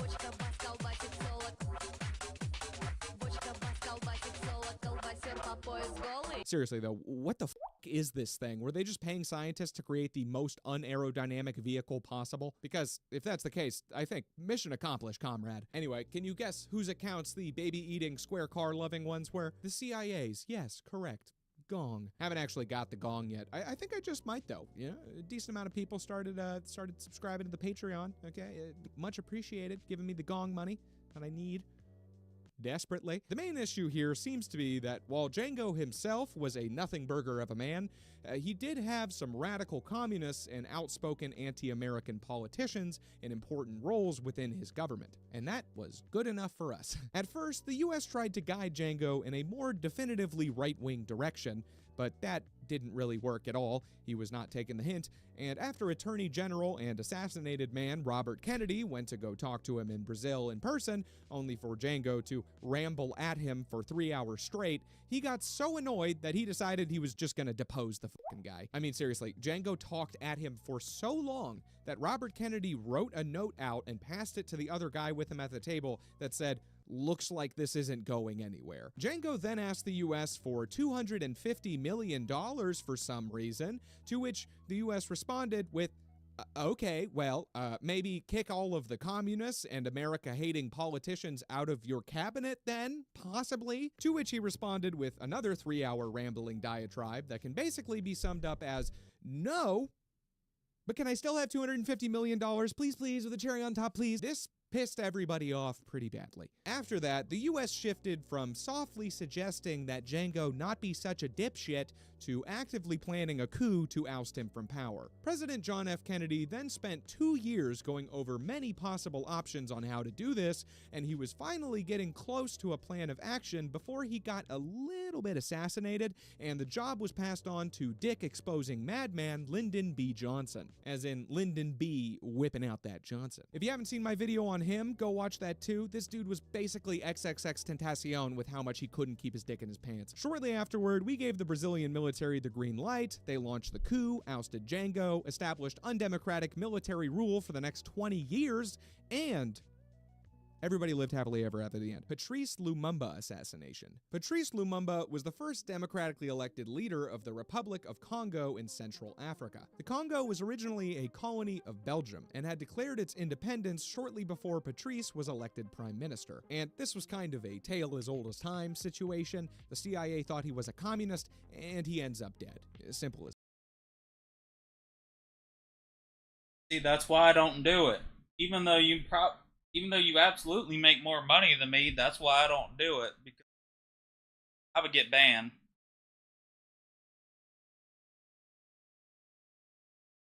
Yeah, but then the worst part is I immediately want the money. Even if it's on an account with literally nothing, the sole purpose is to sell shit. In my head, I'd get impatient as fuck.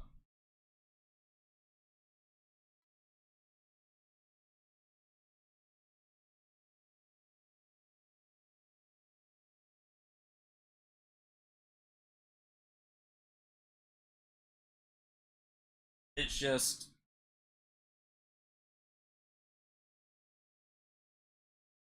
like I said, it's just, I'm way too impatient.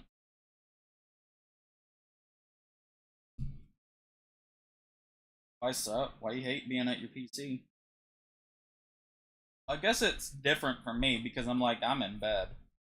Was that. And I think that they jumped the gun pretty hard with that assumption. They were pretty trigger happy about blasting the Reds back then, and I think that this guy was just exactly what he said he was, which was not a communist. He was an African nationalist with no position either way in the Cold War. But as I'm sure you're aware, choosing no side is not the same as choosing to suckle on America's dick. So, it was the wrong decision. I mean, in this communist witch hunt, they could point to the fact that he was receiving aid from the Soviets, which on its face does seem pretty convincing.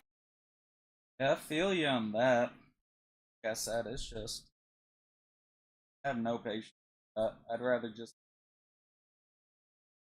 minions up right here to break shit. And, yeah. That's really it.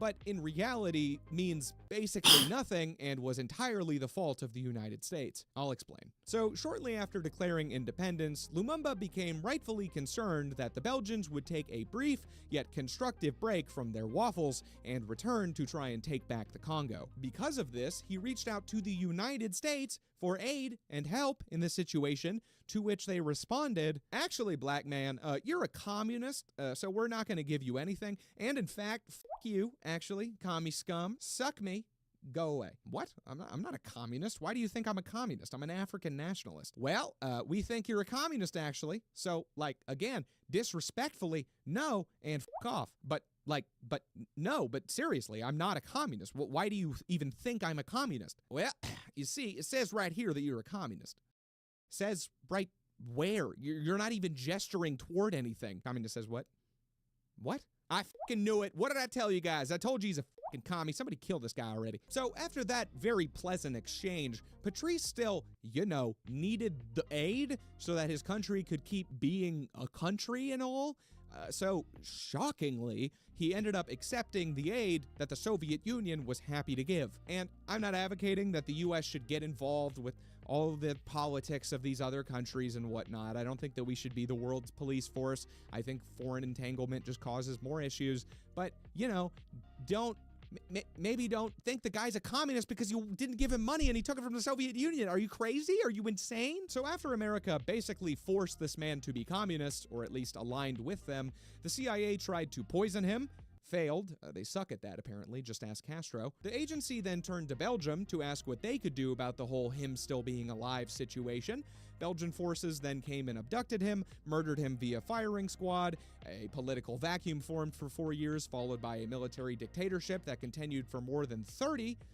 And everyone lived happily ever after the end. The Albanian Subversion, 1949 to 1953. Also known as Operation Valuable or Operation Fiend, the Albanian Subversion was a covert joint CIA and MI6 operation with the goal of toppling the communist government of Albania. The operation ran from 1949 to 1953 and, spoiler alert, was a massive stinking pile of failure. The plan was to overthrow the government and either reinstall a man with the funniest name for a monarch I've ever heard, King Zog. Not today, Zerg. Or to replace it entirely with a new US-aligned non-royalist government. They went about achieving this on two fronts. One was utilizing the Free Albania National Committee, which, like the Congress for Cultural Freedoms and the Iraqi National Congress, was, again, supposedly an organically formed coalition of Albanian exiles uniting under anti-communist sentiment with the goal of regime change in the country. In actuality, it was a front organization formed by the CIA and MI6. They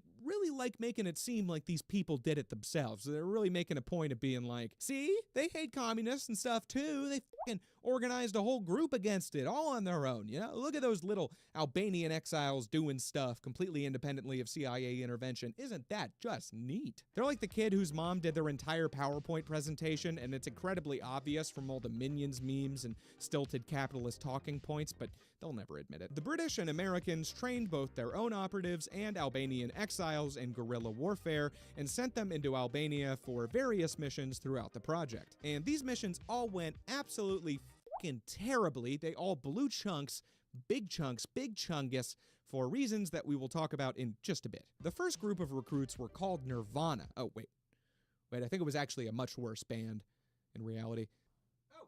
Yeah, they were called the Pixies. And in 1949, they all headed toward Malta for training on a British naval ship with the most crumpet-munching, crooked-toothed, tea-sipping name out there, the Stormy Seas. Only a red coat. They continued to send these groups who, to the agency's massive chagrin, just kept getting intercepted and either killed or captured by the Albanians. This was because one of the key members of the operation, a man by the name of Kim Philby, was secretly a communist who was working for the Soviet Union as a CIA double agent. There was some real Archer shit going on here.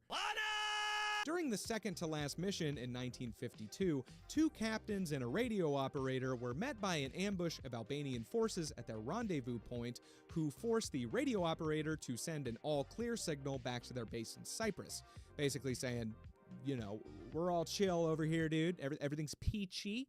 No need to worry. But the operator did one of those sneaky little switcheroo tactics and sent the message in a way that covertly indicated it was being sent under distress. The Albanians, however, who were apparently the love children of Albert Einstein and Jimmy Neutron fucking on a pile of the smart drug from Limitless, used their supersonic, capable of understanding Rick and Morty level IQ to deduce that the radio operator did in fact send the message in that I'm saying I'm okay, but in reality I'm being ravenously butt-fucked with little to no lube right now type of way, and arrested the three of them. Almost a year later, 4 more top agents parachuted into basically the same situation, an ambush at their landing site, and those not killed in these missions were eventually tried by the Albanians in 1954. Presumably after realizing the Albanians were playing 4D chess with them and either suspecting a mole or the possibility that these guys had f***ing psychic powers capable of turning the frogs gay, the CIA and MI6 pulled out of the country and declared the operation a failure. Mission failed.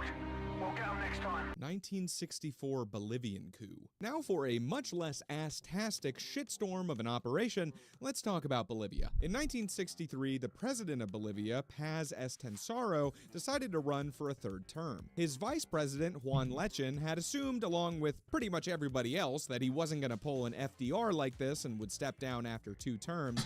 And given that Lechin was planning on running for president himself in 1964, and obviously couldn't now since, you know, the dude is still president, he was pretty fucking steamed about this. Lechen, an outspoken leftist, resigned from the party and formed the very catchy and memorable Revolutionary Party of the Nationalist Left. Later, good old President Paz Dispenser decided to jail some militant labor activists, which spurred on a series of riots led by the most dangerous group imaginable. Miners. Bolivian tin miners, to be specific. The miners seized a group of hostages, which included 4 U.S. citizens, until Lechen the leftist was like, guys, knock it off, you fucking dummies. Do you know what Americans are? You ever heard of Japan? They got nuked for messing around with those, okay? Let them go. Paz Dispenser then took on Bolivian Air Force General Rene Barrientos as his new vice president, and after the miners kept on striking and default dancing with picket signs all over the place, Barrientos was asked to lead the military in stopping these riots. And after Barrientos did that, he was like, hey, you know, I already got the whole military here under my command.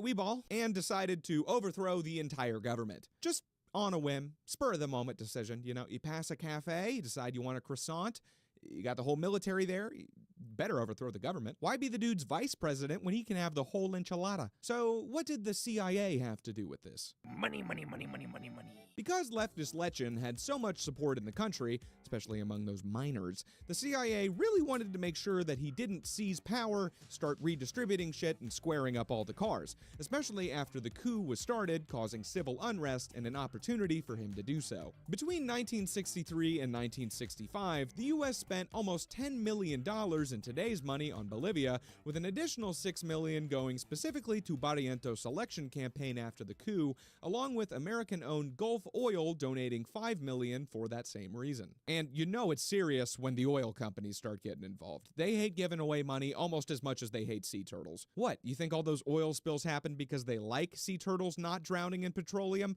Think again, bucko, okay? Open your eyes here. Project Artichoke. Project Artichoke was the operation preceding MKUltra, which itself was preceded by Operation Bluebird. Gotta throw people off that trail. You know, you gotta switch up the names every once in a while. Similar to MKUltra, the ultimate goal of the project was to develop methods for mind control and hypnosis. An internal memo from 1952 outlined the goals of the project in Alex Trebek's favorite fashion, the form of a question. It asked, can we get control of an individual to the point where he will do our bidding against his will and even against fundamental laws of nature, such as self-preservation? Another CIA report also stated, if hypnosis succeeded, assassins could be created to assassinate a prominent, redacted politician or, if necessary, an American official. The operation also had bases in Europe, Japan, Southeast Asia, and the Philippines, and the teams that worked there were told to, quote, conduct at the overseas bases operational experiments utilizing aliens as subjects. And sure, you would assume that what they mean is foreign citizens there that our own government illegally abducted and subjected to human experimentation,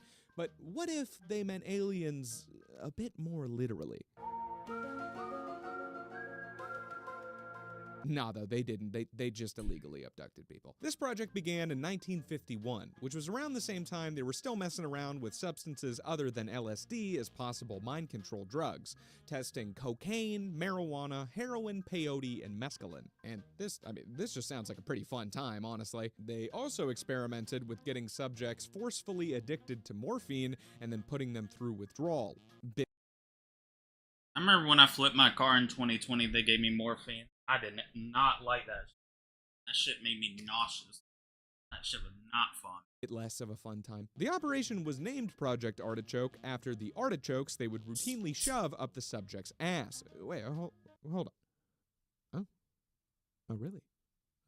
Well, I'm actually learning that that is a lie and also a stupid bit that I've done like 4 other times on this channel. I disagree strongly, but what do I know other than how to shit on the floor of a Target? There's also this whole situation involving the very suspicious death of a guy named Frank Olson, who was involved in both Projects Artichoke and MKUltra. But to keep these videos from being longer than your mom's massive wiener, I've decided to take a few things not included in this iceberg and save them for their own video later down the road. So, you know, get hyped. Go crazy!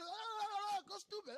Project MK Naomi. So Project MK Naomi, as the MK prefix suggests, was somehow related to Project MKUltra, but I don't know if there was any direct overlap in their activities. And knowing what this one was, I sure hope there was not. MK Naomi was the codename for the CIA's covert chemical and biological weapons operations from the 1950s through the 1970s, roughly the same time frame as MK Ultra. And information about it is much harder to come by than information about MK Ultra. I think they did a much better job of destroying the documents with this one. Must have finally changed out the batteries in the paper shredder, switched to crosscut. Some of the very scant details obtained from declassified documents include the fact that the project was ran out of a covert base to develop, improve, maintain, and store chemical and biological agents of warfare, as well as proof that the CIA tested at least 3 covert techniques for attacking and poisoning crops, and that they developed guns that could shoot poison darts coated in these bioweapons. They also used these poison darts to put guard dogs to sleep, enter the area that the dogs were guarding, and then wake the dogs back up by shooting them with a separate poison dart while the agent was leaving. That's a lot of downers and uppers right there, man. They've got Fido acting like Denzel Washington in Flight over here. Nixon resignation. Another neon green one here. Theory time. On August 9th, 1974, President Richard Nixon delivered a very long, detailed, and well thought out resignation letter to then Secretary of State and winner of Worst Piece of Shit to Ever Exist Anywhere in the Known Universe Other than Derek Award, Henry Kissinger. And again, it is quite lengthy, but I still think it's important to read. Here goes. Dear Mr. Secretary, I hereby resign the office of President of the United States. Sincerely, Richard Nixon. A real tearjerker, I know. Sorry to put you guys through that. I'm getting kind of choked up myself over here. As discussed in the Watergate entry in the first tier, Nixon was being a very bad boy and deserved a spanking, honestly. He arranged the break-in at the Watergate Hotel and office buildings to spy on his political opponents, more specifically Ted Kennedy.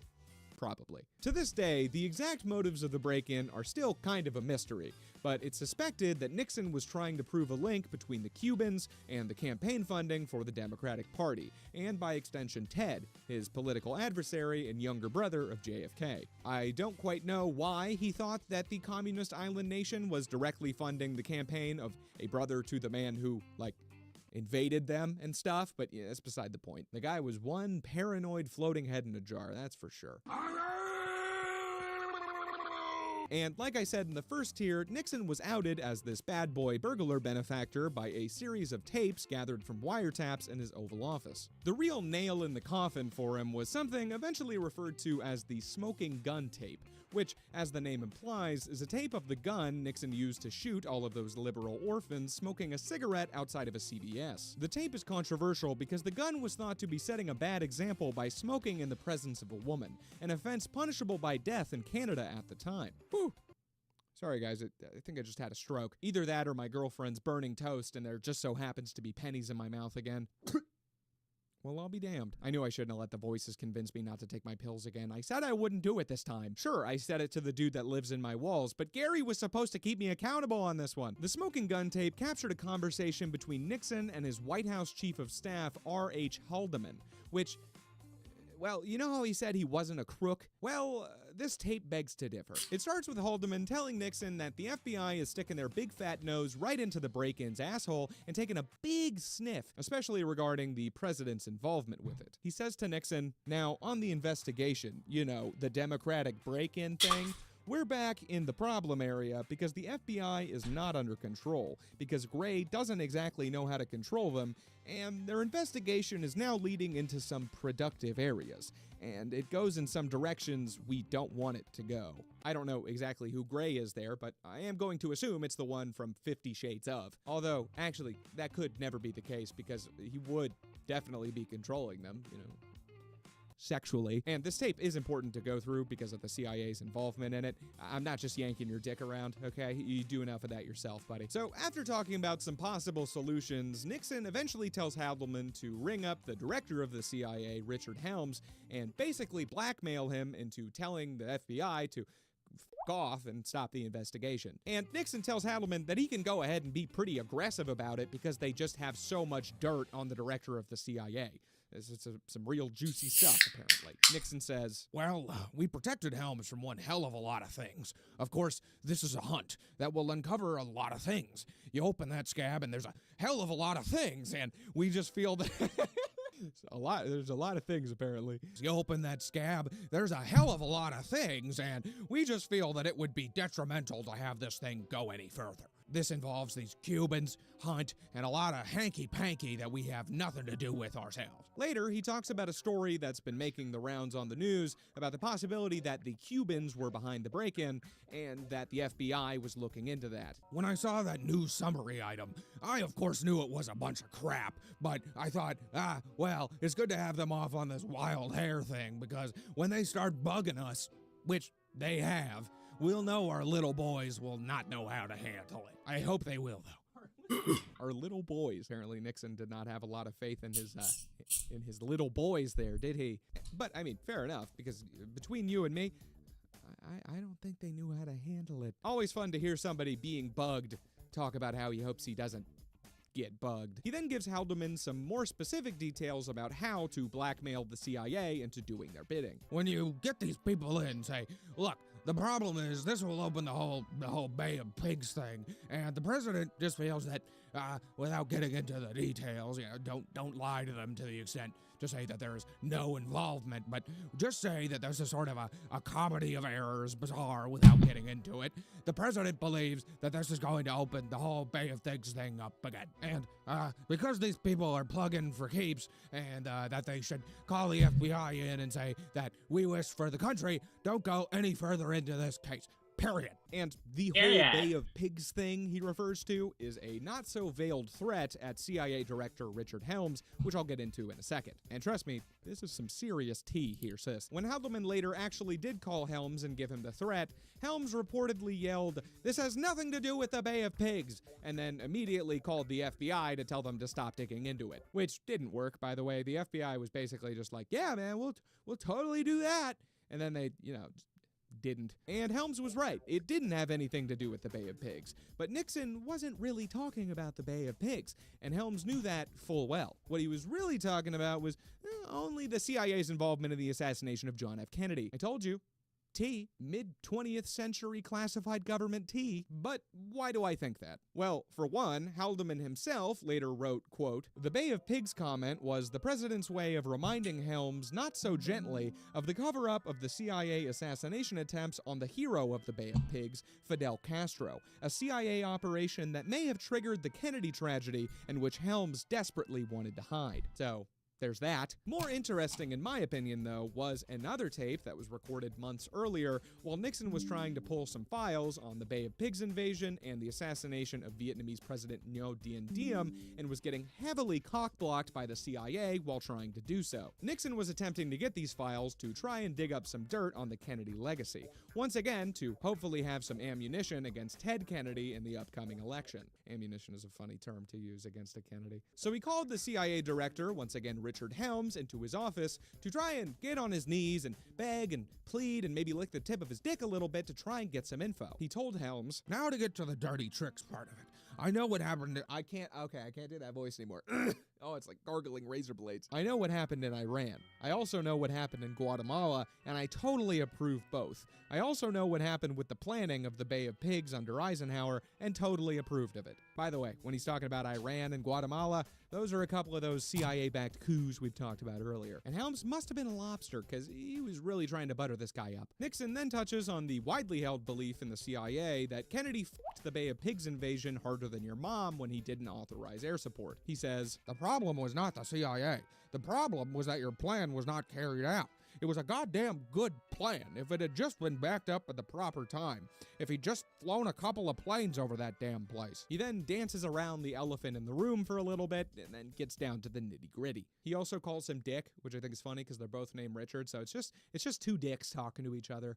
It's how poignant. "My interest there is solely to know the facts. What I want, Dick, regarding any understanding, regarding any information. I do not want any information that comes in from you on these delicate and sensitive subjects to go to anybody outside. The who shot John angle. I wonder who this John could be he's talking about. It was John F. Kennedy. He was asking who shot John F. Kennedy. I need to know what is necessary to protect, frankly, the intelligence gathering and the dirty tricks department, and I will protect it. Hey, Listen, I've done more than my fair share of lying to protect you, and I believe it's totally right to do it. Nothing absurdly grotesque about the president saying that at all. Helms then just straight up said nothing, and there was an awkward pause for a while before Nixon went on. If I don't know, then what do you have? I don't believe you can say, well, the director of the CIA is the only one who is to know what happened in certain circumstances. The president is to know, and that the president's successor is not to know. I am not going to embarrass the CIA because it served, I believe, in dirty tricks. Helms then did agree to give up a couple of files on the Nhau Diem assassination, which apparently gave Nixon enough dirt on the Kennedys to stop bugging Helms about it, but Helms never gave anything about the Bay of Pigs or the JFK assassination. So, like, not even the goddamn president can get these guys to tell him information about stuff? What? That's ridiculous. It's almost like there's some sort of extra-legal secret society or something. Let me get this straight. The president can demand the director of the CIA give him information, and the director can just be like, nah, I don't think I will do that, most powerful man in the world. I don't really feel like it. Crazy shit. Now, Evan, I hear you say, you've been rambling on quoting dead people for what feels like 45 minutes at this point. I can feel your audience retention dropping off of a cliff. What does any of this have to do with the CIA being involved in Nixon's resignation? Well, that's very hurtful, and I am going to cry later, but I'll tell you anyway. When the smoking gun tape was leaked and it became public knowledge that the CIA was coerced into interfering with a major FBI investigation into the White House, and through a threat involving the Bay of Pigs, clearly a sensitive topic for this guy, Richard Helms was not happy. Nixon demanded Helms turn in his resignation, but as we've seen, Helms isn't really one to, listen to the president, and as far as handing in a resignation goes, Nixon sure got one hell of an Uno reverse card pulled on him with that one, huh? So I believe the theory is that the CIA pressured Nixon to resign after this whole debacle, especially after he threatened them with the Bay of Pigs and the JFK assassination and told their director to go ahead and fuck himself and suck eggs and die, allegedly. This is a joke? Operation Condor. Operation Condor was a massive, covert, CIA-backed campaign of state terror to suppress left-wing groups in Latin America. They did this by colluding with the right-wing dictators of multiple South American countries, including Argentina, Bolivia, Brazil, Paraguay, Uruguay, Chile, and Peru. Their tactics included political repression, state-sponsored terror against civilians, CIA-backed coups, and the assassination of multiple left-wing leaders such as Che Guevara. The Archives of Terror, a set of documents about this operation, claim that around 50,000 were killed, 30,000 were disappeared, and an additional 400,000 were imprisoned over the course of the campaign. The program also allowed foreign forces to operate illegally across the nations participating.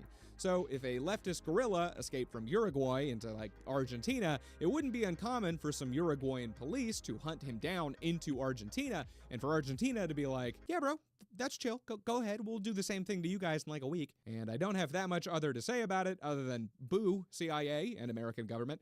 Killing civilians bad, supporting fascists bad. Don't do that.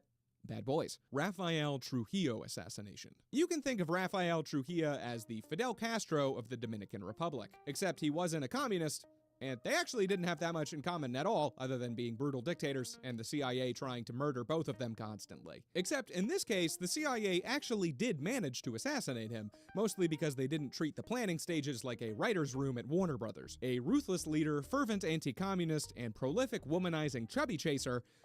That's not a joke, by the way. He specifically only had relations with half-black obese women.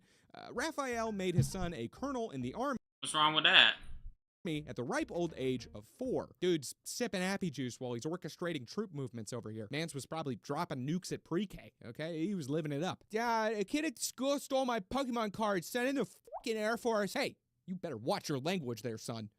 But yeah, where's he live? Let's bomb his family. Trujillo was also known by several nicknames, including El Jefe, Chapitas, which means bottle caps because he insisted on wearing a shit ton of medals at all hours of the day, and El Chivo, which literally means the goat. Much like me and your mother, the US had a very complex relationship with Raphael, and not only because he stole the name of a beloved Ninja Turtle.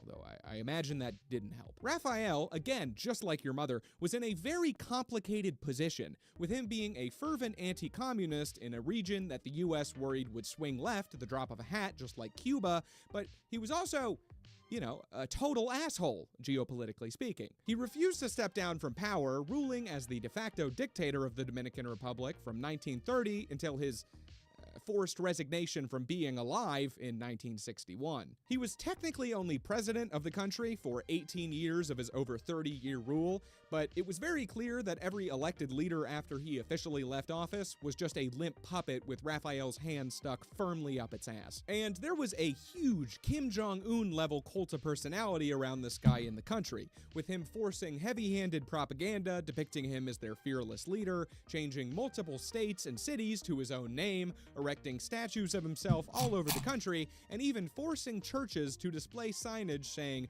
"God in heaven, Trujillo on earth," and erecting a giant neon sign with the same statement in the nation's capital, which he also named after himself. He was also a paranoid megalomaniac, attempting to assassinate the leader of Venezuela, as well as a naturalized U.S. citizen for being critical of his rule, and spearheading something known as the Parsley Massacre, a Dominican military slaughter of up to 30,000 Haitians. Not very chill behavior, if you ask me.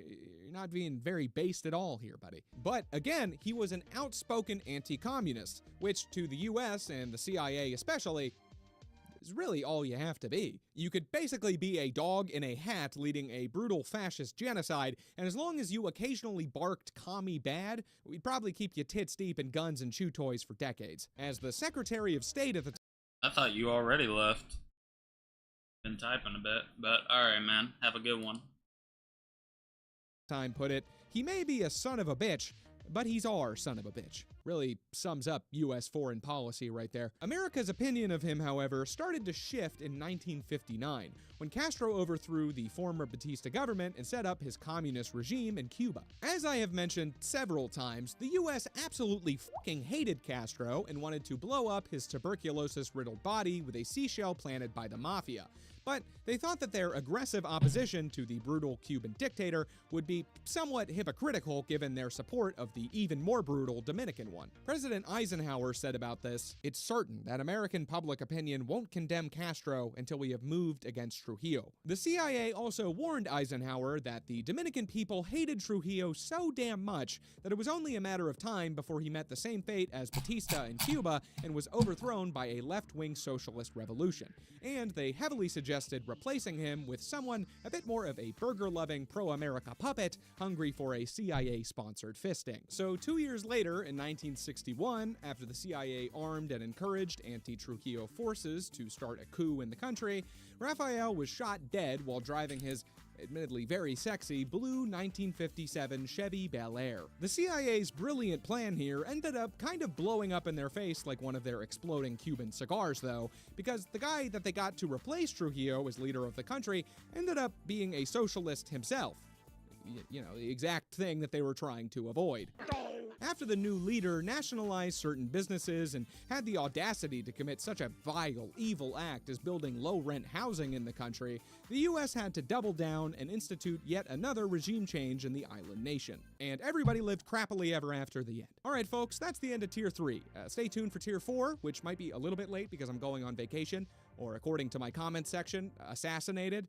And replaced, just like Kanye, apparently. Have you seen this? Have you heard about this? Thank you to everybody who subscribed to the Patreon. It's been crazy. I really appreciate it. Another one of my videos just got demonetized, so I'm hoping to eventually get enough donations on there that it's sort of stable, and I don't have to worry about that kind of thing or censor myself, you know what I mean? And because of all that generosity, here's a long-ass list of shout-outs for my God-tier patrons. Zorro G, Andri S, Ligma Johnson, Riley G, Gumaho, and Maxman Beta. And here is another list of all the patrons that give me $20 a month. A whole Andrew Jackson. Eduardo H, Trapper446, Girthquake, Rare Bees, Jeremy H. Earthquake is kind of a dope name, I think.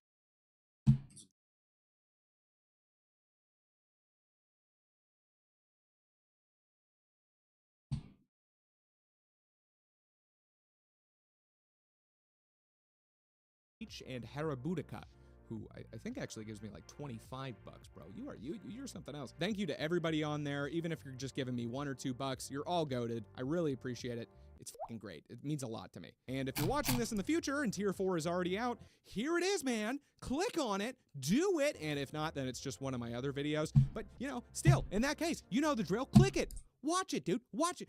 Watch it. God!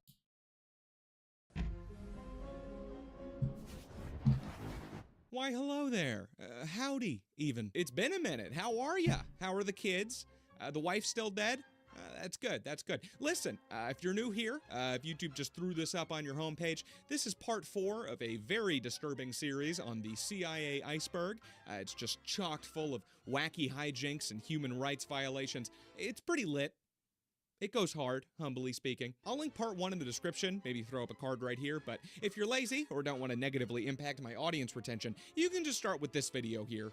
You know, you're not gonna miss anything. It's all kooky, crazy goodness. You can always go back for the others later. You're already here. You're already right here. I got kind of sickly before filming this tier. It's part of why it took so darn long to come out and why I sound slightly annoying and nasally for the first entry or two. Don't worry about it.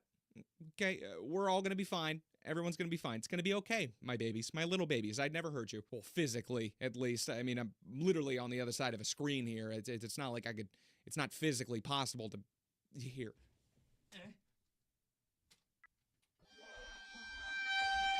See, you good? Did that hurt? Was that an ouchie? Oh, my shit is crooked now. No, you're fine. See, you're gonna be fine. Psychologically, though, I'm not so sure. And speaking of psychological pain, let's just get on with it, shall we? 2002 Venezuelan coup.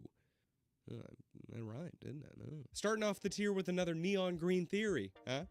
It's a bold move there, bucko. So I think this entry, and not myself, okay, this is all post-ironic parody, of course, Mr. Government, please don't do stuff to my butt, is implying that the CIA created or supported the failed Venezuelan coup of 2002. And honestly, I don't know about all that, Chief, okay? Maybe I'm assuming too much about what it's implying, but I'll just lay out the facts here and let you come to your own conclusions, okay, little guy? Who's my little guy? You're doing so great, champ. So proud of you. As long as you've subscribed to the channel and liked all the videos to help them out in the algorithm, of course. If not, then I'm sorry, but you're dead to me, and I will drop you off at an orphanage. I don't care if you're one of my many illegitimate children or not, but you're an orphan now, okay? Like and subscribe, damn it. Hit that bell if you like having parents, bud. For legal purposes, I must say that that was not a threat. After a series of socio-political nonsense unfolded in Venezuela, including labor strikes, riots, and 5 leaders of their nationalized oil industry blowing referee whistles at each other on national television,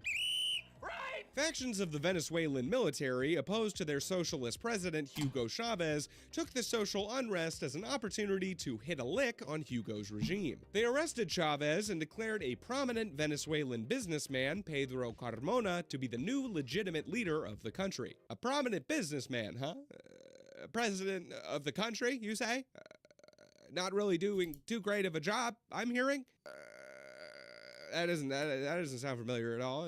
Never heard of that kind of a situation occurring. Pedro immediately kind of went balls to the wall, undoing shit Hugo had set up in the country, such as declaring their entire constitution null and void, dissolving their Supreme Court, and converting a lot of popular socialist reforms Chavez had instituted in the country into loose diarrhea, presumably by force-feeding them Chipotle. As a response, the Venezuelan people surrounded the presidential palace and took over television stations in the country to publicly demand that Pedro step down and return power to Chavez, which he then did only 47 hours after the coup had begun. Pretty epic coup there, bud. You know, real nice coup you got yourself there. Really executed that one perfectly, didn't you? Now, seeing as this entire debacle was a steaming hot, poorly planned shit show bent on a prominent businessman immediately removing a South American government's socialist policies, it would make sense for you to assume that the CIA was involved, right? This sounds right up their alley, don't it? I mean, like it's like it is the alley. You know, it's not even right up it. This just sounds like it is the whole thing. It's the whole alley. And I am not saying that they weren't, okay? But I'm also not saying that they were. I do some great research on this channel, huh? We're really getting to the bottom of things over at Necessary Information. My name's Evan, by the way. I'm Evan from Necessary Information. Hi, nice to meet you. Just so you guys have something to actually call me in the comments. What I am saying, though, is that the CIA definitely knew that this coup was a thing that was going to happen well in advance, did absolutely nothing about it, and then lied to everyone after the fact. Two separate CIA briefs from shortly before the coup show that the US knew this coup was going to happen, why it will happen, who will do it, and approximately when. And given that Hugo Chavez was a Castro-loving socialist, they were not particularly inclined to inform him of this imminent political butt-fucking. And when accused by the media of having advanced knowledge of the coup, the Bush administration quietly responded, "Nuh-uh," and little bitch says what? Now, whether the agency actually funded anything or armed anyone or just sat there eating popcorn while this entire garbage fire of a coup went down is up to interpretation, but what we can say for sure from this and countless other things at this point is that the CIA are dirty, stinky, rotten, unshowered, moldy fibbers. Toe fungus and lies. That's all they got. That and a bunch of heroin just lying around the place, being a tripping hazard. I just cleaned up this mess. Can we keep it clean for 10 minutes? Operation Chaos. Long before Edward Snowden blew some whistles and told everyone to cover up their webcam because the NSA uses them to stare at your balls while you sleep, the US had to resort to less digitally based methods to illegally spy on its own citizens. Nowadays, however, you never know what kind of nefarious cretins or giant international corporations are trying to take and sell your personal data or do any number of other nefarious nonsense to your privacy online. And that's why we should all be using today's amazing sponsor, Surfshark, which, if you don't already have, I promise you'll want after this, okay? So, for hearing your god use some serious how thorough these, huge thanks to Surfshark publicly. Foreign surveillance, huge thanks to... How the fuck did my thing not block that? I don't want to see that. I don't fuck about no Surfshark. Shark. Yeah, Shark. To Surfshark for sponsoring this video, and let's get back to talking about the CIA spying on people that, well, definitely weren't using Surfshark, I can tell you that. Back in the era of hash, hippies, and herpes, the CIA ran Operation Chaos, a covert domestic and foreign surveillance operation run between 1967 and 1974 under the presidency of Lyndon B. Johnson and later expanded upon by Dick Nixon. In particular, the project's stated goal was to discover any potential links between anti-war movements inside the country and foreign powers, such as an anti-Vietnam War group and the Soviet Union, for example, or between me and Djibouti. The project was eventually scrapped after Nixon went just a little overboard and upgraded from spying on hippies and Black Panthers to, you know, Watergate. Dick got a little too big for his britches there. I mean, they at least said that they ended it publicly. I'm sure they were still doing something to spy on people. They probably just moved it from like the CIA to the NSA or something slimy like that. You know, I'm always interested in the names of these things because they're usually something that sounds totally innocuous and benign, almost to like a suspicious level, you know, like Operation Paperclip actually involving smuggling useful Nazis into the US for research after the war, or like Operation PB Fortune. It doesn't sound like a coup in Guatemala. It sounds like they're developing psychic peanut butter, you know? But this one, they were just like, you know, f it, dude. Name it Operation Chaos. Let's be badass for once. We've earned it with this one. I mean, the thing sounds like it was named by a husky 12-year-old with a flame decal on his binder and a temporary tattoo on his fat little bicep. Some of the operations that we've already discussed were either part of or later absorbed into Operation Chaos, such as HT Lingual, Projects Merrimack and Resistance, and something just called Project 2, which sounds to me like just a slightly different flavor of Project Merrimack. Some of the groups targeted by Operation Chaos include, but are not limited to, Students for a Democratic Society, the Black Panther Party, the Young Lords, Women Striking for Peace, Ramparts Magazine, the Women's Liberation Movement, as well as the Israeli Embassy, for some reason, and various other Jewish groups within the US. They thought the Jews were up to something as well, I guess. Which just seems so cliche to me at this point, you know? At least get creative, US government. Anti-Semitism is so 1942. It's been done. It's been done to death, no pun intended. It's played out. My favorite little factoid about this operation is the fact that the CIA purchased an entire garbage company just so they could use one of their trucks to steal Jewish garbage and then frantically look for clues in it like Jimmy in Better Call Saul. Jews really cannot have shit, can they? They can't even throw stuff away without somebody f***ing with them. It's just, oy vey. By the time the program was abolished, Operation Chaos had files on over 7,700 Americans and a computerized index of 300,000 citizens and around 1,000 different groups. So what kind of juicy, necessary information roll credits did the CIA obtain through these illegal, immoral wiretaps and the countless man-hours spent secretly surveying these Americans that were ironically paying for this entire operation with their own tax dollars? Well, to put it shortly, fucking nothing, not a thing. Richard Helms, the director of the CIA at the time, stated in 1967 that the CIA had uncovered, quote, no direct evidence of any contact between the most prominent peace movement leaders and any foreign embassies within the US or abroad, a sentiment which he repeated in 1969 and which remained true until the project imploded in 1974. So everyone, go check your smoke detector right now, okay? There's probably a camera in there. That's what that little red light is for, all right? I know because the guy in my walls told me. If there's not a camera in there, which is unlikely, you're going to want to go ahead and put a camera in there yourself to catch whatever shady government-controlled alien is inevitably going to try and put one in there themselves. It's a foolproof plan, really. Erkin Alpakin. So this one feels like more of a neon green entry to me, honestly. So disclaimer, everything in my videos for entertainment purposes only. It's all fake. It's a